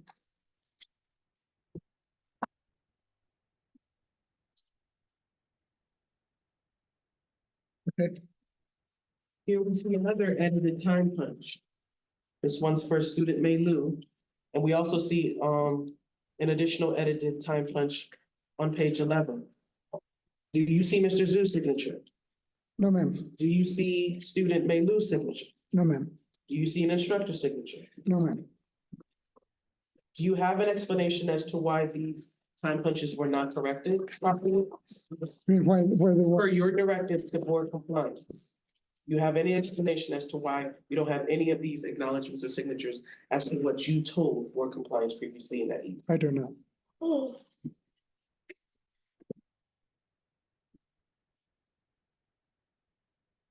Mr. O'Hara, your school allows students to sleep while accruing hours, do they not? No. Absolutely not. All right, well, gotta go back to this binder, so can you please turn to exhibit C, page 2?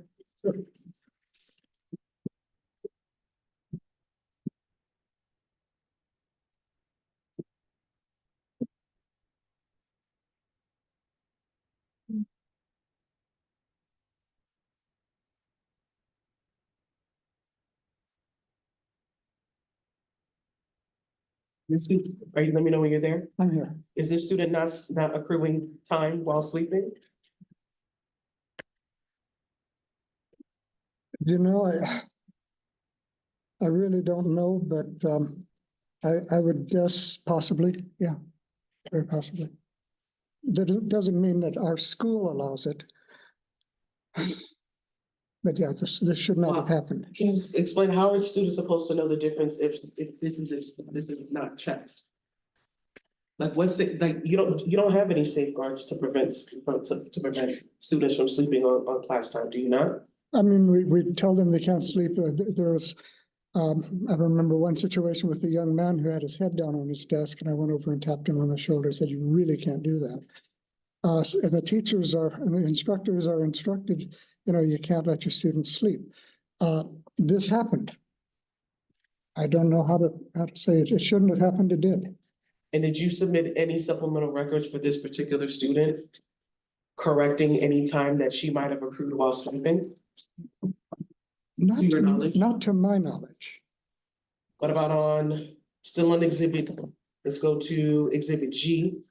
Mhm. Page 1.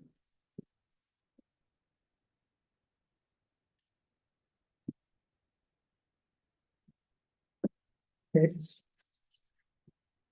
Again, do you also admit that this student was also again sleeping during class time? That's the young man I had talked with, yeah. Could be. I don't know when this was taken, but yeah, could be. And to your knowledge, did the school again submit any supplemental documentation, editing or correcting the time from his class time, deducting the time that he was sleeping? Should have. But- Whether it actually happened, I'm not aware right now. It should have been.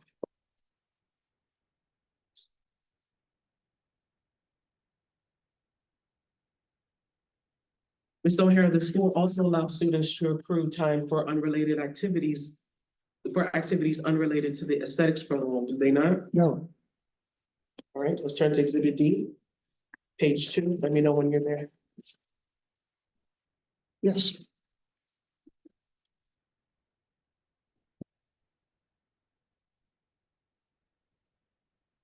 Were these students not accruing hours for moving equipment? as I indicated earlier, and Mr. Assistant Director Sri can clarify. But that was the day that the student was closed. There were signs on the door, the student is closed.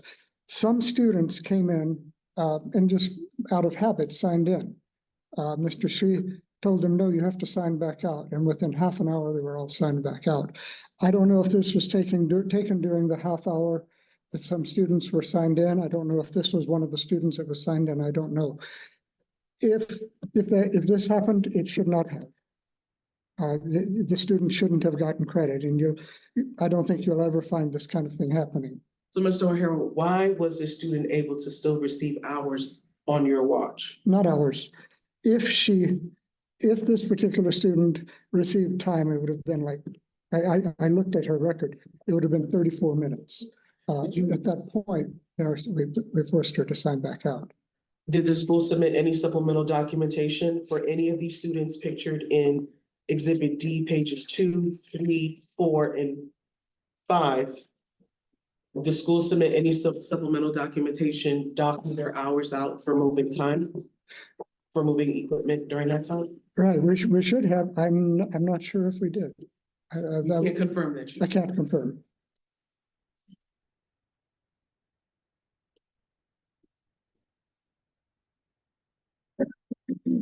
And Mr. O'Hara, do you recall Chief Operating Officer Bertha Jackson's testimony where students were getting time for May 17, 2023, as that wasn't docked off? Do you recall that testimony? I do.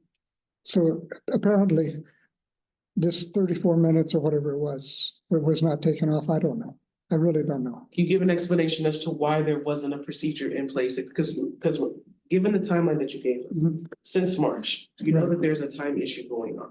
Right. And even though you know that the school is closed and there's still students present on I guess moving equipment, you don't think that there arises a duty in you as the school owner to ensure that any documented time, whether it's on your written or whether it's punched, that it should be accurate before it's submitted to board staff? Absolutely. And I was not aware of this until I saw this paper. So you admit that it's a failure on your part? Yes.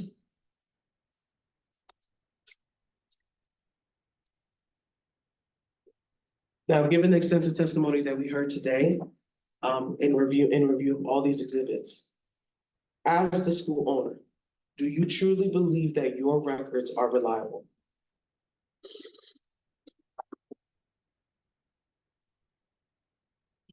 I would say for the most part, yes.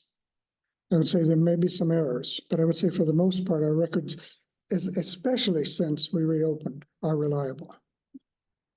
Do you not see any concern with the fact that as the records provided here from your school, we can't verify what students' hours came from which, more importantly, whether even students have fulfilled the educational requirements as far as infection control and diseases? Does that not pose any concern to you? We teach infection control, we teach sanitation, we teach hygiene, we teach all the subjects. How are you aware, sir, if you previously testified that you're only there maybe once or twice a week? How do you know? Because I trust Assistant Director Shi. He's the person that day to day is in charge of maintaining our records, as well as I trust our instructors. This should not have happened. Apparently it did for 34 minutes, and I'm really sorry.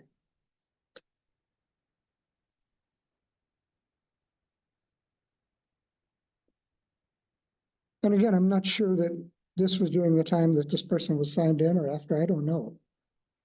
But she shouldn't have gotten any credit that day because the school was closed. If she got credit, that's wrong. Now, Mr. O'Hara, and please just explain to the board, explain to the board a path. Provide a path as to how the board can see how any of these records are truly salvageable. Do you understand the position that the board is in right now as far as number one, its efforts to protect the public? Do you understand? Of course. Do you understand the concerns that it has not only for the graduated students? Do you understand that? Mhm.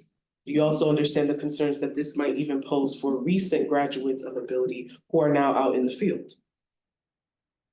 If they didn't receive full instruction, is that what you're saying? Well, if we don't have supporting documentation to ensure that they fully comply with the program. Do you see those concerns for the board? Of course.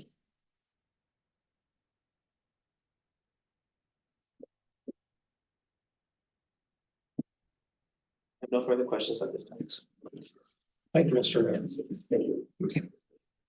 I'm sorry, Mr. O'Hara, I do have Hi. a question. Board Member O'Brien, how are you? Hi, good. Okay, can you help me with one question? If you don't know it, I'll ask, Mr. Zhu later. Could you tell me who the instructors were for Connie Wright, Mei Lu, Chen Yu, Mr. Gang, and Suipa Kusuwong? Sorry. Any of them? Who the instructor was for those? For Suipa, it would have been, All of them, yeah. for Suipa, it would have been Trisha. And for Connie Wright, I'm pretty sure it was Jali Khan, Okay. teacher Jali.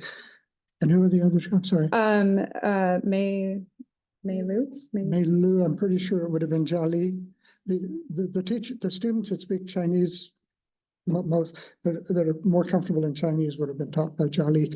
The teachers before we had our temporary closure would have been taught by Sophia. Okay, so the students that we saw their cases for today saw Would a have range been- of student or instructors. Except for Suipa, yes, ma'am. Okay, thank you. Okay, thanks. So, Mr. Hi. I have one question for you, for the Loretta. Are the students aware that it's their responsibility to make sure that their records are all signed by themselves? Or are they just relying on the school to make sure that their records are, Well, they signed their sign-in sheets. I mean, because we have proof that they haven't been signed on a few of these people. Mhm. So are they all aware that it's up to them to make sure that all the Yes, work they is should be aware. And you can ask our instructor, but to make sure, but yes, that is our policy. Any other questions? Okay, so Thank you. I'll call Mr. James.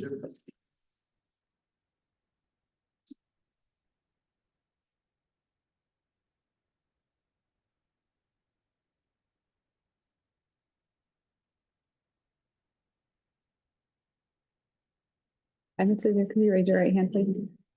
Thank you. Do you affirm that the testimony you will provide today will be the truth, the whole truth, and nothing but the truth? Yes, I do. Okay, thank you so much. Mr. Kennedy, you can proceed. Thank you. Mhm. So, Mr. Chua, where do you work? How are you employed? I work at Ability School of Aesthetics as an assistant director. How long have you had that position? Ever since the school opening, that would be back in the summer 2021. And prior to it opening, did you engage in any educational training or anything like that about how to run a cosmetology school? Not a cosmetology school. Do you have experience with other types of professional licensing schools? I've been working with Fuzuba School of Massage ever since late 2019. 2000. And once the school was open, what was your intended role as it began opening and enrolling students? What were you doing for the school? My role would be in charge of enrollment and also dealing with basically everything that comes to the school. Okay. Were you generally there, or are you generally there on a day-to-day basis? Yes, I'm there usually every day. Okay, from when to when? You from somewhere between 9:30 to 2 o'clock, or sometimes later. It depends on what I'm needed. All right. When the school first opened, what was the protocol at that time for signing in of the students? You know, documenting the hours that students were spending in class. How was that documented in the beginning in 2021? During the initial opening, we did ask the question to the inspector. The answer was that we're going to use a time clock, which we had. We didn't know what kind of clock we needed, so we showed them the clock. It was fine. It was a mechanical punch clock at the time. So we used that.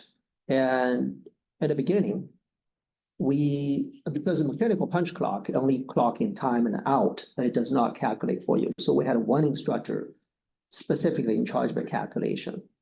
And we had those calculation sheets that filled out by the instructors according to time cards. How long was that the system there at the school? Like from when did it ever cease to be the way you were doing the time of the clock? That was there for exactly how long, I do not recall. However, I think at the beginning of 2022, we received a letter from the board stating that we need to have an electronic system instead of a mechanical clock. So we were given enough to make a correction to that. And that's when we converted to an electronic system like we have right now. Okay. And so how does the new system, well, back in 2022, when you got the system, how did it work? The system has a terminal, which is basically a clock, like a radio thing mounted on a wall. It's remote from the computer that keeps a database of all the data as they punch in. So each student will be issued a card, like your door card. It has their specific number associated to the card. And we write we write student's name on a card, and the student will be issued a card. So when they come in, they will use a card to touch the clock to punch in. We'll call it punch in. And when they leave, they can use a card to punch out.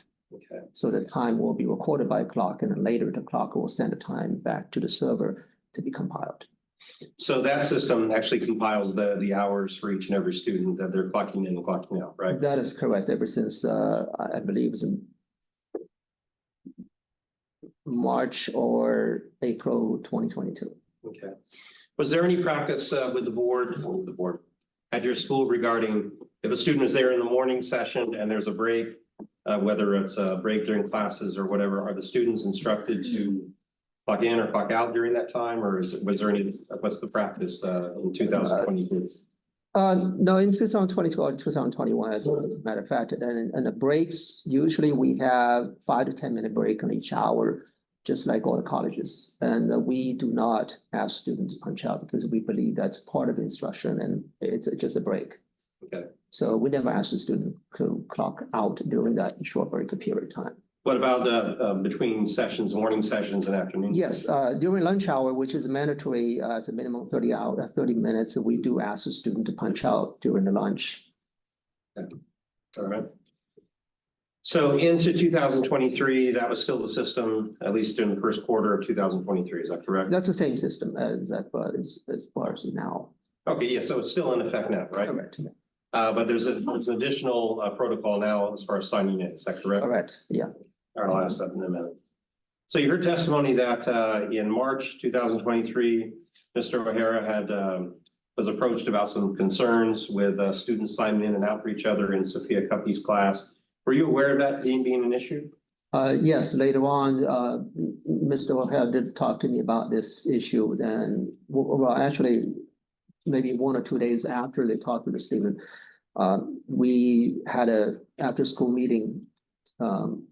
He was quite serious about that issue because he was surprised to find out a student doing a French punch. And we talked about how we can stop that practice. Okay. And was there a decision made on what to do to try to correct that problem? At that time, yes, we took immediate steps by hiring an outside auditor to come in, check their time from time, randomly. So the outside auditor will come in and pull the hours to show who's on the clock and do a roll call and record who's there, who's not there. And especially who's there, who's not there, but they're clocked in. Now, you've heard that there's been testimony that at your school, there's an instructor, Tricia Faust, who generally speaks, who teaches classes in English. And then you'll have a Chinese instructor for those students who feel more comfortable with that. Is that correct? That is correct. We'll have 2 classes. Was it always that way when you first opened? Or, Yes, that has been the case ever since the beginning. and at least as of March and April 2023, Sophia Kupke was the Asian instructor, for lack of a better word. That is correct. Okay, all right. Prior to May 2023, were there any concerns that you were aware of with Ms. Kupke's performance, with her teaching abilities, or with her classroom? I'm demeanor? sorry, I have to take it back. ahead. Mr. Cupcake did not become an instructor until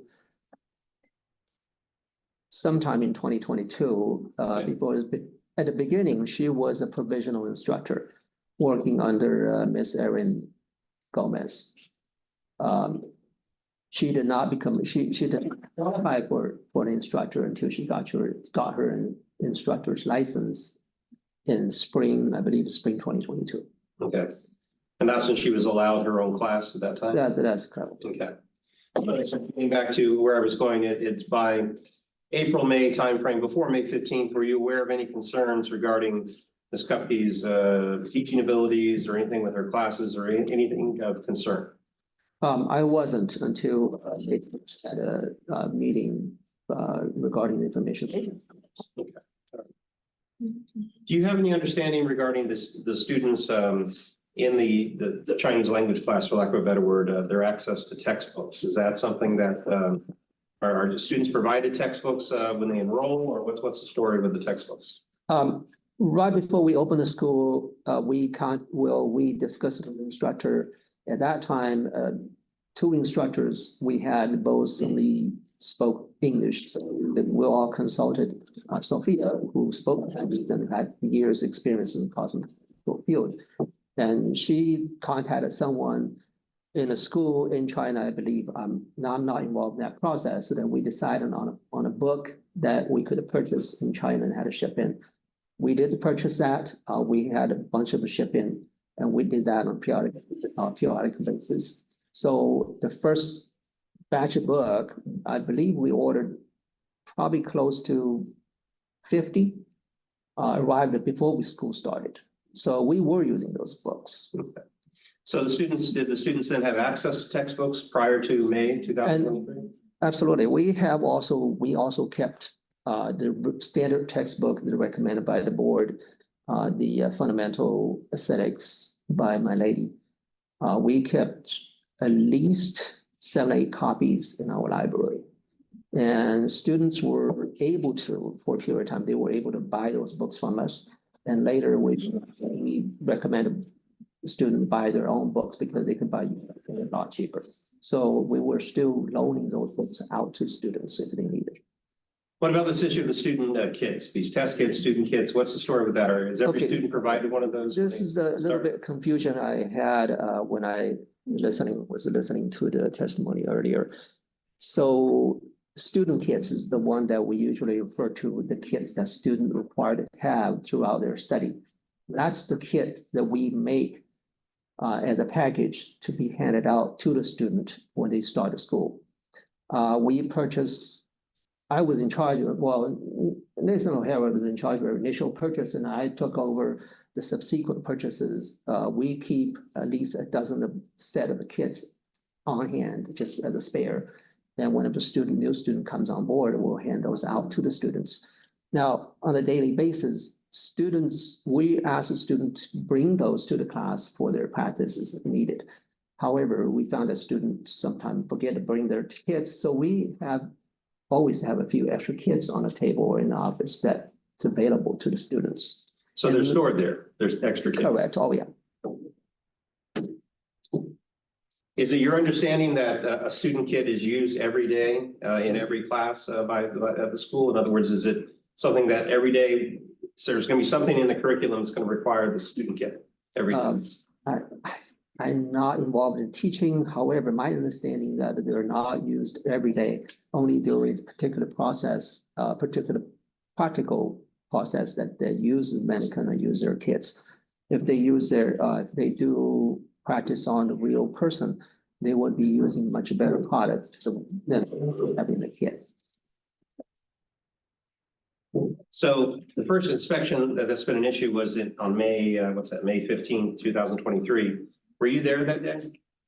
May 15th, initially I wasn't there. I was at the bank making a deposit. I was called, if I remember right, I was called to come back to school during that day. So did you go back to the school? Yes, I went back. I went back to school. Was Inspector Officer Huggins there? Yes, Did you- Huggins and Ms. Costa, both of them. Did you talk with her or both of them about anything at issue? I do not recall exact conversation that day. I remember they asked me to print out the student time record to show who were there. So I did. Okay. Did they talk with you about the lack of textbooks in the class of Sophia Kupke? Did they talk to you about that? No, not particularly, not on that spot, on the spot. What about the student kits? Did they mention that as an issue that day? Did not mention. Okay. Did they tell you that that was the source of the violation that day? That, oh, we don't see any textbooks or the student kits? Not verbally, and Nathan received, I believe I received email from Mr. O'Hara that later on that day, forwarded to me after 6 p.m. He received a citation, a written citation through email around 6 p.m. Okay. So later that day on the 15th, citations had been issued and emailed to Mr. O'Hara. That's what I've seen. Okay. So the very next day, were you there at the school on the 16th? Yes, that night I printed out the citation and of course I didn't have time to dig into it. And next morning, the first thing when I went there, went to the class, I talked to the student. I said, well, there are issues about the textbook. And so how do we address that issue? Well, I called Sophia the night before already. She said, oh, I will bring out the textbook. I'll make sure all the students have them. So she had a textbook, which was still in the box, on the table that day when I went to the classroom talking to the students, try to addressing those issues. And at the same time, I was addressing other issues, I believe it's some sanitation issues. Did she explain to you why the textbooks were sealed in a sealed box, or why they had not been distributed to the students? Did she explain to you? why? No, she didn't say anything. Okay, all right. Did you then make efforts to, were the textbooks actually distributed then on the 16th? Absolutely. Okay. But this was, I think these are textbooks that your school has used since 2021, Well, right? part of a student who speaks Chinese. Okay, all right. So were these textbooks not available in the class other than what was in this box? They were available in our library. Okay, so these were new textbooks that were Yeah, there opened were up. new textbooks that they're still in the book, in the box. Okay, all right. Was there a problem with the AC that was noted that day on the 15th or 16th? I did not recall on the 15th. However, I was told by Ms. Tricia Faust that one of the state board inspector complained that our room was overly warm. So, but I didn't look into the operation of AC on that day. But on the 16th, were you advised? On the 16th, yes, student did tell me they tried to lower the temperature of the AC. It did not perform up to the standard. So that's when I called the building manager, who sent crew member immediately and check on the system. And I was informed that evening, well, I would say before the school was ended, that they need to redo the entire HVAC system for that room, which is the biggest room we have in the school. Was that job going to require the school to be closed? And that job will require to open the roof and reseal and remove and reinstall system that they need access to the underneath space. So basically they had to drape off everything in that room so that nobody walk close to it. Okay. Was the decision made then to close the school to allow this to be completed? Exactly, we had to, we worked with the crew and we asked the time frame. The crew replied with about 2 weeks, you can get it done about 2 weeks. So that night, we made a decision that the next day we should close for the safety of the school and also for the convenience of getting that thing done as quickly as possible. So the next day would be the 17th of May Correct. of last year. Did you have students that showed up thinking they had school and they signed in and then they were told there's. That part I did not know until I see these documentation, because on that day, I recall that I was in Los Angeles, because I was on a flight to China that morning. I did hear some communication over the phone. I did had email communication with Mr. O'Hara as well.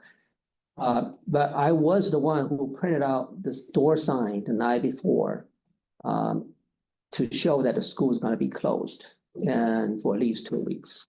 All right. So they had instructed Ms. Cupcake to post those on the door. Okay. How long were you in China for your trip? I was there for 2 weeks. Okay, so when did you return? I returned on, I believe, is the 2nd of June. Okay. When you returned, was the school still closed? Yes, the school was closed. Okay. And were you involved in were you there when the school reopened? We've had testimony it was open on June 13th. Absolutely, yeah. Okay. Was Sophia Cupcake still employed as an instructor by June 13th? No. Okay. What happened with her? So during that closure time, we not only addressed the AC issues, we also talked about other issues that Mr. Higgins mentioned on the email. So regarding that 45-day reporting guideline, I think I may be the one to be blamed because I misinterpreted the lines. I should have put those in within 45-day timeframe. And so to correct that, even when I was in China, I kind of did a remote long distance dial to the computer to get those records in, at least to the best of my ability. And then after I come back to Las Vegas, we discussed when we're going to reopen the school because the AC work is still not done at that time. Even the AC was done at that time, we decided not to have Ms. Sophia Cupcake as an instructor due to her looseness on the student hours. So we decided to get a new instructor. Okay. So just to step back, so are you saying you assisted Mr. O'Hara in responding to the email sent to him by Officer Huggins? Correct. Okay. Yeah, even though you were in China, you were. Well, I remember that was the morning I was kind of outside the airport. We were on the phone talking about these issues. Okay, all right. Were there any discussions with Mr. O'Hara about changing the student attendance record keeping, how that was done? Oh, yes. We What was discussed? we talked about when we reopen, we need to have a new system in place to largely reduce all those issues that we had before. And what was the proposal? The proposal is that we're going to instate a dual login system using the current clock, the electronic clock, which is invaluable in calculating the time because nothing can replace the calculation of the computer, which doesn't make a lot of mistakes, and a human can make errors in every step. And also we were going to add in the manual sign in, which will be done in front of an instructor to signify that has to be done by that particular person, so no one else can walk in signing for someone else. That would be too obvious. So when the school reopened on June 13th, was this dual sign-in procedure in place? Yes. Were students instructed on what they were required to do? Yes, the instructors were informed and trained on that process, and all the students were told by the instructors that's what they had to do. Okay. Now, we've had some testimony about the student files, and who's responsible for maintaining the student files? Like, who actually maintains those files? What was in, what was out, things like that? We asked the instructors to keep all the student files. Okay, so the instructors have the primary responsibility? That's correct. Okay. Who told the instructors what should go into the student files? So I understand that instructors are maintaining files, but who told them what you should put in these files and what you shouldn't? the instructors do ask those questions to other instructors, and then they rely on the previous, more experienced instructors for such information.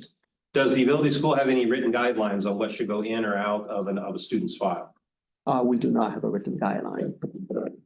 So is it fair to say that whatever is in a particular student's file, it's in there because the instructor put it in there for whatever reason? Yes, absolutely. Now, we've had some exhibits, not going to go through them here, but we've had forms, practical sheet forms that have been blank, just with the student's name on it, and then a few pages later, we've had the same form, but all filled out.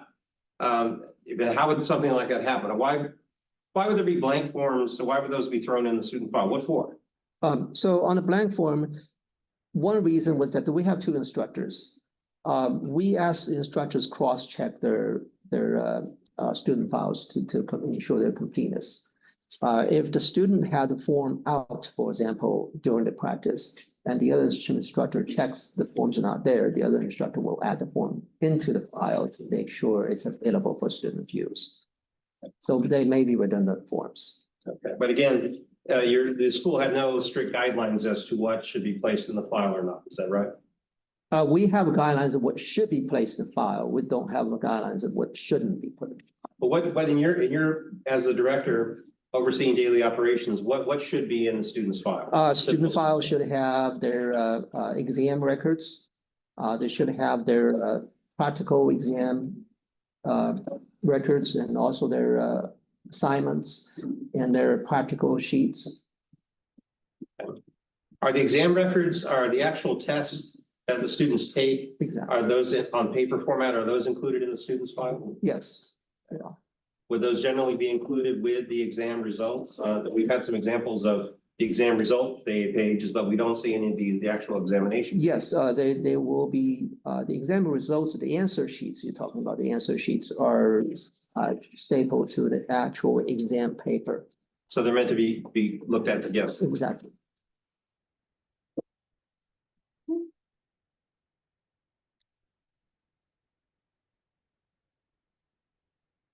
Now, in July of last year, did there come a point in time that you were advised that a number of the concerns have been remedied, that either one of the compliance officers has indicated that things were in order, so to speak, for lack of a better word?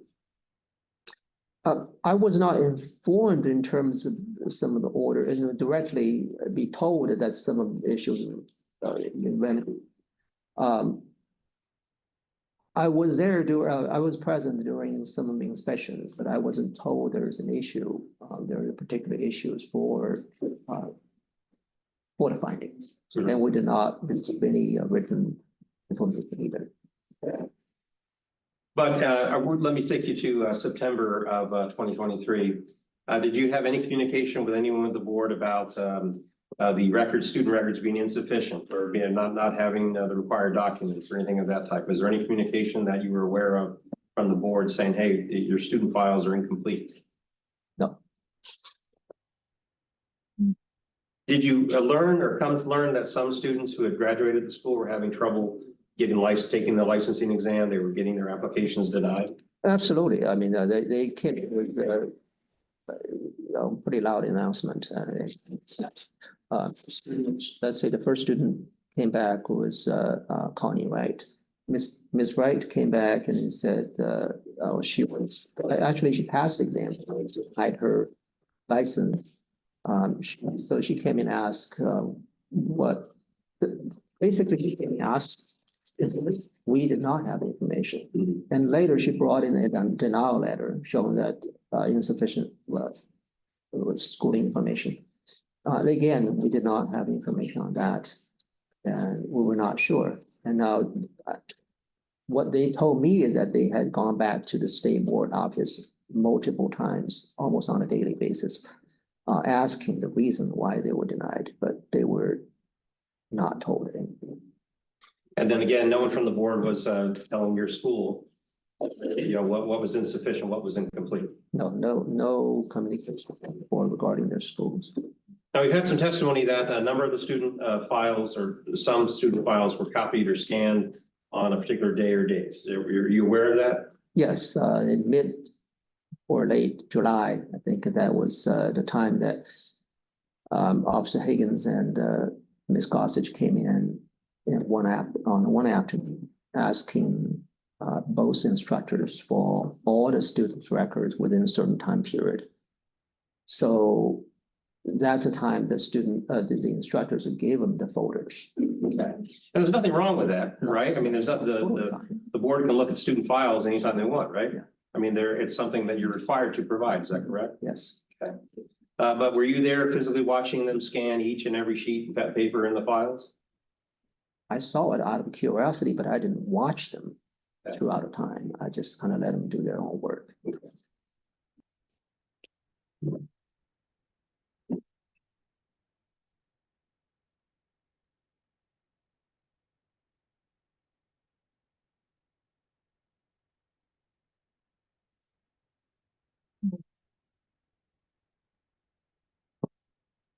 We've had some argument, lack of anything, a better word, about this issue of this 10th grade issue.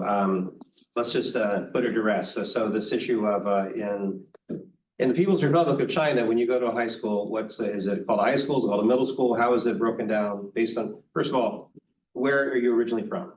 I was born in China. Okay. And how long did you live there? I was there until I graduated from high school. Okay. How old were you then when you? Well, if I say high school, that's middle school. Okay, well, what's the difference? Why is high school, middle school? Well, Because I'm getting it all wrong or don't understand. Well, explain it for me. yeah, sorry, you didn't get it all right. Yeah. In China, middle school includes grade, from my age at least, from grade 7th grade all the way to 12th grade. And the first 3 years is in the junior part of the middle school. And it's the last 3 years in the senior part of the middle school. Yes. A lot of time, the middle school is one school that includes all 6 years of education. Okay. So at least in China, a middle school would include the equivalent of a 10th grade education. Yes. It's one of those years. Yes. Okay. So in China, they don't call it a high school, a junior high, a high school. They don't call it like that.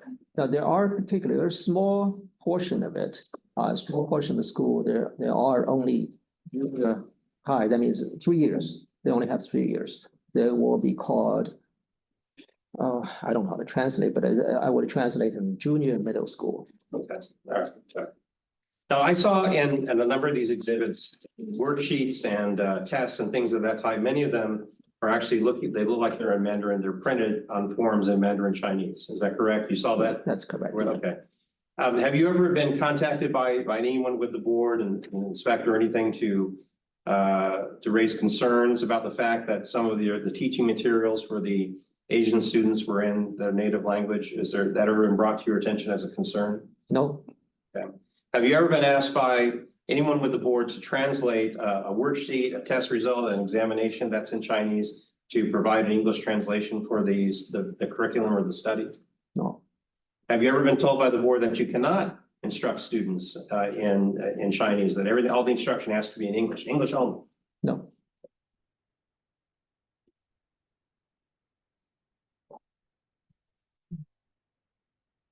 And your school has a number of Asian students since it opened, is that right? Yeah, we have majority of Asians. Is that one of those reasons because you offer instruction in Chinese? Not how we started, and then this is our original mission, thinking about opening a school, was to provide an affordable education to the community that makes next to our school, which happens to be an Asian community. That Asian community includes, Chinese, Thai, Vietnamese, Korean students, and all sorts. Now, as we opened, before we opened, there was a huge request came in from a Chinese community requesting the language, the course to be taught in Chinese so they can learn more, they can understand better. That's when we start a program with Ms. Sophia Kupke as a provisional instructor, so she can provide instruction in Chinese. And is that still the case now that you have instructors who speak Chinese as well as English instructors? Yeah, that has been a continued tradition that we have attained over the time.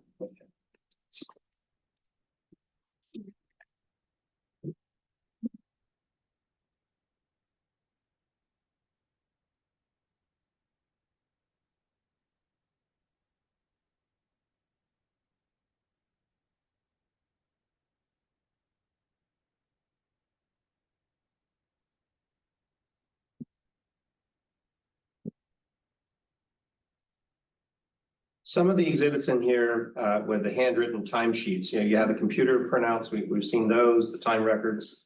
And then we have the examples of some handwritten reports as well from this dual system that you've described.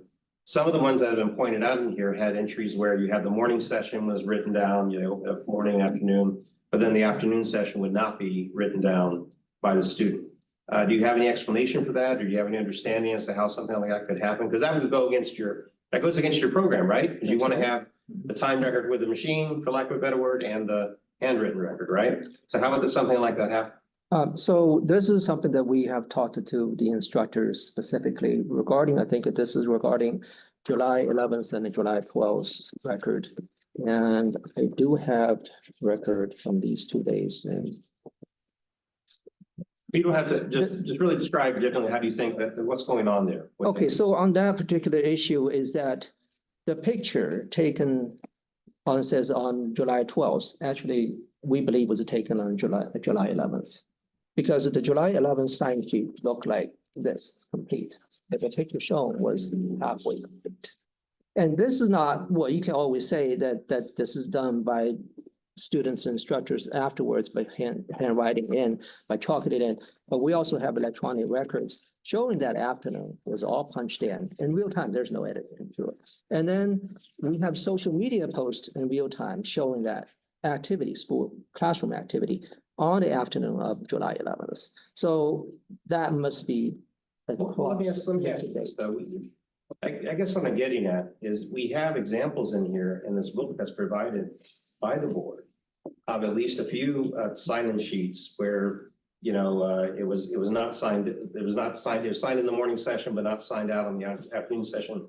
Are there steps being taken to remind students the importance that they have to do both and they have to be complete? And if there are such steps, why are they not being followed with? I'm sorry, I misunderstood your question earlier, so I kind of pointed to a different direction. That's right. Yeah, you're talking about the missed punch. So. Well, just why are there students who are not signing out in the afternoon session, for example, when they're there in the morning? Why are they not, is it instruction? Is it a lack of motivation from the instructors or what? The students definitely want to sign out. If they do not sign out, they will get 0 hours during that session. Mhm. The student, the record shows they didn't sign out, that either they did not punch out somehow, there's a technical issue, or they punched out, but the computer didn't register in some occasions. Okay.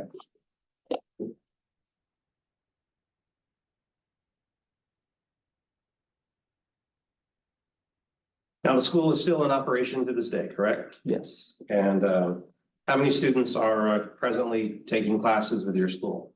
I would say total about a dozen. Okay. Is that about the average amount for a term? No, usually we have 20, 25 students. Okay.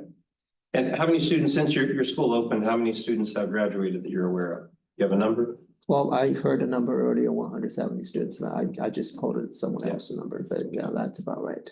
All right. Pass the witness. Good afternoon. Good I just want to make sure if I'm saying your last name correctly. How do you pronounce it? Sure. Shu? Okay. Thank you, Mr. Shu. Mr. Shu. Is it your testimony today as a school registrar that you bear zero responsibility for the maintenance of these records? No, I didn't say I bear zero responsibility. I do admit that there's some issues that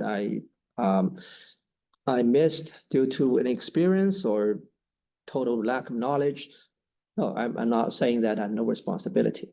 Okay, and are you aware that as the school registrar, you are statutorily and by regulation required to sign off on these student records in your role? Are you aware of that? No. I mean, not physically sign off. I'm sorry, I didn't hear you speak up, sir. I said no, not physically sign off. Now, when posed a question about instructors who oversee the students in their hours, you said that instructors are to defer to other instructors, is that correct? Could you clarify the question? If an instructor has a question about how she's to track student records, who does that instructor goes to? Okay, the point we're talking about, I think, the newer instructor had a question about what goes in the student record. That instructor will go to their more experienced instructor peer, or the instructor they had, say, they had contact with during their apprentice time. So one of your newer instructors, I believe, is Jay Lee, is that correct? Johnny Kemp, yeah, yeah. I'm sorry, say that Ms. again? Pan, Ms. Ken, okay. And she's one of your new instructors, correct? correct, And instructor Tricia Foss is one of your more experienced instructors, correct? correct. And so if if Ms. Ken has any questions, who does she go to as far as record keeping? She would go to Ms. Tricia Faust to see what's in there, what's in the student record to copy that record. Can she go to you? Yes, she can come to, absolutely. And so why is there not a procedure that she also can consult with you as far as the maintenance of the record? She could come to me as well. I'm not saying she can come to me. When an instructor is hired recently, let's say for Ms. Ken, for example, what training did she receive as far as maintenance of student records? We had trainings with other instructor to clarify what's required in student records and how we're going to maintain the time records for each student. Now, you previously testified about hearing about the time discrepancies, and so there was the creation of the dual manual sign-in. Did you inform the board of this manual sign-in when it was implemented? I do not remember a written notification. The board did see that after our reopening and asked a particular question about this. But you don't recall whether or not you notified board staff about the manual sign-in? Explain to them what it was during that opening inspection, reopening inspection. So you only told them about the manual sign-in procedure because you're reopening On happened in June correct? 13th, yes. June 13th. So then and only then did you, is that when you informed the board? That is of the correct. Manual sign-in, Correct. despite the fact that you've been implementing that manual sign-in procedure months prior, is that correct? We did, however, it wasn't monitored closely, and we did not have a formal training about this manual signing until we reopened. But at the same time, but the bottom line is at the same time that you made the decision to implement the manual sign-in procedure, you did not promptly notify the board, is that correct? That's correct. Now, you mentioned helping Mr. O'Hara with writing the email outline on Exhibit H. What did you mean by that? How did He you help him? called me, asked the questions. I answered the questions to what I had information. But it was Mr. O'Hara and only Mr. O'Hara who wrote those email messages to Jamie. That is correct.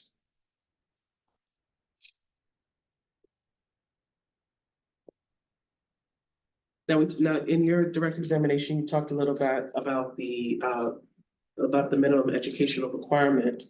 Now,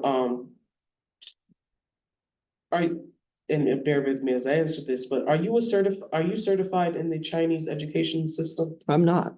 Okay, are you specialized in the education system? Do you have any certifications? None No, whatsoever in the Chinese education? no, there's nobody has certification in Chinese education system. Okay. And so did you submit any documentation to the board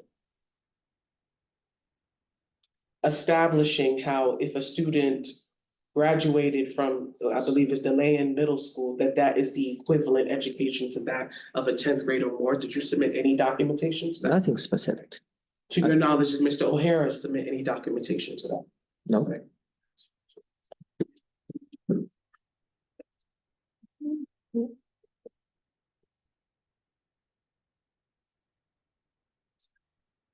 On the issue of the textbooks, when did you purchase textbooks for the school? We initially purchased the textbooks before the schools first opened. And upon the hiring of your instructors, when were they notified that the school had textbooks?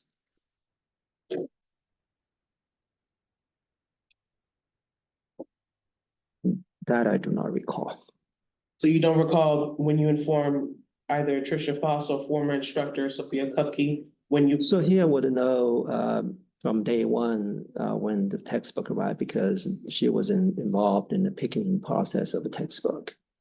And also she was informed on our ordering process. I'm sorry, and she was informed. But she was informed on she was involved in the choosing process and was informed on the shipping progress as well. So it's your testimony that former instructor Sophia Kupke helped you with the selection of the textbooks? Absolutely.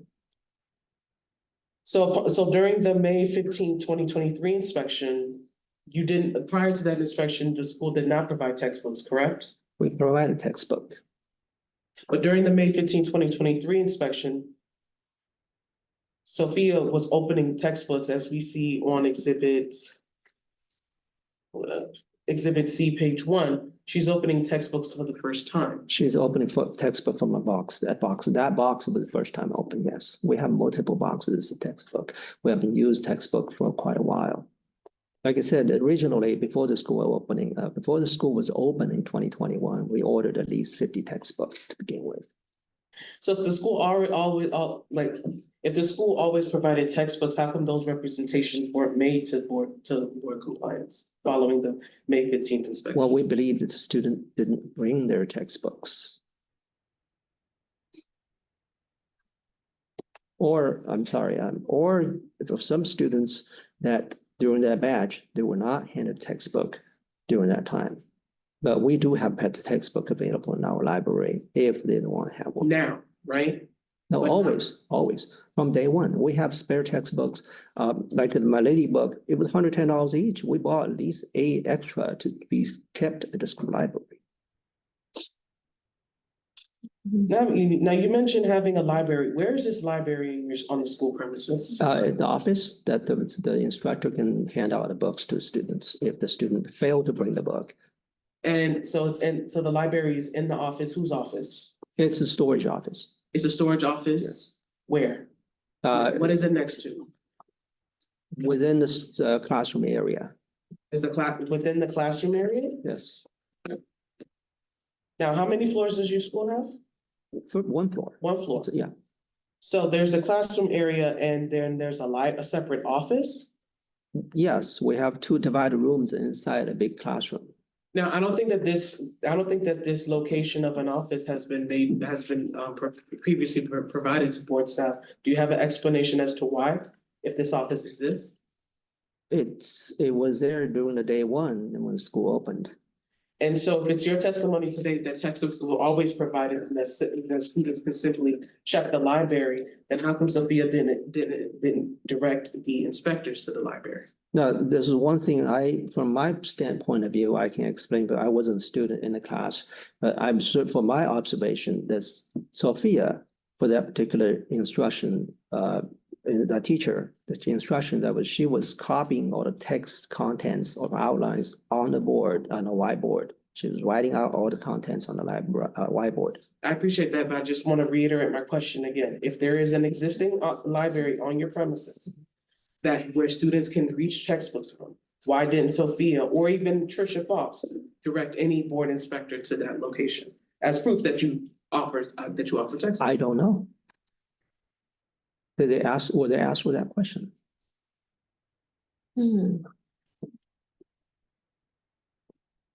So in your role as the school registrar, in your role as a school registrar, did you fail to ensure proper timekeeping? Go ahead. I do not know. You don't know I if you mean, failed to ensure to proper timekeeping? extent, I guess to some extent, yes, I did fail on that. You also failed to review and sign off on student records despite having a statutory duty to do so, did you not? So here's my question is sign off. What does that mean, sign off? I thought by uploading their information through my approval, that would be part of that.